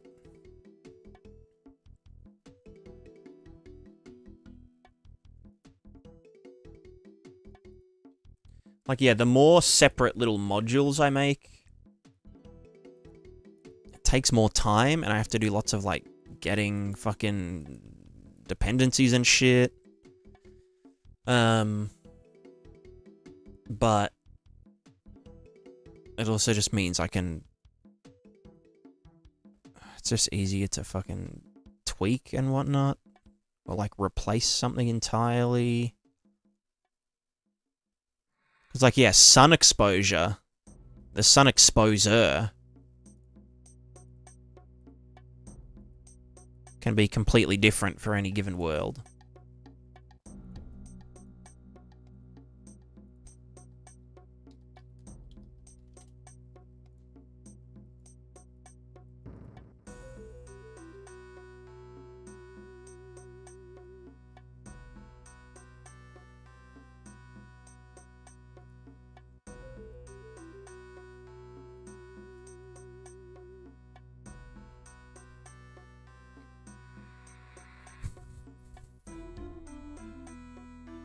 I mean, I can pretty easily do... as long as I have the water.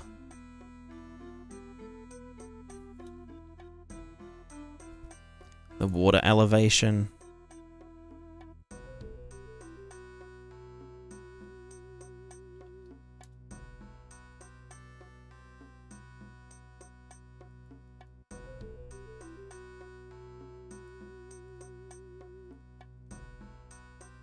Then I can just be like, update cell, index, water,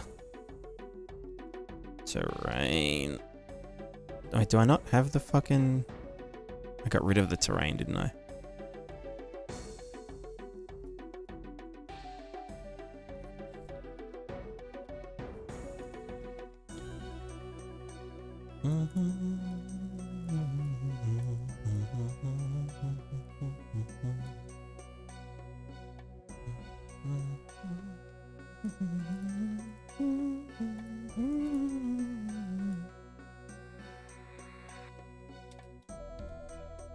Get elevation, get elevation. And then we can just get. And get. And get. And then, oops, fuck. Then, based on which is higher, you know. So this is land temperature. We can say set array element. We can get a copy. I'm gonna cache that because I don't fucking trust it. Do this.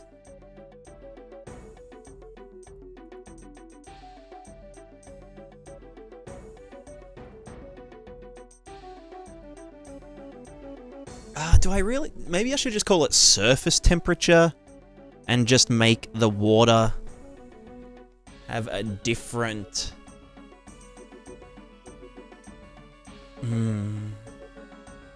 Well, no, because I guess the water's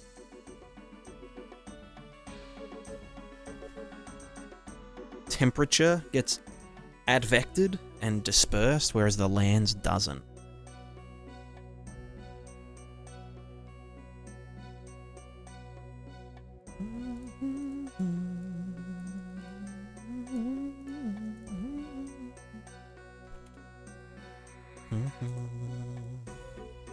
Alright, is elevation here, terrain, greater than this one? If so, do the thing. If no, then don't do anything.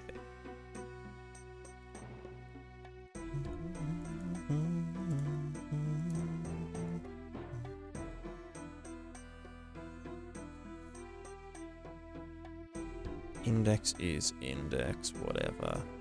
Item is sun exposure. I'm gonna get current sun exposure, get from this index. Can I get a copy of that? Whatever. We're gonna get some fraction of that. Probably delta related.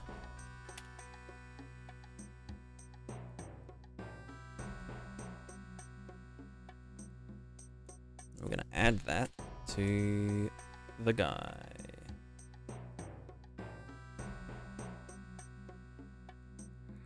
And set the new value. So that's 1 degree per second of sun exposure.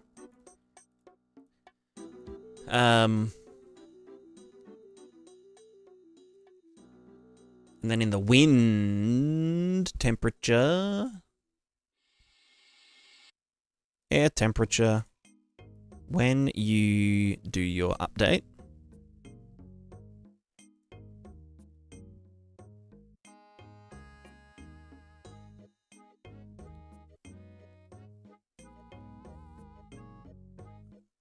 does air cool? Does wind cool down the land?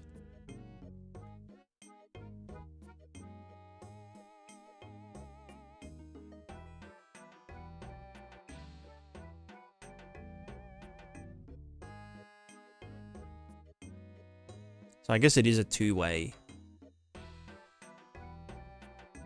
Yeah, I guess wind saps the temperature from the dude, the land.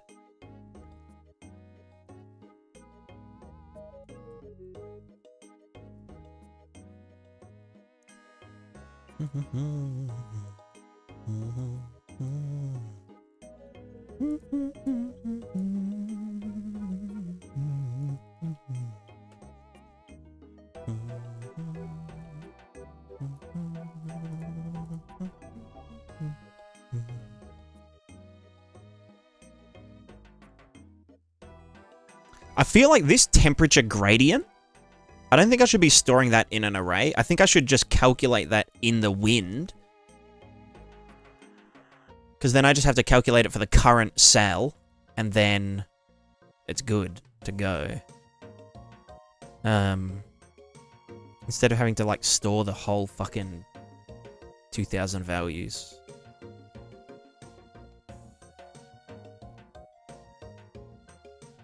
Yeah.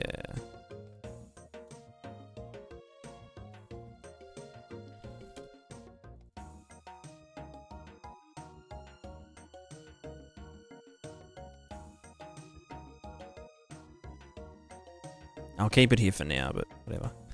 Temperature, blah, blah, blah. Let's set array element.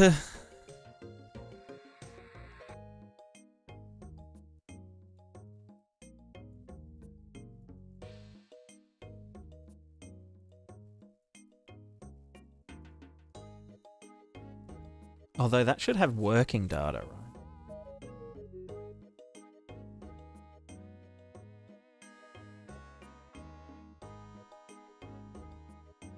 Yeah, no, I definitely want to be doing that in the wind. But this here, we're going to get the cache temperature of the air. We're going to add the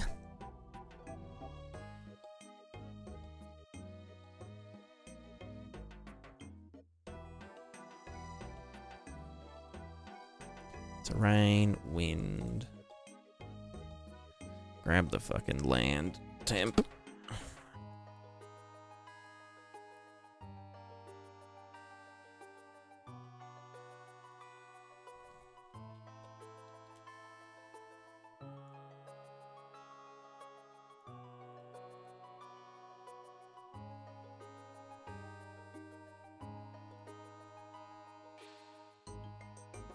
Where is it? Land temperature.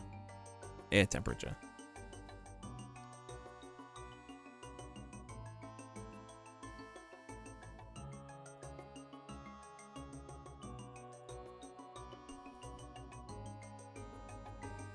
So some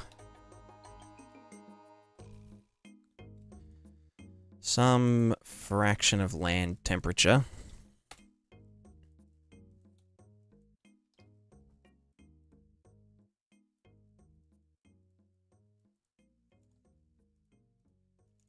It's like, I guess it's like a fucking lerp or a interp. Just a f interp 2. Target, our current is this. Target is land.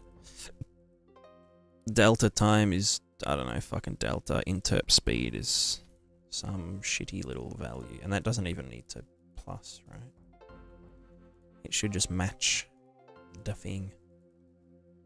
And then I guess the same goes for the wind to the ground, but...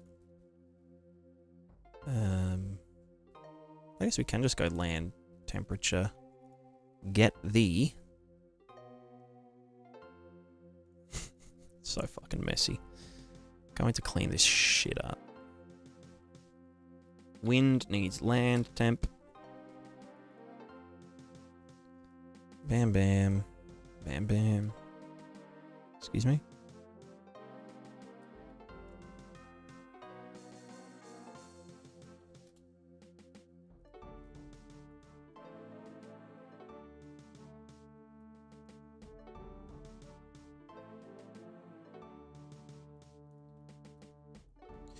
Yeah. That's a good point. But what I want to do is here.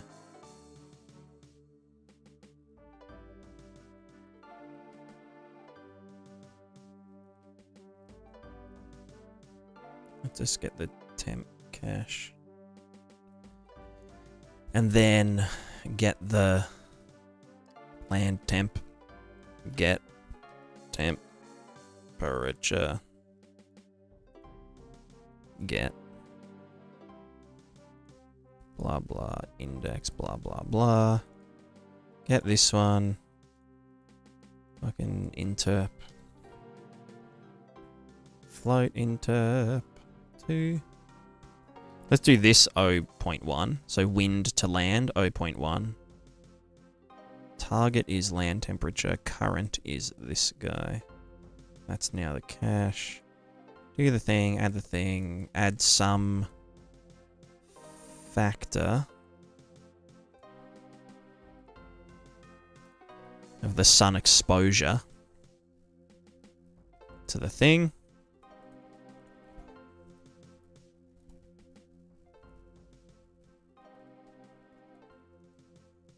I guess we also want to do on false. Just set. So fucked up. So fucking gross. We just want to like get index. Look at this sweet spaghetti. And then just get the cache value. Set that as the new one. Cool. All right, what's happening now? Let's see. I mean, the land is heating up. Look, the land is heating up. I guess.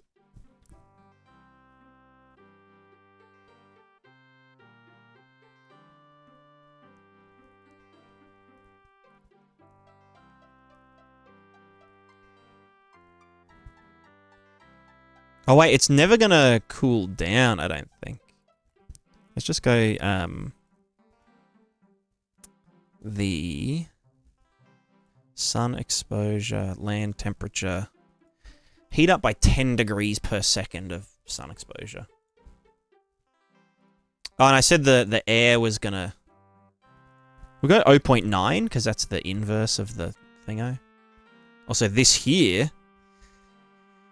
Silly. Needs to be set there. Temperature, C, truth, blah, blah, blah. Cache, do the things. Okay. Will this melt the ice caps? I mean, maybe? Maybe? Oh god, yeah, it's... Okay, yeah, it's definitely gonna melt the ice caps.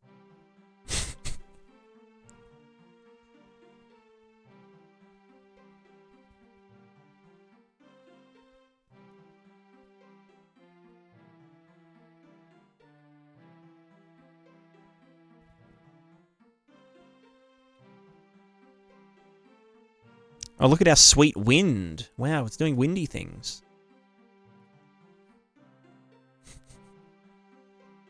Take burn damage when he walks on hot beach sand without shoes. I mean, look, it's...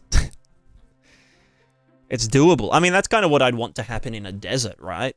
When the desert sand heats up a shit ton. And if you, like, faceplant into it, you'll probably burn a bit. Alright, let's maybe not do that so fucking crazy.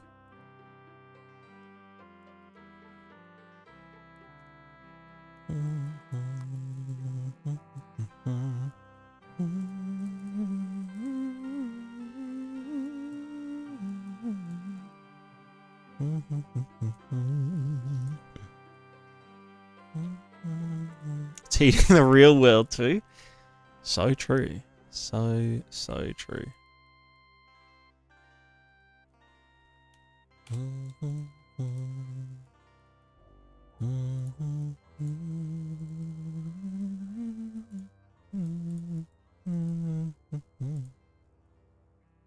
I also need to do this. Right? I need to actually set this to 0 when the sun isn't hitting it.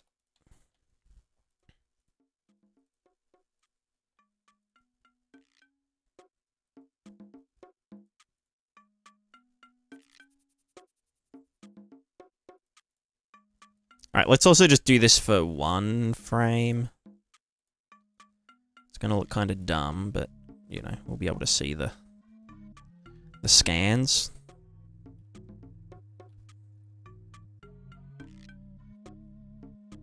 Oh, wait, no, it's the other way around, right. It's, if it does hit something, it means it's not in the sun. If it doesn't hit something, then it means that it is in the sun.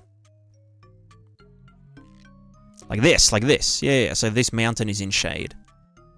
And this is fucking heating up and literally just burning the fucking world. Now there's like this fucking crazy wind coming in from the ocean because the ocean isn't hot. We're not, you know. So that's the pressure, that's the temperature gradient I was talking about.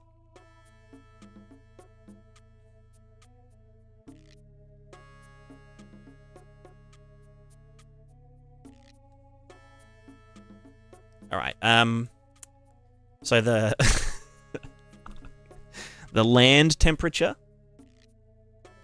shouldn't be times 10. It should be like 0.1 degree per second or game second of sun exposure. So that's our initial thing. Well, let's say initial temperature. Initial air temp. No, initial land temp is between 10 and 0, maybe 10 and -5. Yo, how's it going? Okay, there we go. So now we're heating up. Things are getting hot. Also, I'm going to, let's just presume there's no wind to start. Wind, initial data. That can just be like 15. Slightly in the X direction. Tips Fedora, hell yes. Any Fedora wearers in the chat? Probably don't answer that. Maybe don't answer that one.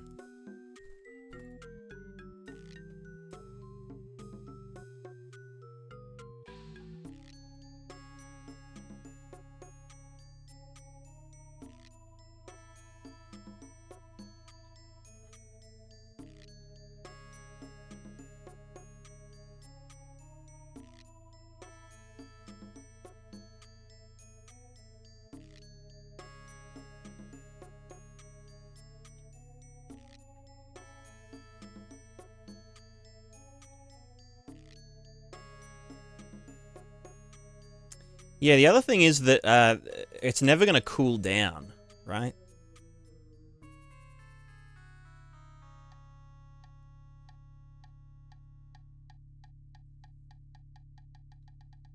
Like, there's no cooling functionality here.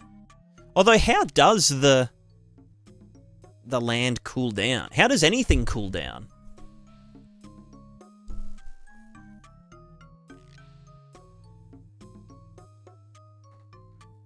Because, like, the heat has to go somewhere.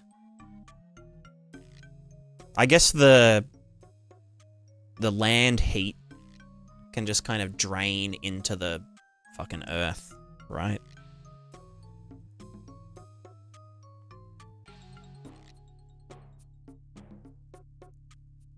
And then the air does the land and the blah, blah, blah. So maybe we do update cell. Holy fucking shit. And then another interp.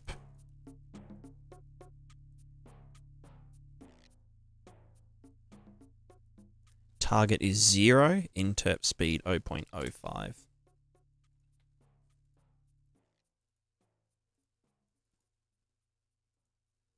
Maybe 0.1? I don't fucking know. Is that gonna like outdo the well, no, but that's 0 Celsius, which doesn't make sense. It should be 0 Kelvin. Target negative 273.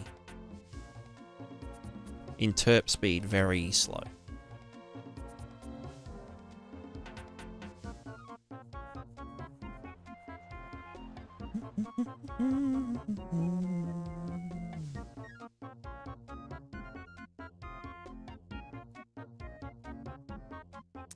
Well, cool guy, that would presume that we can... Oh, this is... Okay, it's getting very cold. The sun isn't heating it up fast enough. 0.001.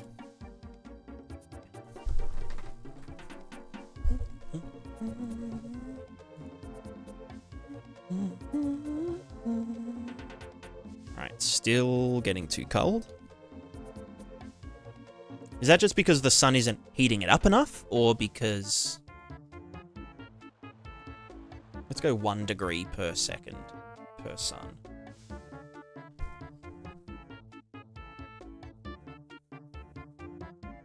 Doing something. It's doing something. But now we're just going to cook it.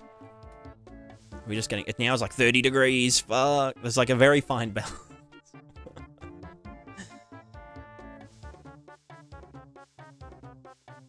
Look at that sweet, sweet pressure system. All right, we fucking cooked it. We cooked it. We cooked it. Because temperature is... Well, I guess... Yeah. Maybe we just do this.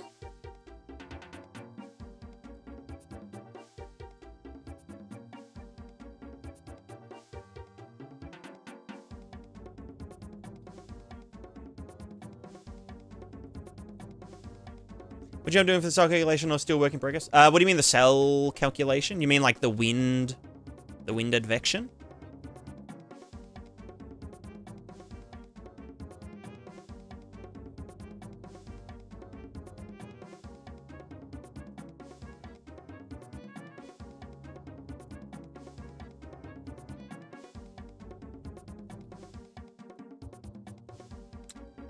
I ended up doing an area-based one. So... Yeah. So, we do it so that, like, the distance that the air moves, we then get this here. Chicken? I didn't realize you're here. And then we can just get the area of it and use that to split between these cells, which ends up working really nice.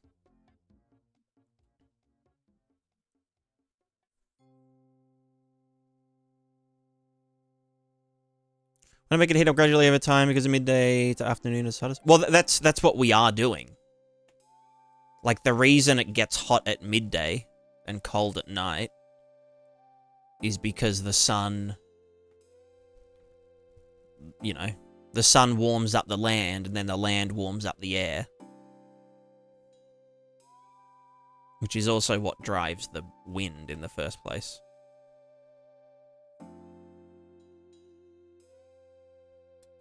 Hey, Cheeky.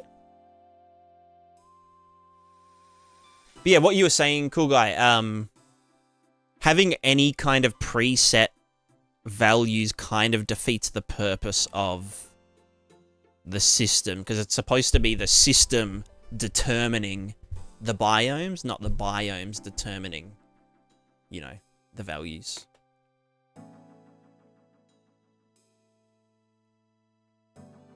Yeah, I also need to take in the angle of this into account so that it stops heating up. Or, you know, like the morning sun isn't as crazy as the other one. Yeah, this should all be cooling down now. Which I believe it is, yeah. We can see our dudes. But I mean, in reality, our ocean should be heating up at a different rate to the what's it called?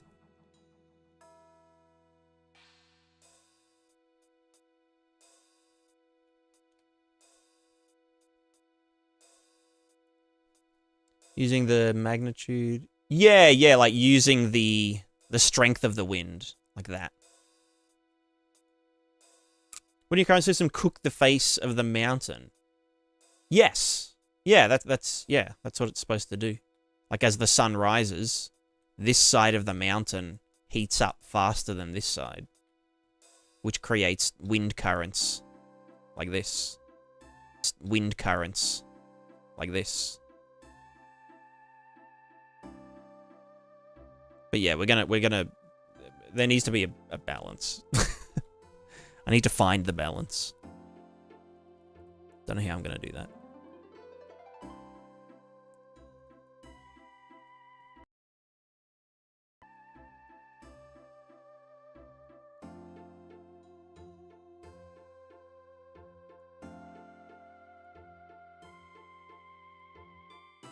Where? What the? Hello? Are we still going?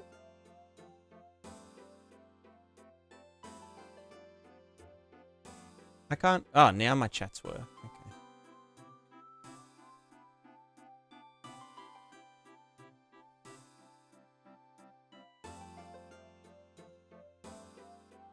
Alright, now that's too cold.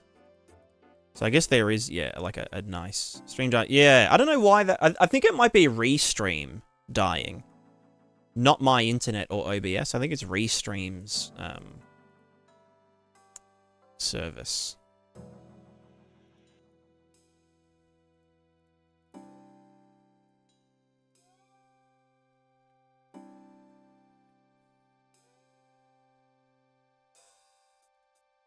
Yeah, you can see, let's say in my world, if it was winter and the planet was up higher in its oscillation, so this was down here, then the days would be shorter because, you know, this is going to rise up and it's going to rise later. And so now it only starts heating up, you know? So it'll end up being way cooler.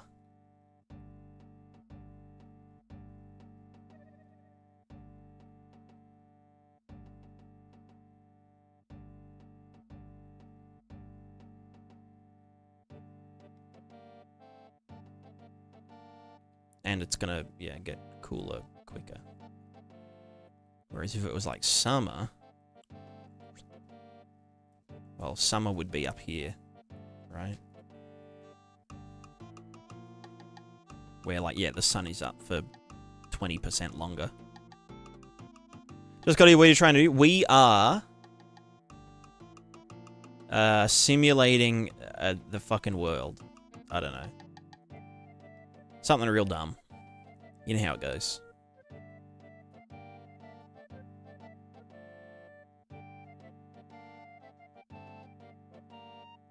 Does it catch us on fire with this system?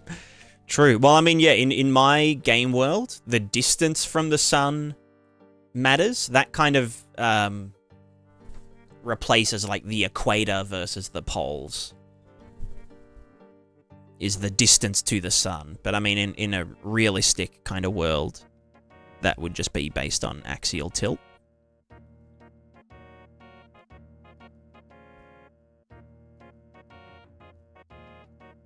I mean, I could just simulate that now using the sun exposure. If we just go... sun exposure, fella. And then if it is... We can just get the distance, right? Just break that. You know, I can just go distance from this guy. Distance vector to this guy. And then remap that. Map range. Unclamped? I don't fucking know. So that, like, at 0, it's like fucking 10. It's like gigahertz. And so this would be 0 to, like, what? A fucking million units, maybe? And then that would be our thing. You know, that should be clamped. Just for safety. So 0 to 1 million. Equals 10 sun exposure to 0 sun exposure. Which also means that at, like, ironically at... Wait, let's just check how large...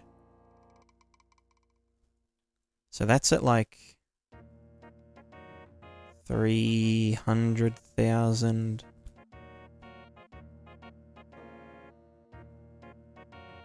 So yeah, okay, I think 1 million is decent. Oh, actually no, maybe 1 million isn't. Maybe like it should be like this.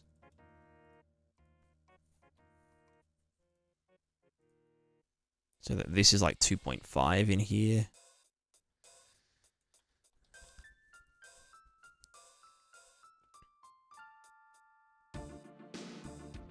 Okay, maybe less than 1 million. Oh no, that's 1 million. I had it set to 1 billion. Classic, classic. Okay. So the bits furthest away from our sun ball are going to be cold as fuck. In theory. Yeah. But the bits over here are going to be way hotter. Although I guess as the sun goes up, maybe I should just do the... No, I mean, that makes sense, right? As the sun goes up... I guess it would... I'd need to factor in the angle from the sun to the land, because if it's at a different angle, then it warms it up less, right? Okay, so this is just cooking in here.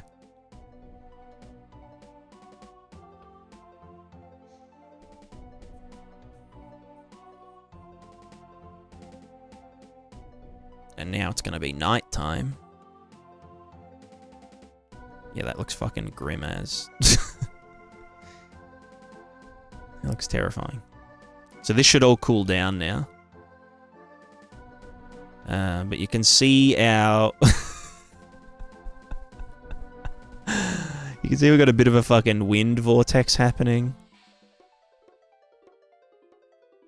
Is this a cyclone? I think technically... Yeah, no, this looks like a...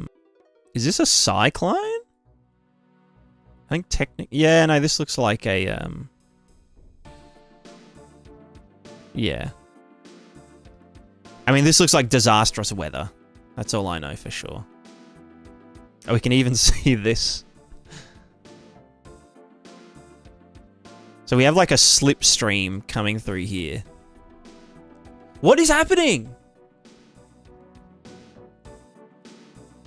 Is it my internet or...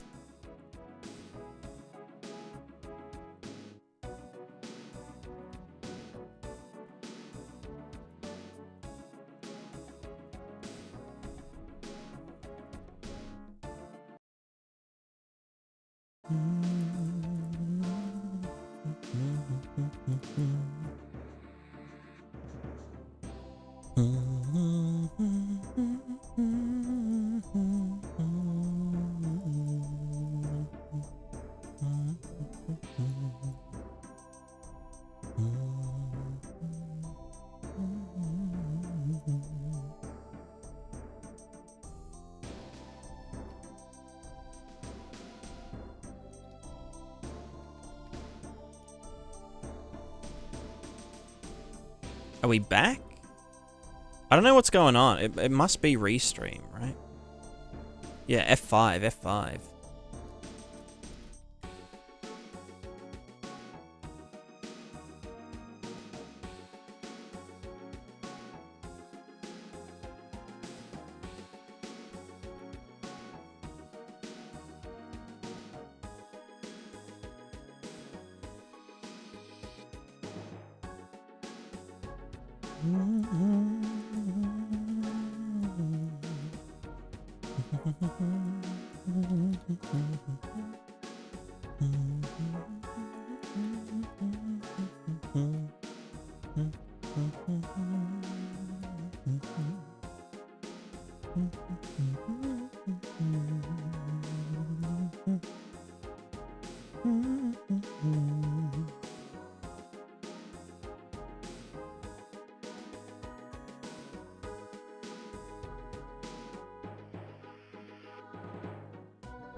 Don't know why this is happening. F15?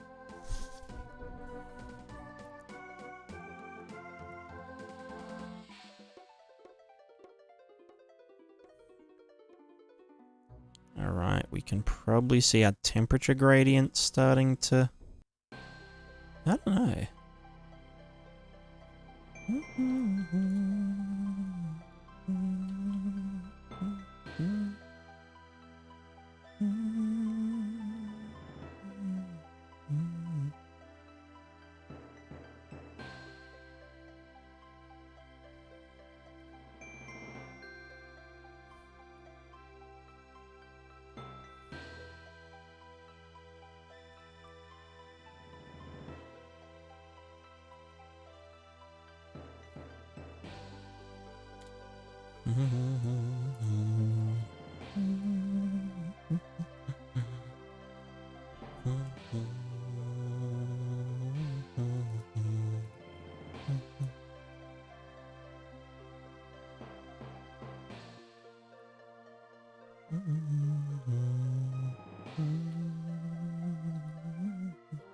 Oh, right. I see. I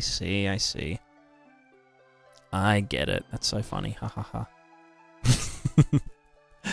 It is quite funny. Ha ha ha. Ha ha. I get it. Ha ha ha. So funny. Oh my god. I'm laughing out loud. XD.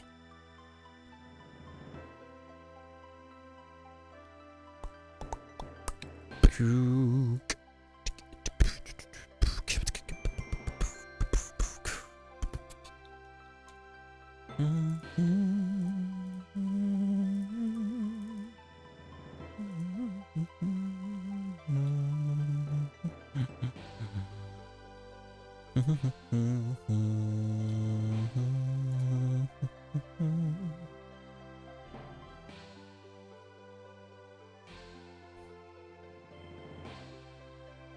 Yeah, there we go. We've got a sun. It's warming up the land. The land warms up the air. The difference in air temperature creates wind. The wind moves air around. The air cools the earth down. Bunch of shit happens. Don't know why this is so gigafucked.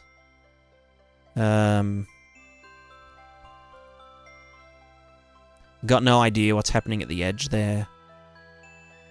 This is really scary. We're getting this fucking giga wind coming out from the sun.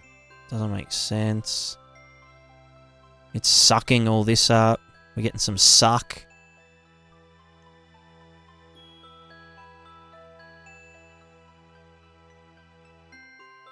That looks fucking terrifying.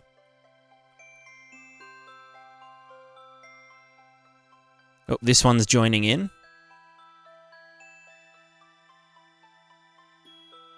Oh, yep. Here we go.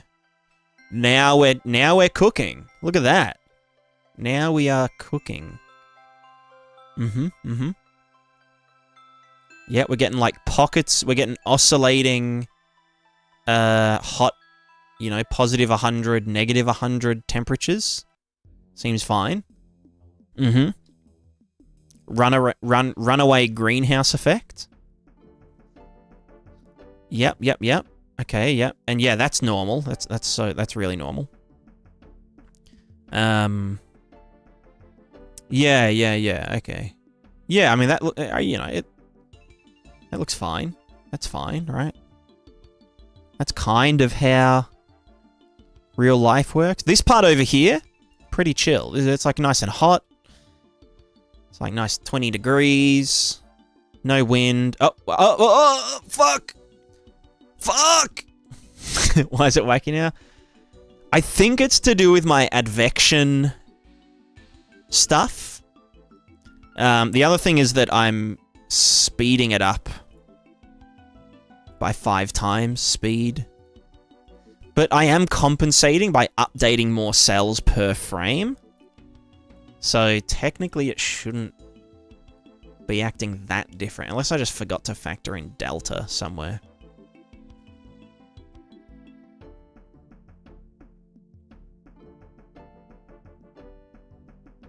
Now it's at 1 times speed.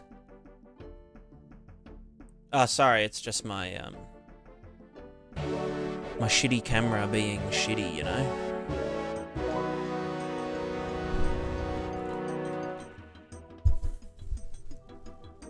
Yo! Celementary. Hello. How's it going? Welcome.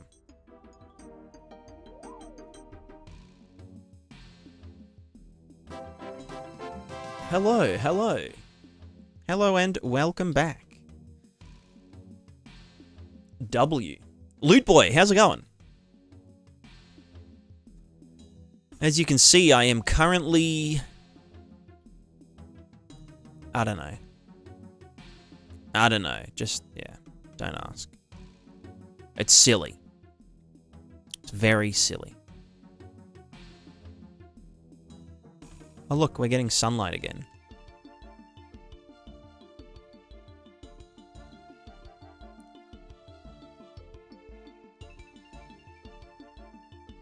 I am having a good stream, thank you. We're just working on our stupid...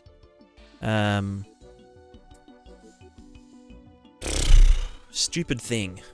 Very stupid thing. Yes, doing a disco show, exactly.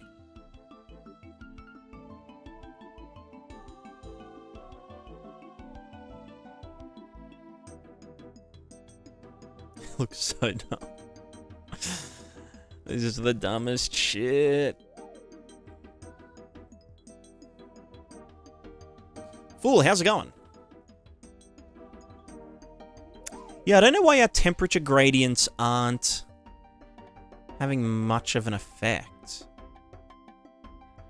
I mean, is it just that the wind factor needs to go up?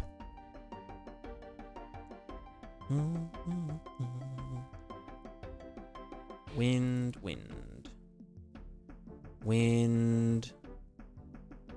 Temperature gradient factor. 0.15.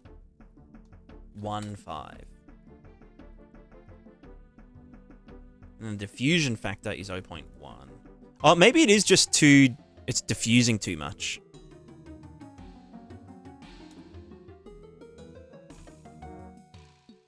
You could do the render target Niagara touch. Yes, yes. Look, give me some time. Give me some time.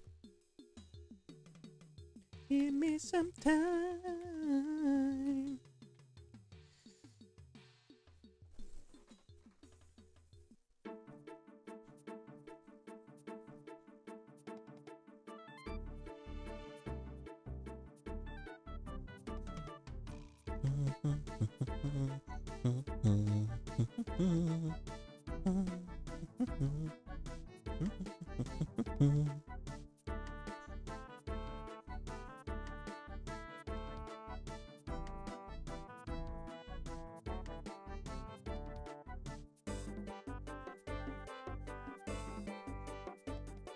Let me just get rid of the deflection downhill factor.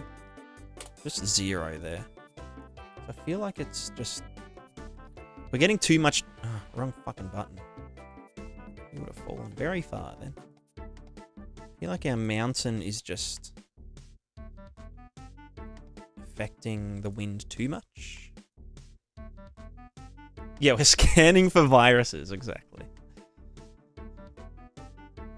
What were you working on, Celementary? If you're still here, if you didn't need to raid and run.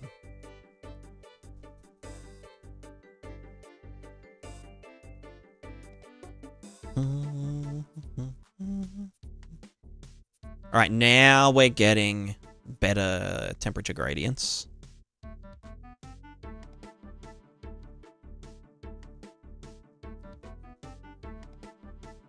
While it's nighttime and it's cooling down.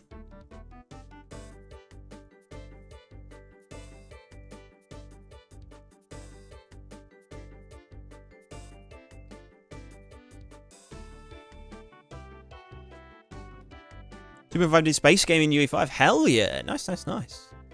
It does look like a sorting algorithm, doesn't it? I will be right back. I'll let you guys watch this while I go.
Hello.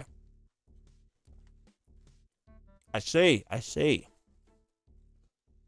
Mm-hmm.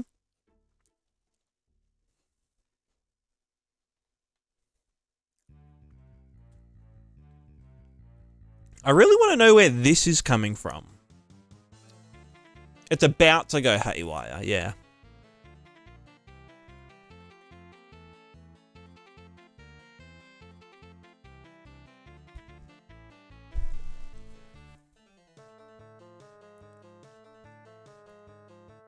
But I mean, hey, you know, right? How I said that? Oh yeah, like in my game world, the wind would all end up flowing towards the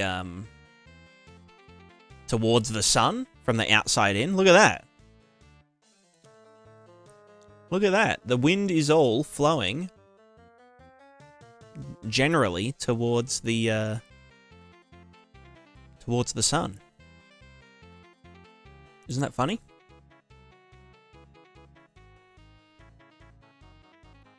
Yeah, I don't know what the deal is. I feel like it's a, because, like, the simulation wraps, right? It wraps from top to bottom, but I don't know why it's, like... I don't know. And I don't really know what's going on here. Oh, okay, now I do. Fuck. It's very hot. So this is moving here. It's deflecting off of here. These are like vortexing together.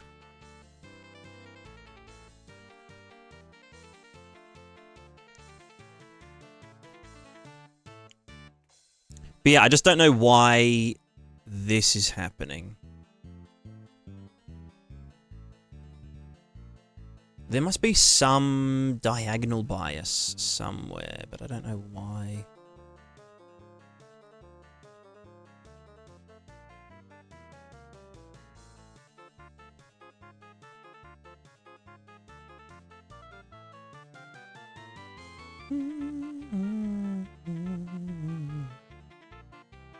Climate change in the making. Imagine you're just like chilling here. You just got a little house here. And whatever the fuck this is just coming straight for you. This thing. Oh shit.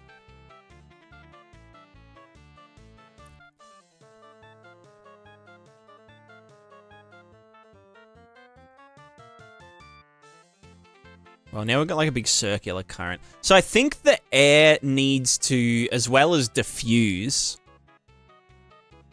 I guess air currents do just like die out. Like there needs to be some kind of, you know, interpolate towards zero going on. Because this is fucked. Making a river but for air. Exactly. Okay, now we're getting these breakaway cells. Which are gonna start doing really dumb shit.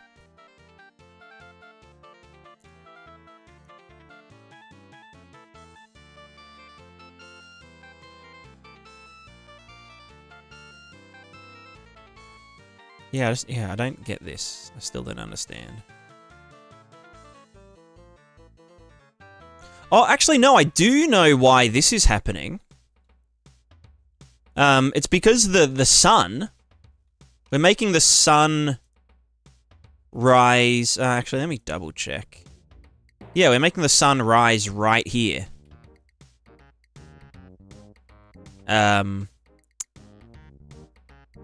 And that's like pretty much near here, I guess? And so we're getting a gradient from here to here. And...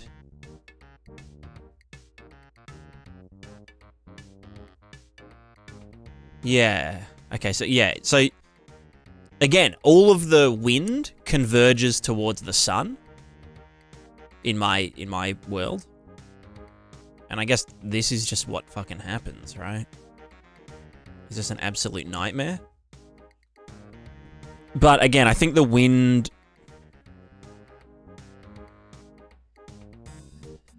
yeah, technically the wind is only ever gaining energy in this system from the gradient between temperature. It's never just dissipating. So we probably need to do something about that. The other thing is that this shouldn't... oh no, these are all individual lines. I thought they were like doing weird shit, but... I mean, honestly, this isn't terrible.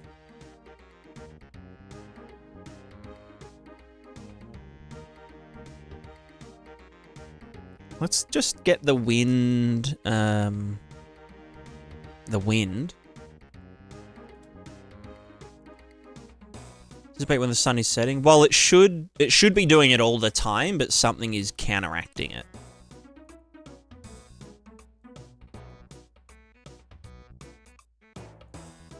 Can I interp? Well, I can interp, but that won't be like normalized, right? Let's just do length. Vector length, interp, well, direction length. Length, interp to, not V interp, F interp. Target 0, delta time this guy, interp speed 0.1. And then multiply U by that. And that's our thing doing things.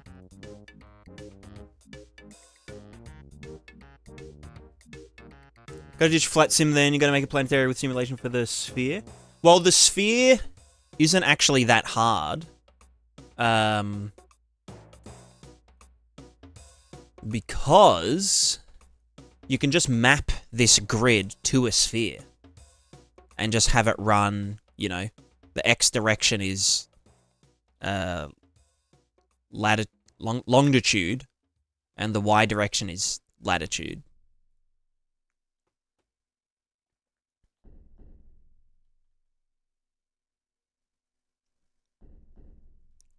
Yeah, okay, so these are all dying out now. All our wind. But we should build up. Okay, maybe that's a bit too fast. The other thing is that, yeah, if we use an F interp 2, then we, you know, it kind of reins in really extreme values while not affecting the smaller values. The cats are out. Well, that cat is up. There's a cat up in a nest, and the other cats are outside, so we actually can't cat cam right now, unfortunately. But we can wide. We can have width. We can do width. I'll allow it. I'll allow it.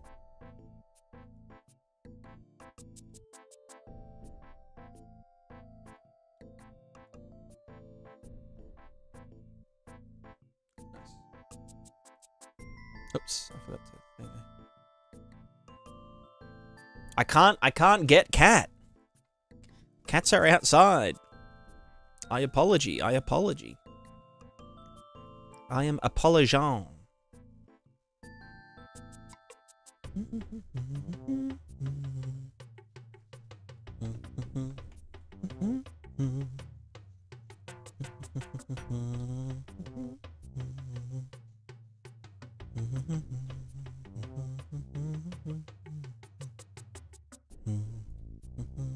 Not an excuse. I'm sorry. I'm sorry.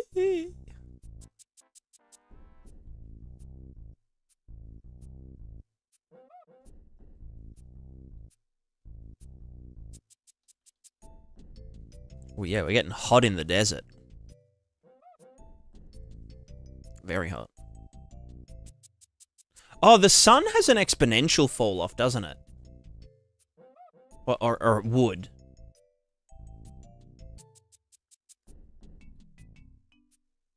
Not a linear fall off. That's silly. Yeah, everything's exponential in distance and shit.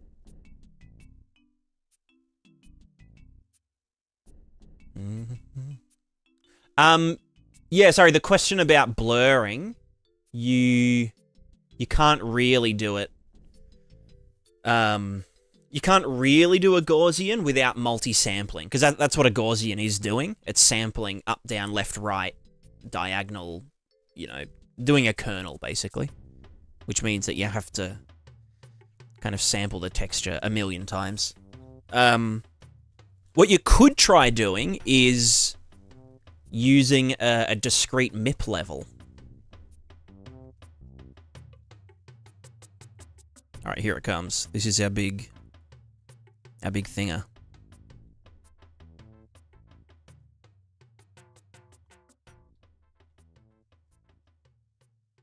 What is this technology?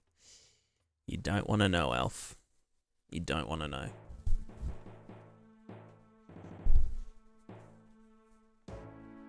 It's blasphemy, that's what it is.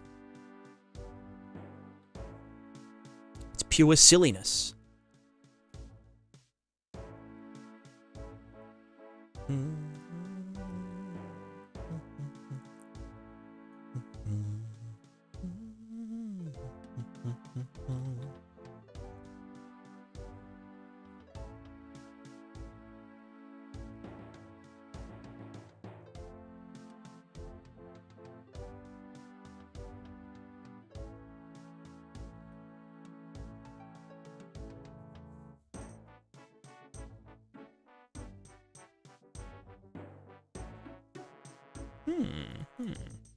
Let me just do a sun exposure, blah, blah, blah, blah, blah. Fucking, that should be a power of 2.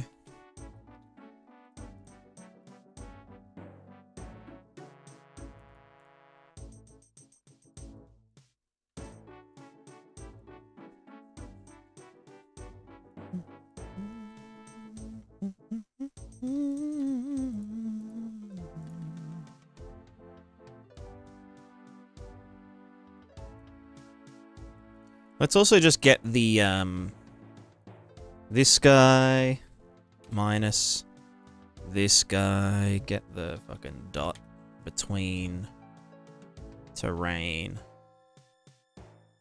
normal.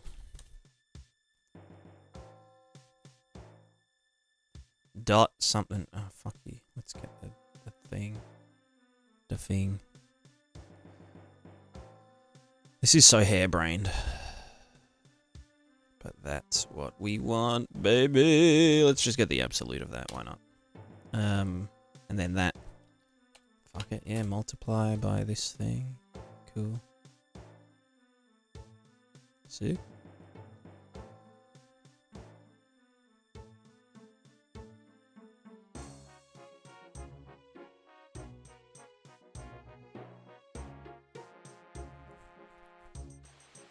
Nope, wrong button. Simulate.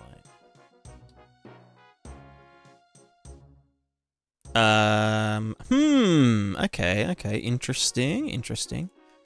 I now know what's going wrong. It's the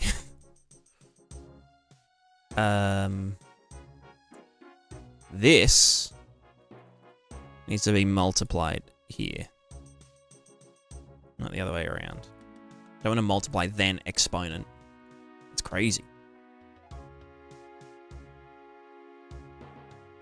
Nope, we're in trouble again. Oh fuck, what's going on? What is happening? Fuck. Distance vector dot product. Oh, these aren't normalized. Let me just. I mean, the normals are normalized, but this isn't normalized. That is what's going wrong. Jesus. Dot abs blah blah blah. Sweet. Sorry. Hello, you are going on. How was the stream? It's my stream is going interestingly. For those of you that are joining, I'm currently making I'm making a world simulation tool to use in my adventure simulation game. But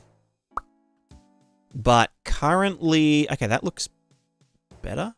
Yeah, okay, cool. Yeah, sorry, exponential fall-off's a lot better. So yeah, currently, and you probably think I'm a bit crazy, because, like, why would you simulate climate and weather in a video game? But, I don't know, there's not really any excuse. I don't know what to say. But, currently, we are modeling airflow. And the airflow carries the air temperature around. Here's our little vector field of, you know, the current wind speeds and stuff. But the sun warms up the ground warms up the air.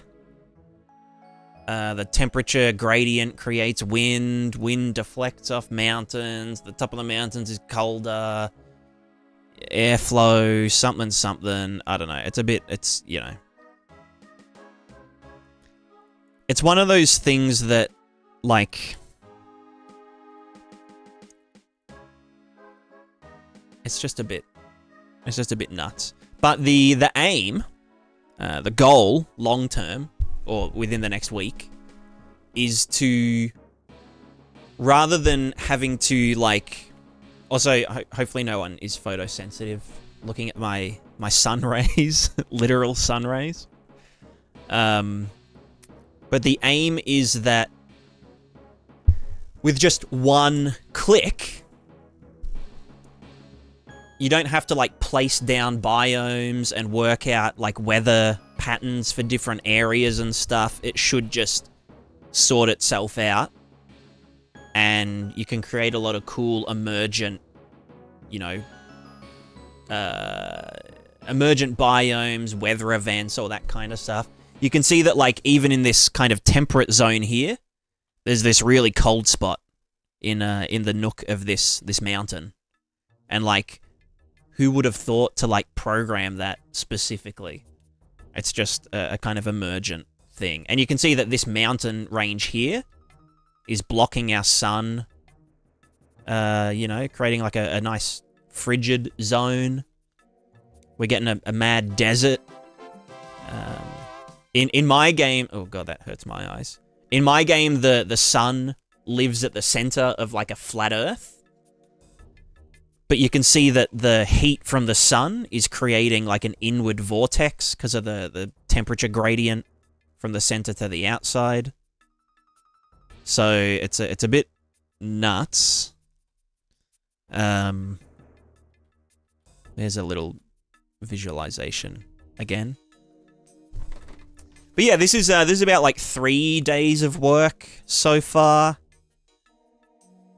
But the simulation's being done on the CPU so that it's accessible in, you know, in gameplay very easily. So because it's a simulation game, you know, if you run into a frigid zone without clothes on, you probably freeze to death. But you have the bonus of when you do freeze to death, your meat won't spoil as quickly because it's frozen.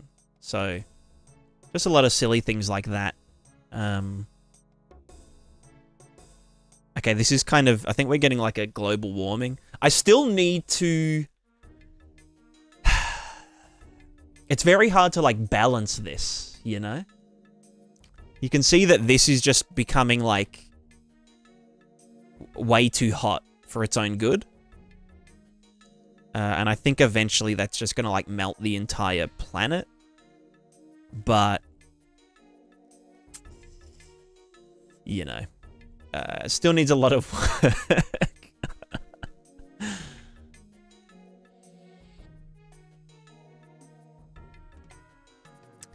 But yeah, the I swear I do work on a game at some point. Another one of my silly ideas.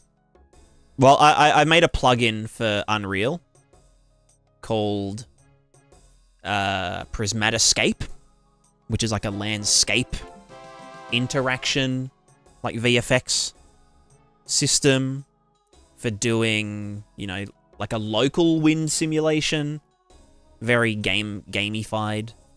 Same with like, you know, mass foliage deformation and jiggle. It's like jiggle physics, but for grass. So this is just purely visual stuff. Doesn't affect physics or whatever. But... So I kind of have built up the knowledge how to do like grid-based simulation things. And so then I was just like, oh, what if I did this but like over like tens of kilometers instead of just like, you know, instead of just around the character. But yeah, since it's all GPU driven, it's really easy to just... Like, it doesn't really cost extra whether one thing is moving or two things are moving, because they're just reading from a texture, you know, when they do their shader anyway. And then... Yeah, they don't really care if they're moving or not. So that was a thing, and then I was like, you know what? We need to do, like, an ocean at some point. So... Ocean shader... which will just like... It all needs to like hook in together, because you need to know where the surface of this is in order to like know where you're doing ripples and like foam trails and stuff. So that's... These are just all my silly experiments. And then the last thing that I've been working on recently was a physical character movement system, which is essentially just like a self-balancing robot, except like it's a you know, it's a character in a game. So you can see there's this ball, there's a capsule. The ball rotates to keep the capsule upright. But we're never using any, like, thrusting forces. We're never, like, you know, we're not, like, farting to just, like, create energy. It's all just transferred using gravity and friction, I guess. But I know Unity has some good, or like, at least has some physical, like, you know, physics side character movement stuff, but Unreal just doesn't at all. So because I want a lot of like two-way interaction, I figured that I would want to make my own character movement anyway. I wonder if I can like... Nah, I fell down. Maybe I'll be able to balance. Okay, just ignore the flipping and the... Yeah, just ignore that. Yeah, some people... I still haven't played Death Stranding. I think I said this last stream as well. But, like, people are always like, dude, you'd love Death Stranding. Like, the character movement and, like, the terrain traversal is way up your alley. And I've got the game, and I have it installed. I just haven't played it yet. So... Yeah. But, like, yeah, apparently in Death Stranding, you can trip over. Which is, like, that's a cool mechanic. I need that in my game about traveling distances, you know? So, yeah, it's, like, an interesting experiment. But, I mean, this is, I don't know. I feel like for most stuff, this is almost, like, ready. I just have to, like, factor in, like, pathing on a nav mesh for, like, AIs and stuff. But it does, like, it does move quite nice. Oh, but stairs. Stairs are not, that's a whole thing. Stairs are a thing that I need to, like, figure out. It's just not... It's like me, whenever there's, like, an escalator or the stairs, and I'm like, you know, I'm gonna take the stairs, I'm gonna be healthy. That's what happens to me. Oh. So that's a bit terrifying. But yeah, there's some other cool little quirks, like, because it's friction-based. Like, the movement is friction-based. You can, if there's, like, a cardboard box, and you try and move off the cardboard box, it'll, like, tip over.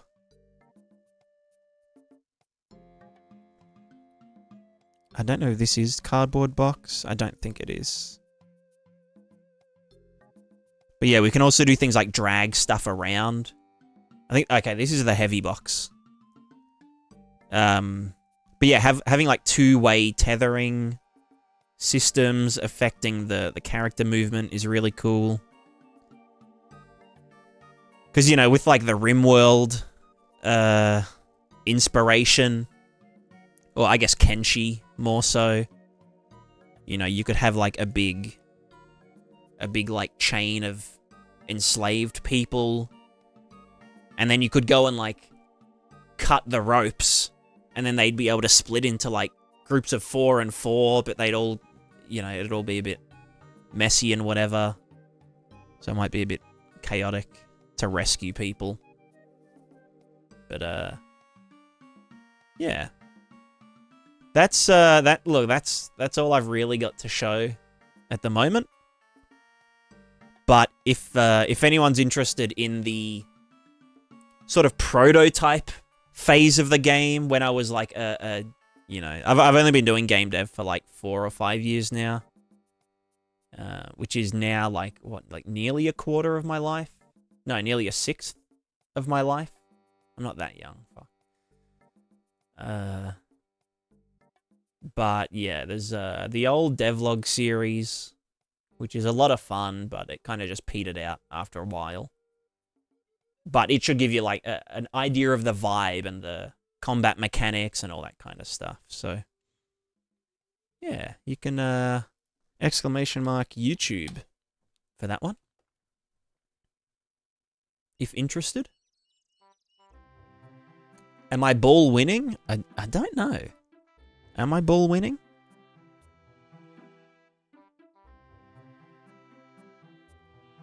But yeah, I like to just fiddle around.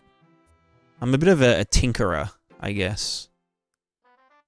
And I'm not like in a big rush to make or, you know, to finish my game, because I make like tutorials on the YouTube for Unreal Engine. And so that's kind of my, and also make tools and sell tools. So that's sort of my job at the moment, which is kind of scary, but it's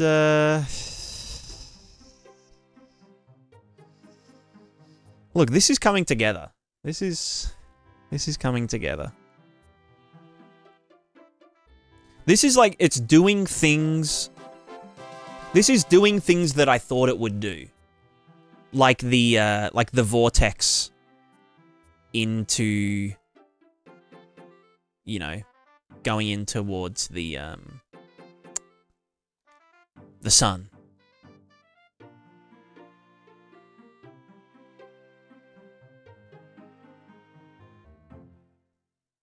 That's something that I was hoping would happen, and now it actually is happening, and it's like, wow, that's sort of weird.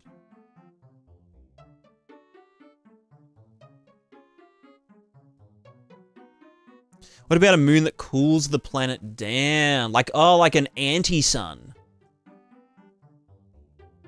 You know how we were talking about negative absolute temperature, like negative Kelvin temperature? What if... What if...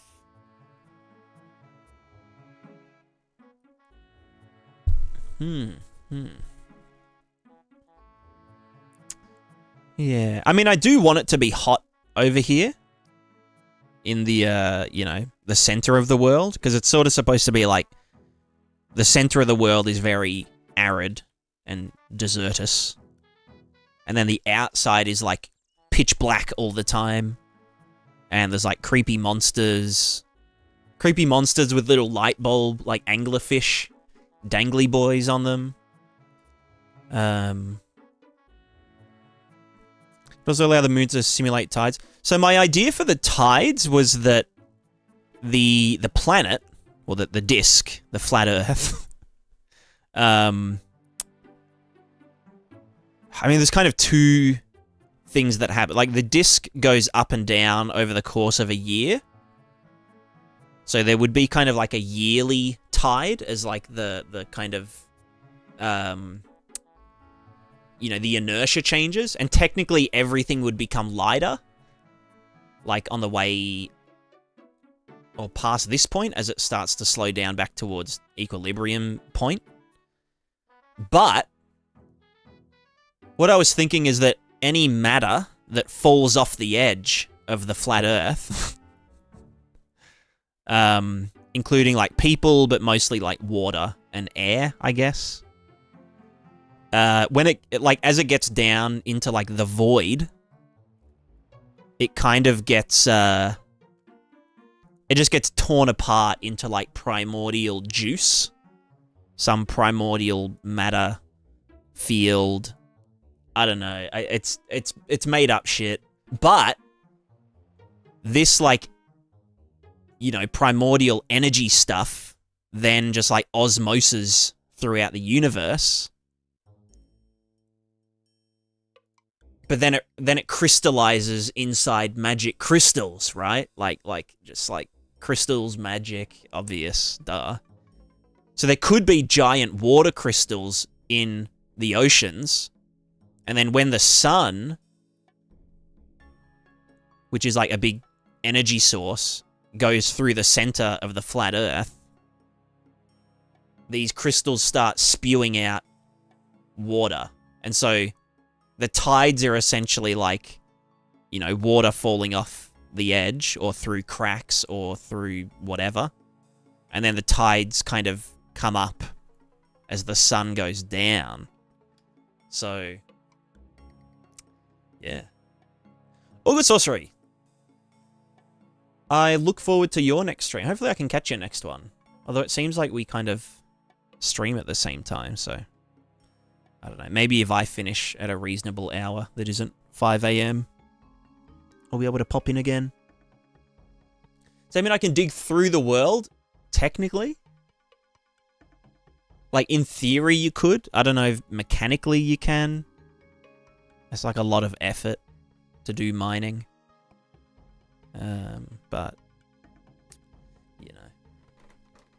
What the fuck is he talking about? Yeah, look, it's just Flat Earth is real in Prismatic. Obviously. But yeah, see, we're getting too much of a temperature gradient here now. It's getting a bit nuts.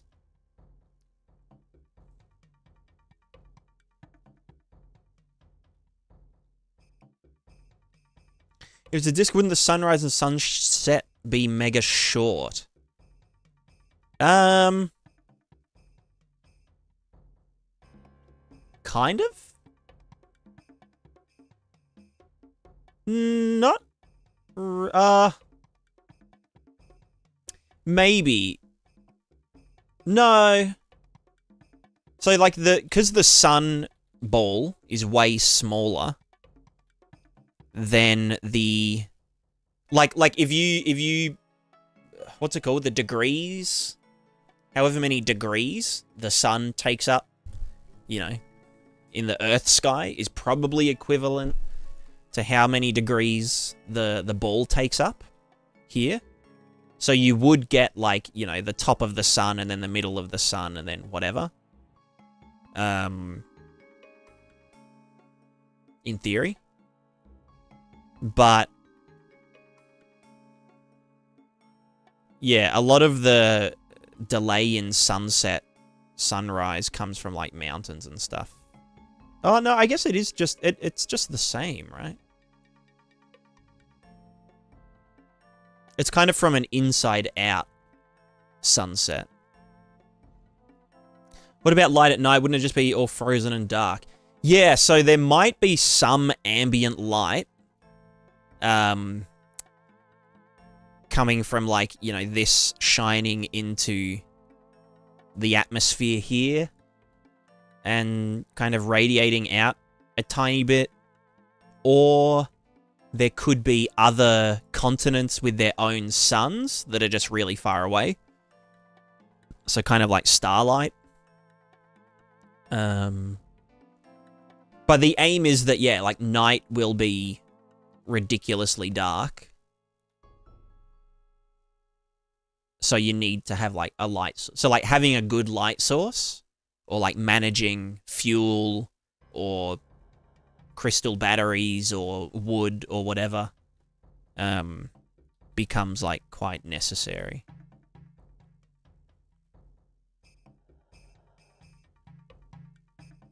I feel like our temperature isn't... I guess that's not very fast, is it? No.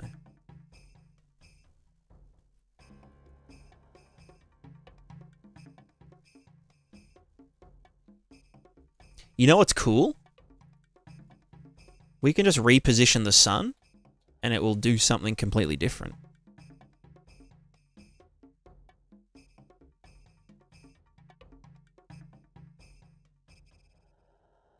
Is people living there would use stuff we wouldn't be able to combat that though. Use light sources. Yeah, exactly.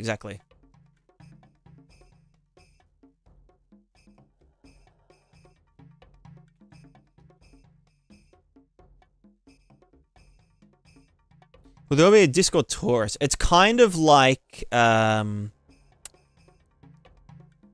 it's more of a...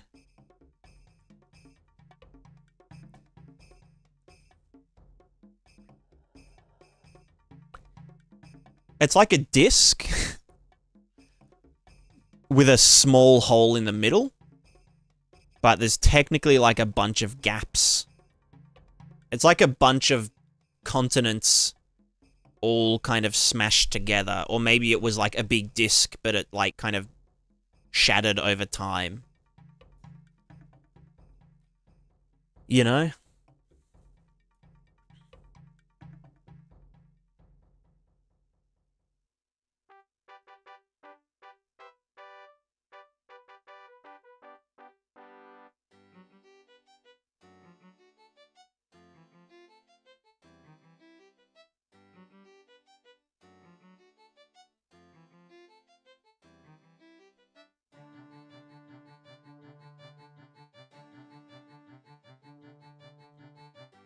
Oh yeah, we're getting that sweet, sweet inward vortex.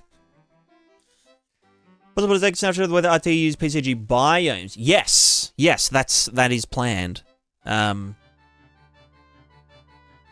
think with biomes, it would be a case of doing a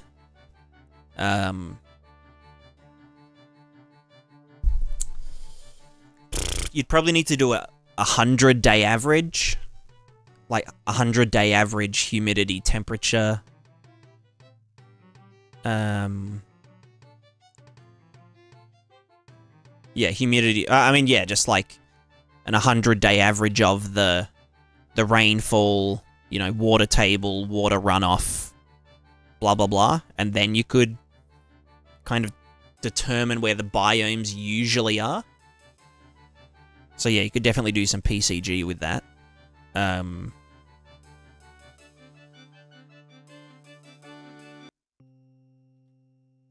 that mountain's really heating up. Look at this shit. Crazy.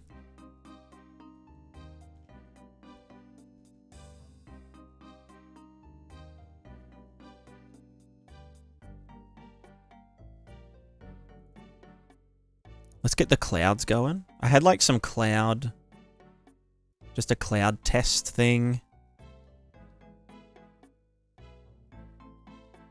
It's a bit silly, but YOLO.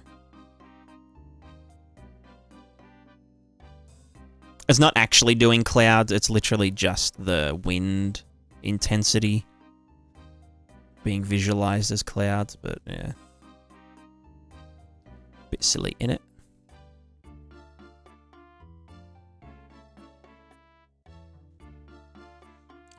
Low time one-shot texture is not too bad as long as it doesn't crash you or you require use of VRAM. Yeah. Exactly. Are those volumetric? Ah, you've got a good eye. But alas, they are not. It's a little trick that I made up earlier today. I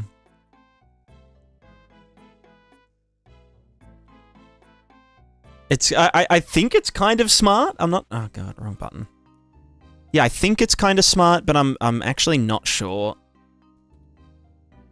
But essentially, there's just like two tessellated or subdivided planes like this, and then one of them is the same but flipped upside down. So the vertex normals are pointing down and one's pointing up. And then the... You know, when we have a cloud mask, we like, you know, do its opacity, but then as it gets more and more opaque, we do like world position offset, to make them get fat clouds. So yeah, they're like, they're not volumetric, they're like just, I don't know.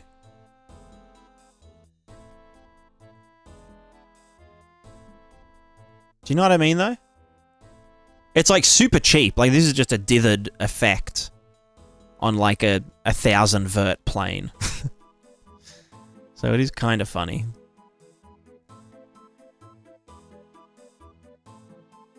And like they do react to lighting to some degree.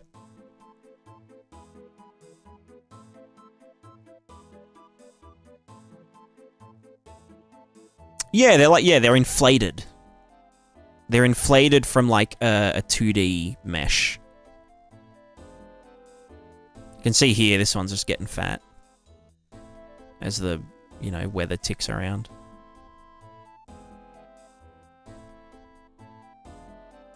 I thought it was kind of smart. I mean, my game's a top-down game, so you're never really going to see the clouds much. I just thought I'd do it there for a nice visualization. Because the next thing we have to... This is terrifying. The next thing we have to do... is actually look at precipitation and whatnot.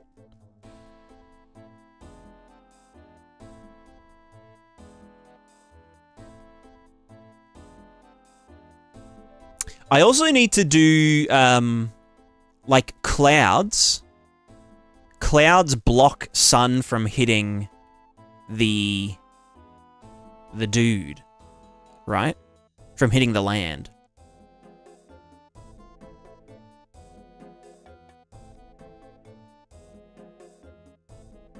But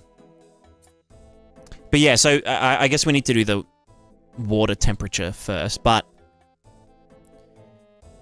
we need to do moisture, so air, I guess humidity, like I don't want to work in relative humidity. I guess we work in absolute humidity, and then as the temperature drops.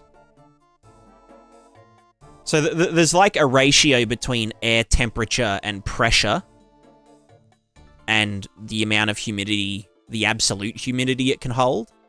And so if you think of it like, here's like the amount of water, like the absolute amount of water, and here's the amount that we can have in our air. So there's like hot air can hold heaps of moisture, but then as that air cools down, it can have less and less absolute humidity, and then as it goes smaller than that, it squeezes that moisture into rain, right? So I guess we need an air moisture.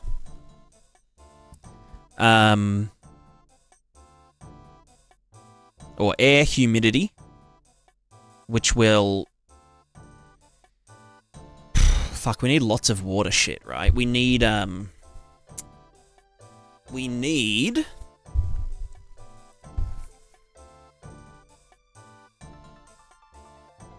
land moisture, or land water, which also runs off. So when it rains on a mountain, we actually simulate runoff.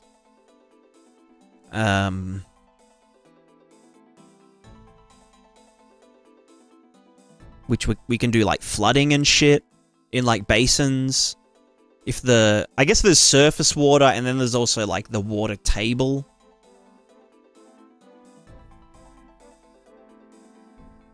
Although I guess, does the water table evaporate? Really? Not really, no, because it's protected.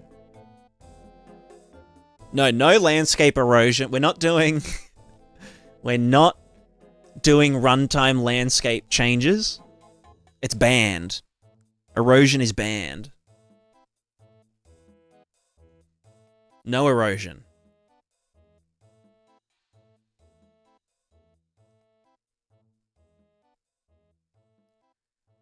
So we need...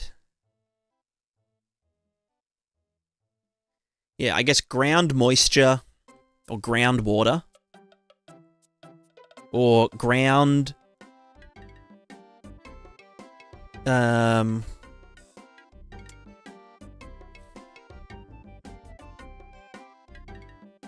No voxel then? No, sorry. I mean, you could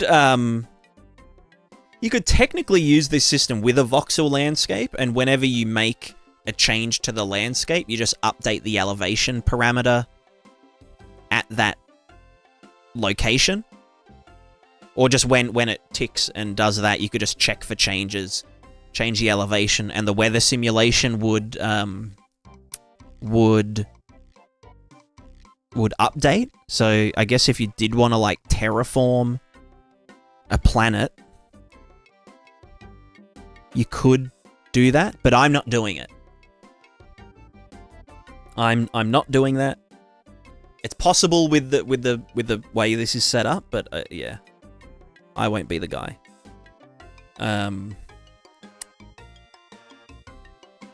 So yeah, to do clouds and shit, I guess clouds, fog, rain, surface water, evaporation.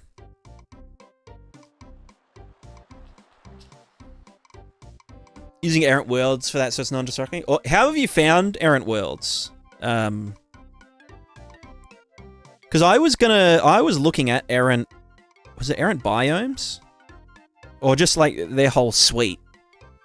But it was right as PCG was coming out. And I was like, oh, maybe I'll wait and see if PCG's any good before, you know, committing to it.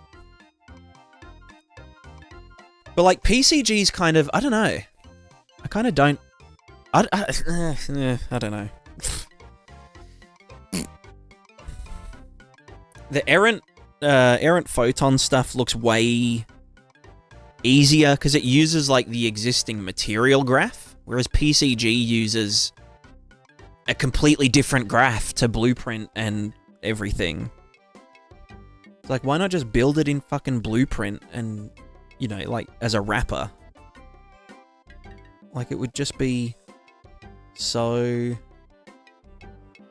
I don't know. I had to write my own render to texture render target texture 2D to use errant worlds procedurally, but yeah, it was... right. Oh, yeah, okay. I get you.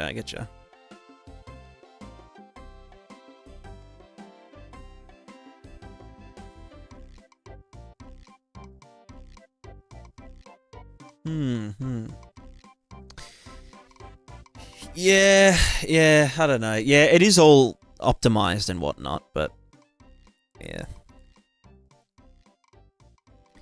Can't tell if Prismatica will ever come out because Australia decides to add crazy stuff to it, or it will, and it'll be awesome because he's apparently capable of doing it. I mean, you know, it's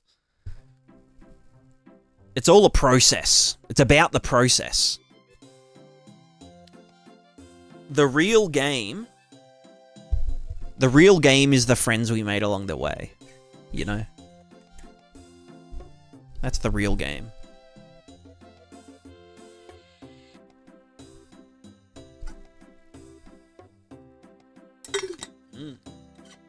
Yum.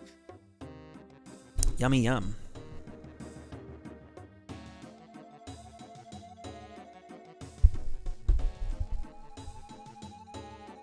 The real game is watching you roll a ball for hours. True. I feel like every UE tool is developed separately by different people and they don't talk to each other. Yeah, I mean, I think that's exactly how it works, you know? We got voxels for audio, so technically there will be voxels. That's true.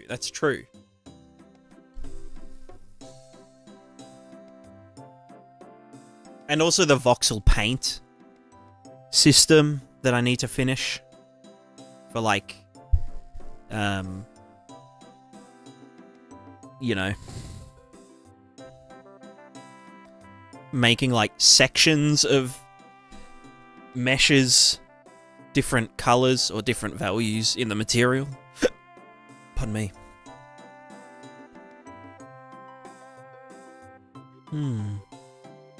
Nothing better than some room temp water. Hell yeah, it's the best stuff ever.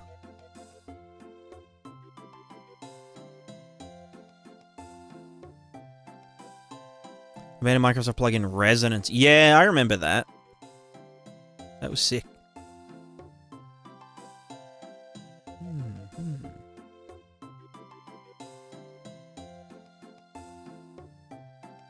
But yeah, what we need to do next, which we'll probably do next time. I don't know if I want to, like... Do I want to clean this shit up first? Or do I want to... I don't know. Or do I want to start... I mean, I guess I can't... Like... I guess I can't really tweak anything until it's all there. But I should probably do a cleanup pass at some point.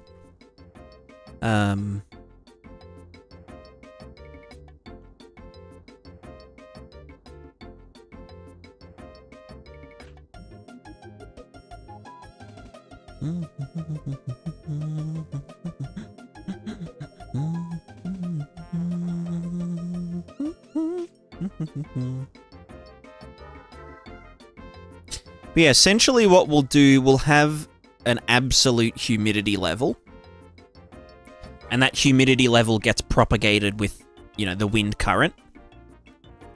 As wind...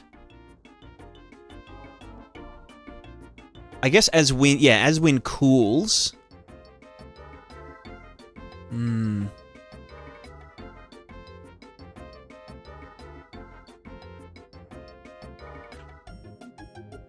So how do clouds form? Or like, when do clouds form? Do clouds form at 100% humidity? Or...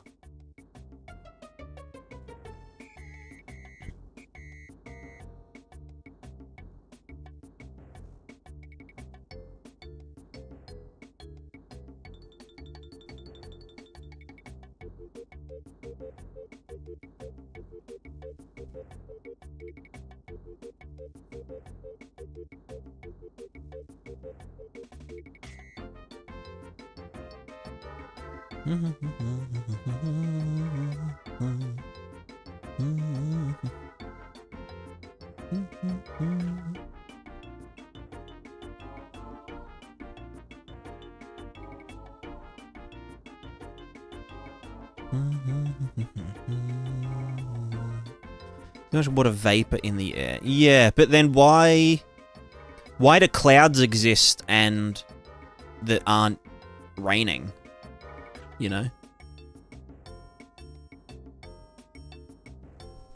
Is it because they're like just on the tip of raining?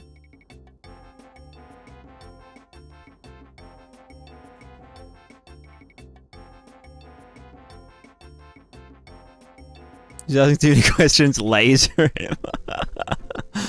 That's funny. I do like that there is this cold zone behind the mountains. I think that's actually really cool.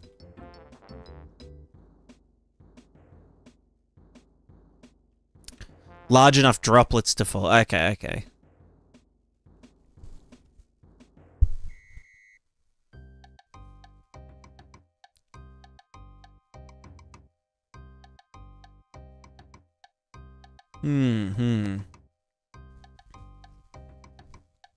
Yeah, I need to look into it a bit. I still don't know if I need to do...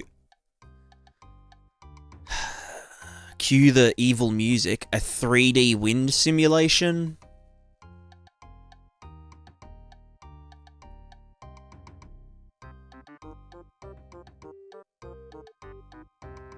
I think I can just, like, extrapolate that, you know, hot air is rising.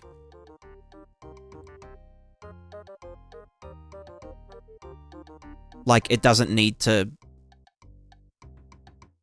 Do you know what I mean? I just don't want to deal with, like, fucking 3D convection and shit. I'm like 99% sure we can just get away with 2D.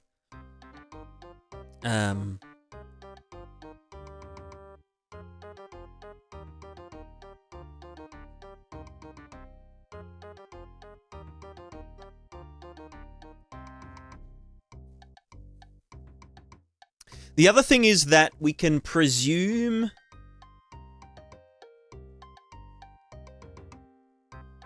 Because, like, the clouds, right, up here, the air up there is moving faster than the air near the ground, right? There is, like, wind shear. Which doesn't really matter that much.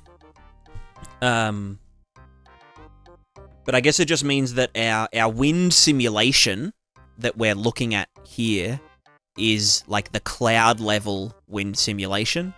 And then the wind down on the ground is, you know, a bit more, it's a bit slower.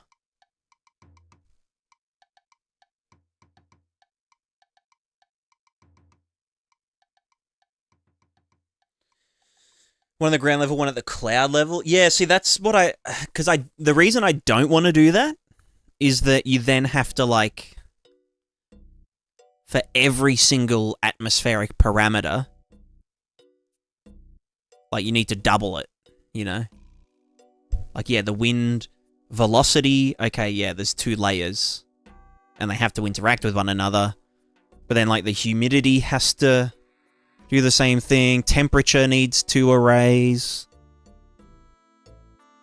temperature has to, you know, diffuse up and down, and it's just a whole, I don't know.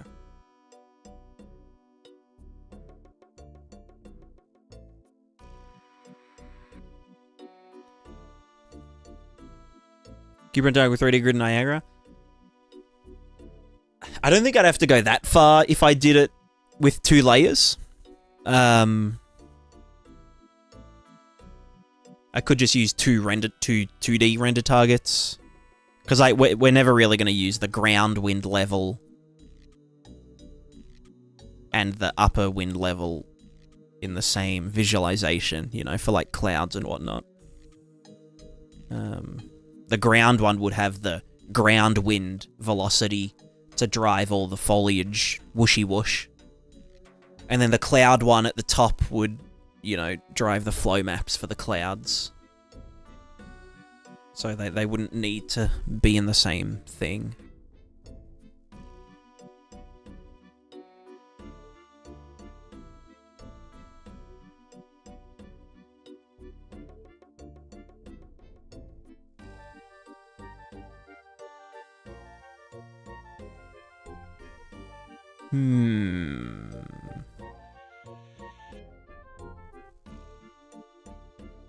If our rain clouds are dark, the water drops are large enough to stop light, putting them in shadow. Yeah, true.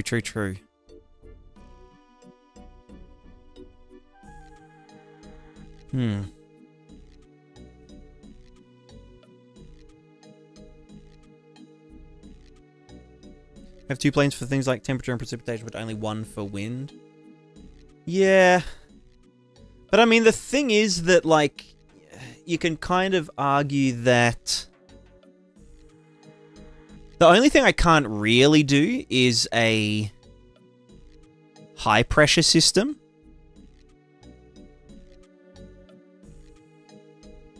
Where, like, hot air is cooling down and falling to the ground. Although I guess just, like, using a temperature gradient kind of does that anyway. If, like...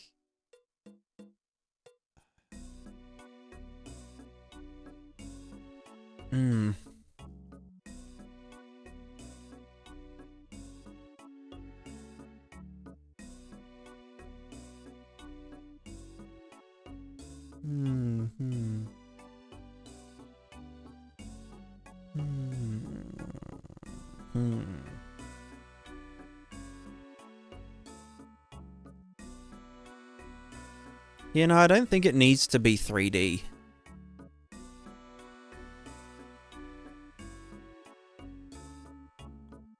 We can also look at things like the rate of cooling and the rate of heating to kind of glean a lot of info.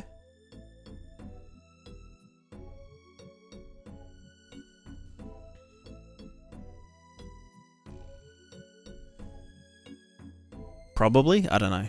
Can we?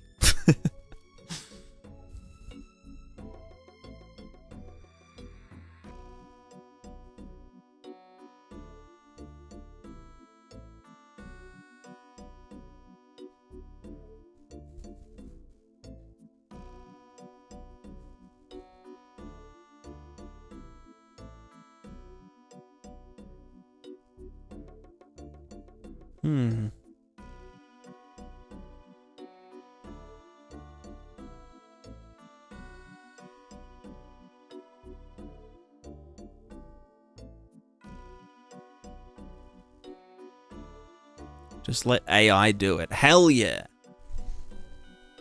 I would love that. Why do anything? Why do anything? Why work? Why code when you can vibe code?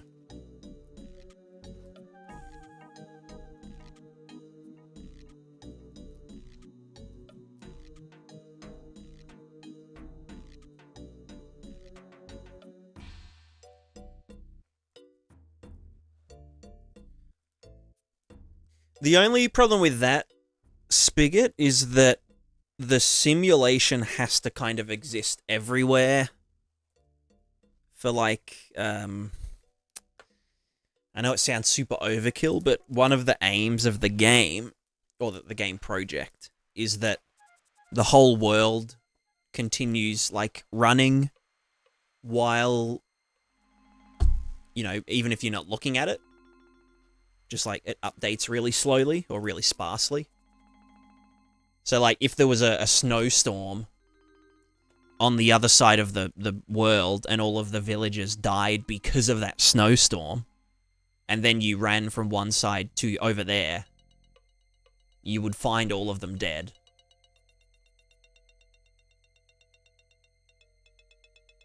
Or, you know, if you blew up the sun,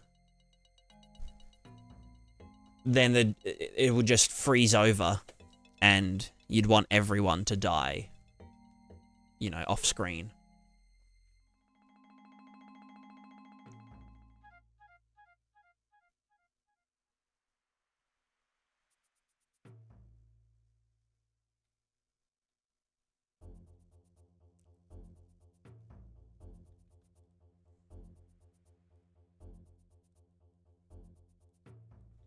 Let me just tweak a few little fellas.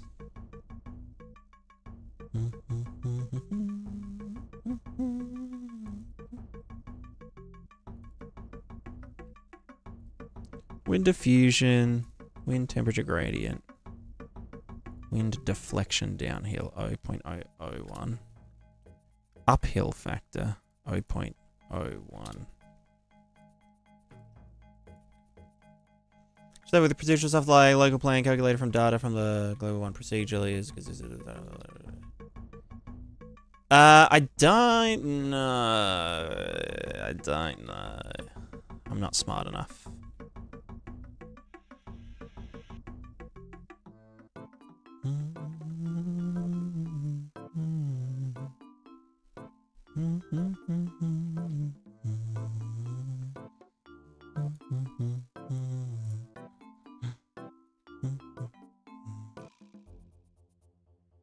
I just don't think we need a 3D sim.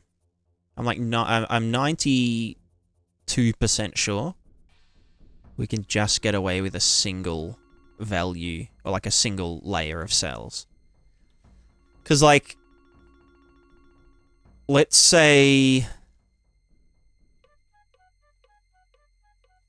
Because, like, we can presume that, like, the humidity on the ground is some ratio of the humidity up here. Or, like, the humidity is the same.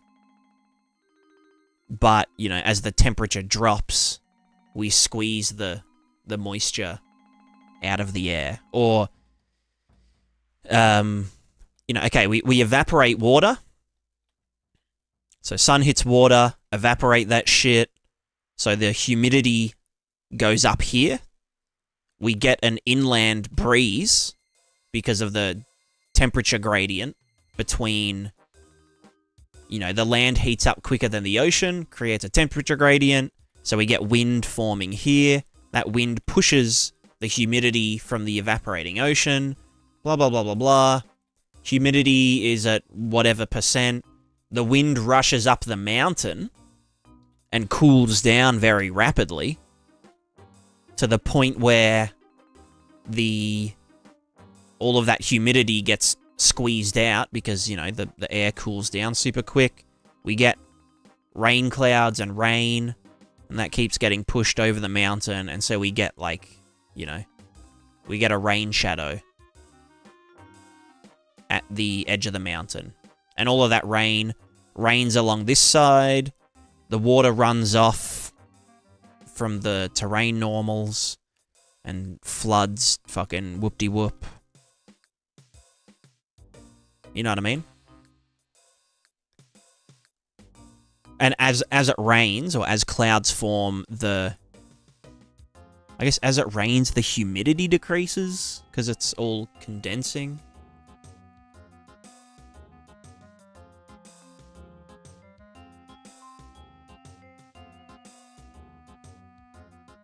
I don't want to deal with, like, fucking nucleation and stuff either. Like, oh, does it matter if it's, like, you know, if there's, like, sand and shit in the air? I think we just say that condensation, nucleation is just, like, a constant thing. Although, you could argue that, like, a volcano spewing ash, or, like, a desert, you know, a desert sandstorm.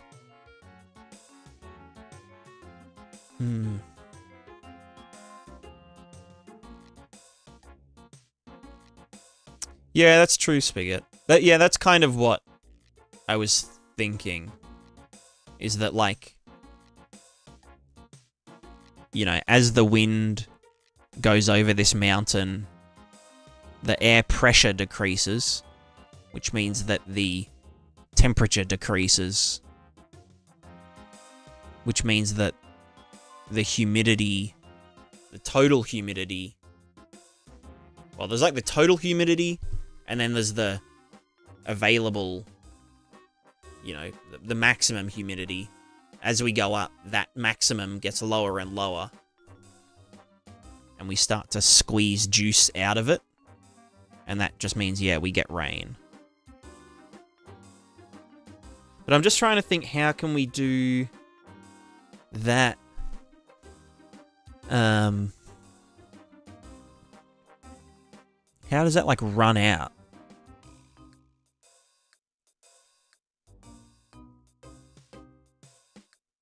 Does it cause, like, a chain reaction where, like, the rain keeps drawing the humidity out of the air again? Like, how do we get rid of humidity? How does it go back down to zero, like to dryness?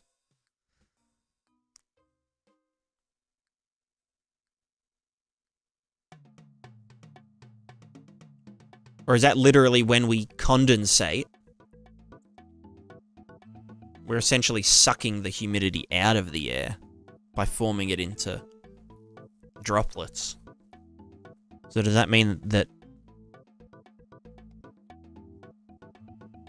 Yeah.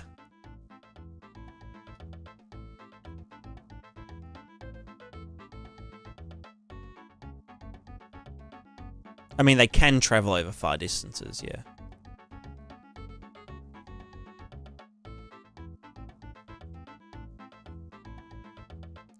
I don't know. I need to watch a few videos again and try and come up with ways to emulate that behavior.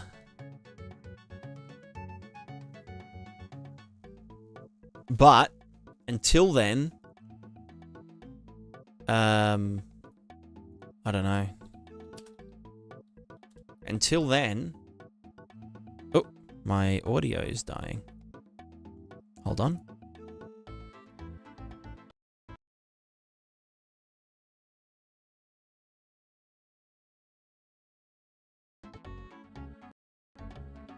Hello, I'm back. Sorry, my audio was being funny.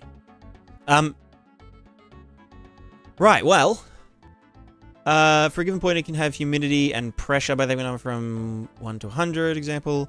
Humidity is over 40, the pressure is over 40, rain. If the humidity is over 60, but the pressure is 20, dark clouds and wind, but no rain. Yeah. Yep.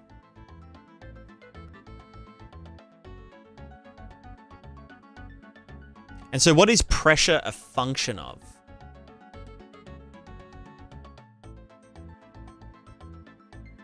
The other thing is that if we have winds blowing together into like a kind of vortex, that does push the wind up, which then lowers the pressure, which then cools it down, which then should kind of cancel that out a little bit. But that could cause some giga clouds. Because, yeah, if, like, hot, moist air all converges, the only way it can go is up. And if it does go up, then it cools down. So that's something I need to... Yeah, I guess, like, air pressure. I mean, if there's air pressure or, like, air convergences on the ground, then it does mean that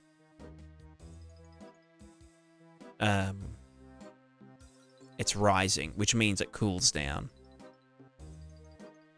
So I guess that's one way we can get rid of that huge fucking hot spot in the middle of the flat Earth.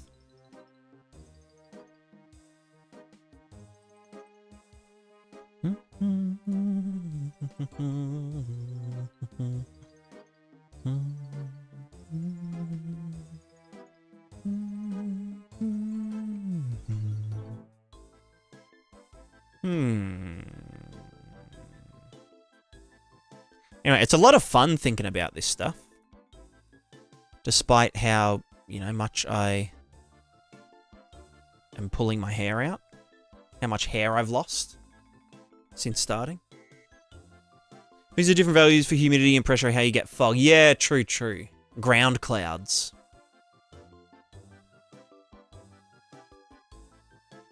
And I guess pressure changes with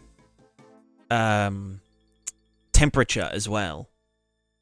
Like hot air has less pressure, which is why it rises up.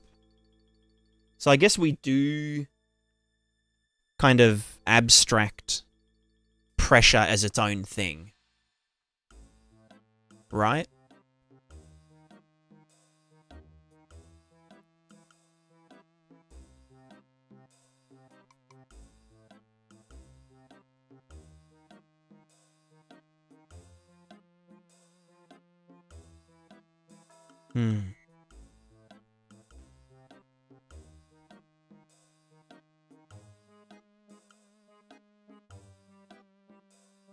Temp, pressure, humidity. Yeah. And so temperature can affect pressure.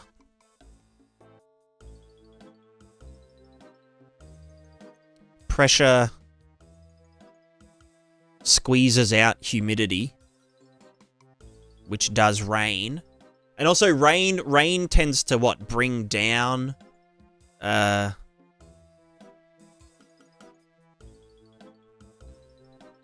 cold air? Or does rain bring down hot air from above? Lowers temperature and pressure. Okay, yeah. Oh, true, because I guess it's up so high. Yeah. Unless you can extrapolate pressure from temperature without things getting weird. Yeah. Yeah, I'm not sure. But then it's like, how does fog occur? I mean, how does fog occur? What is fog? I don't know. I'll do some, I just need to watch more videos about weather.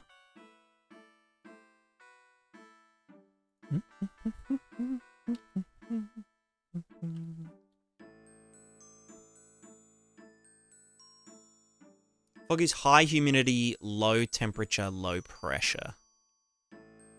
But isn't that also just rain?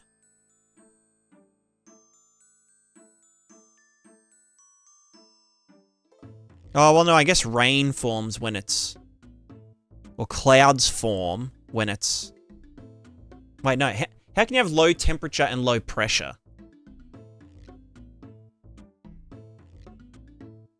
That's what I want to know.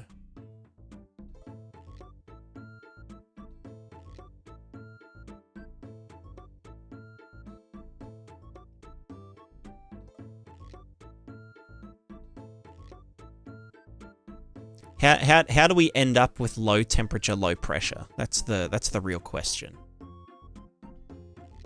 Because, like, yeah, I can't really do that if I'm just extrapolating pressure from temperature.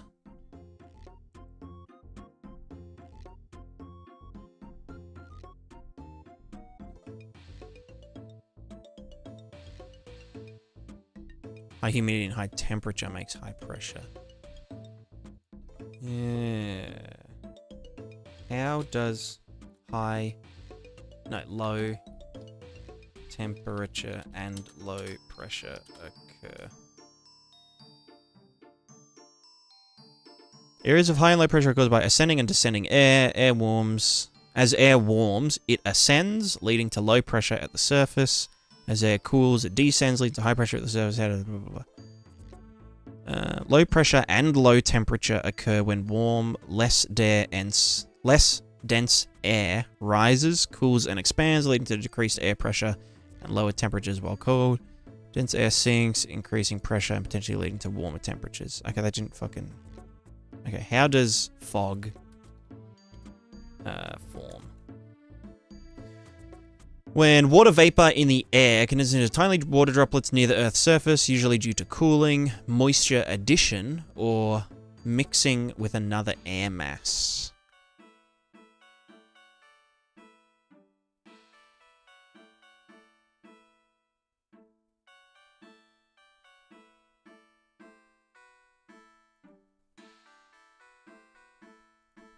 The dew point is the temperature at which the air becomes saturated with water vapor, meaning it can no longer hold any more moisture, which is also... Fog is a cloud that is in contact with the ground, while mist is a similar phenomenon, but slightly better visibility. Slightly better visibility, right?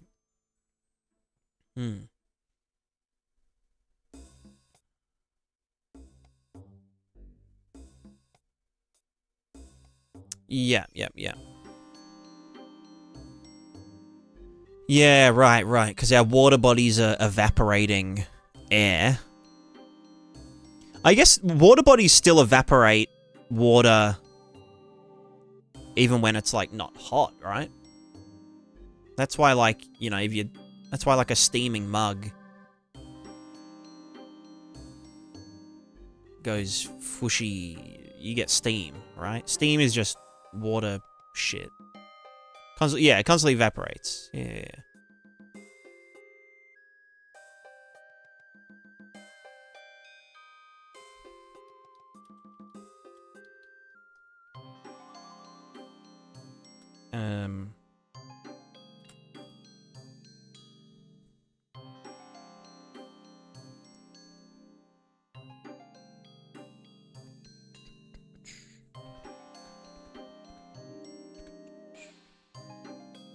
And I guess because...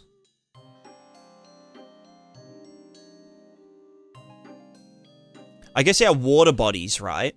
They heat up slower, but they also cool down slower at night, meaning that the temperature difference between the water body and the air above it would probably cause steam and evaporation, which increases the humidity. And then as that then cools down... yeah, I don't know. There's kind of just no real way to differentiate between fog and clouds.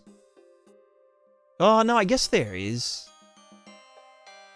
Or is there? I don't know. I guess we'll figure it out as we go. Right, we're going to be rating Mars. The person, not the planet. Jojo was on, I'm going to catch a bulk of the streams around your ocean material. That'll be added to PrismaticaDev YouTube vids at some point. I'll have to do that in the game over. Yes, I will make a video on it. And it will be in PrismaticaDev soon TM. At some point. I just have to do a lot of stuff first. But, yeah, that will be. I might even just, if I do another PrismaticaDev, just, you know, minor bug fixes update, I'll sneak the material in there somewhere so that people can have a look at it in its current state. But, yeah.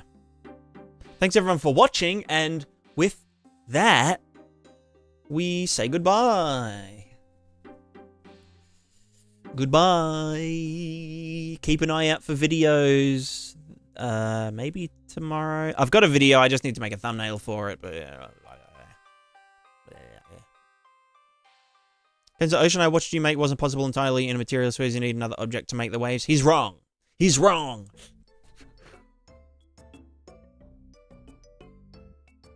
Oh, you mean like the tube of the waves? Yeah, no, yeah, fucking yeah. We can do it. We can do it with particles. Also, to the YouTubists, thank you very much for watching as well. And,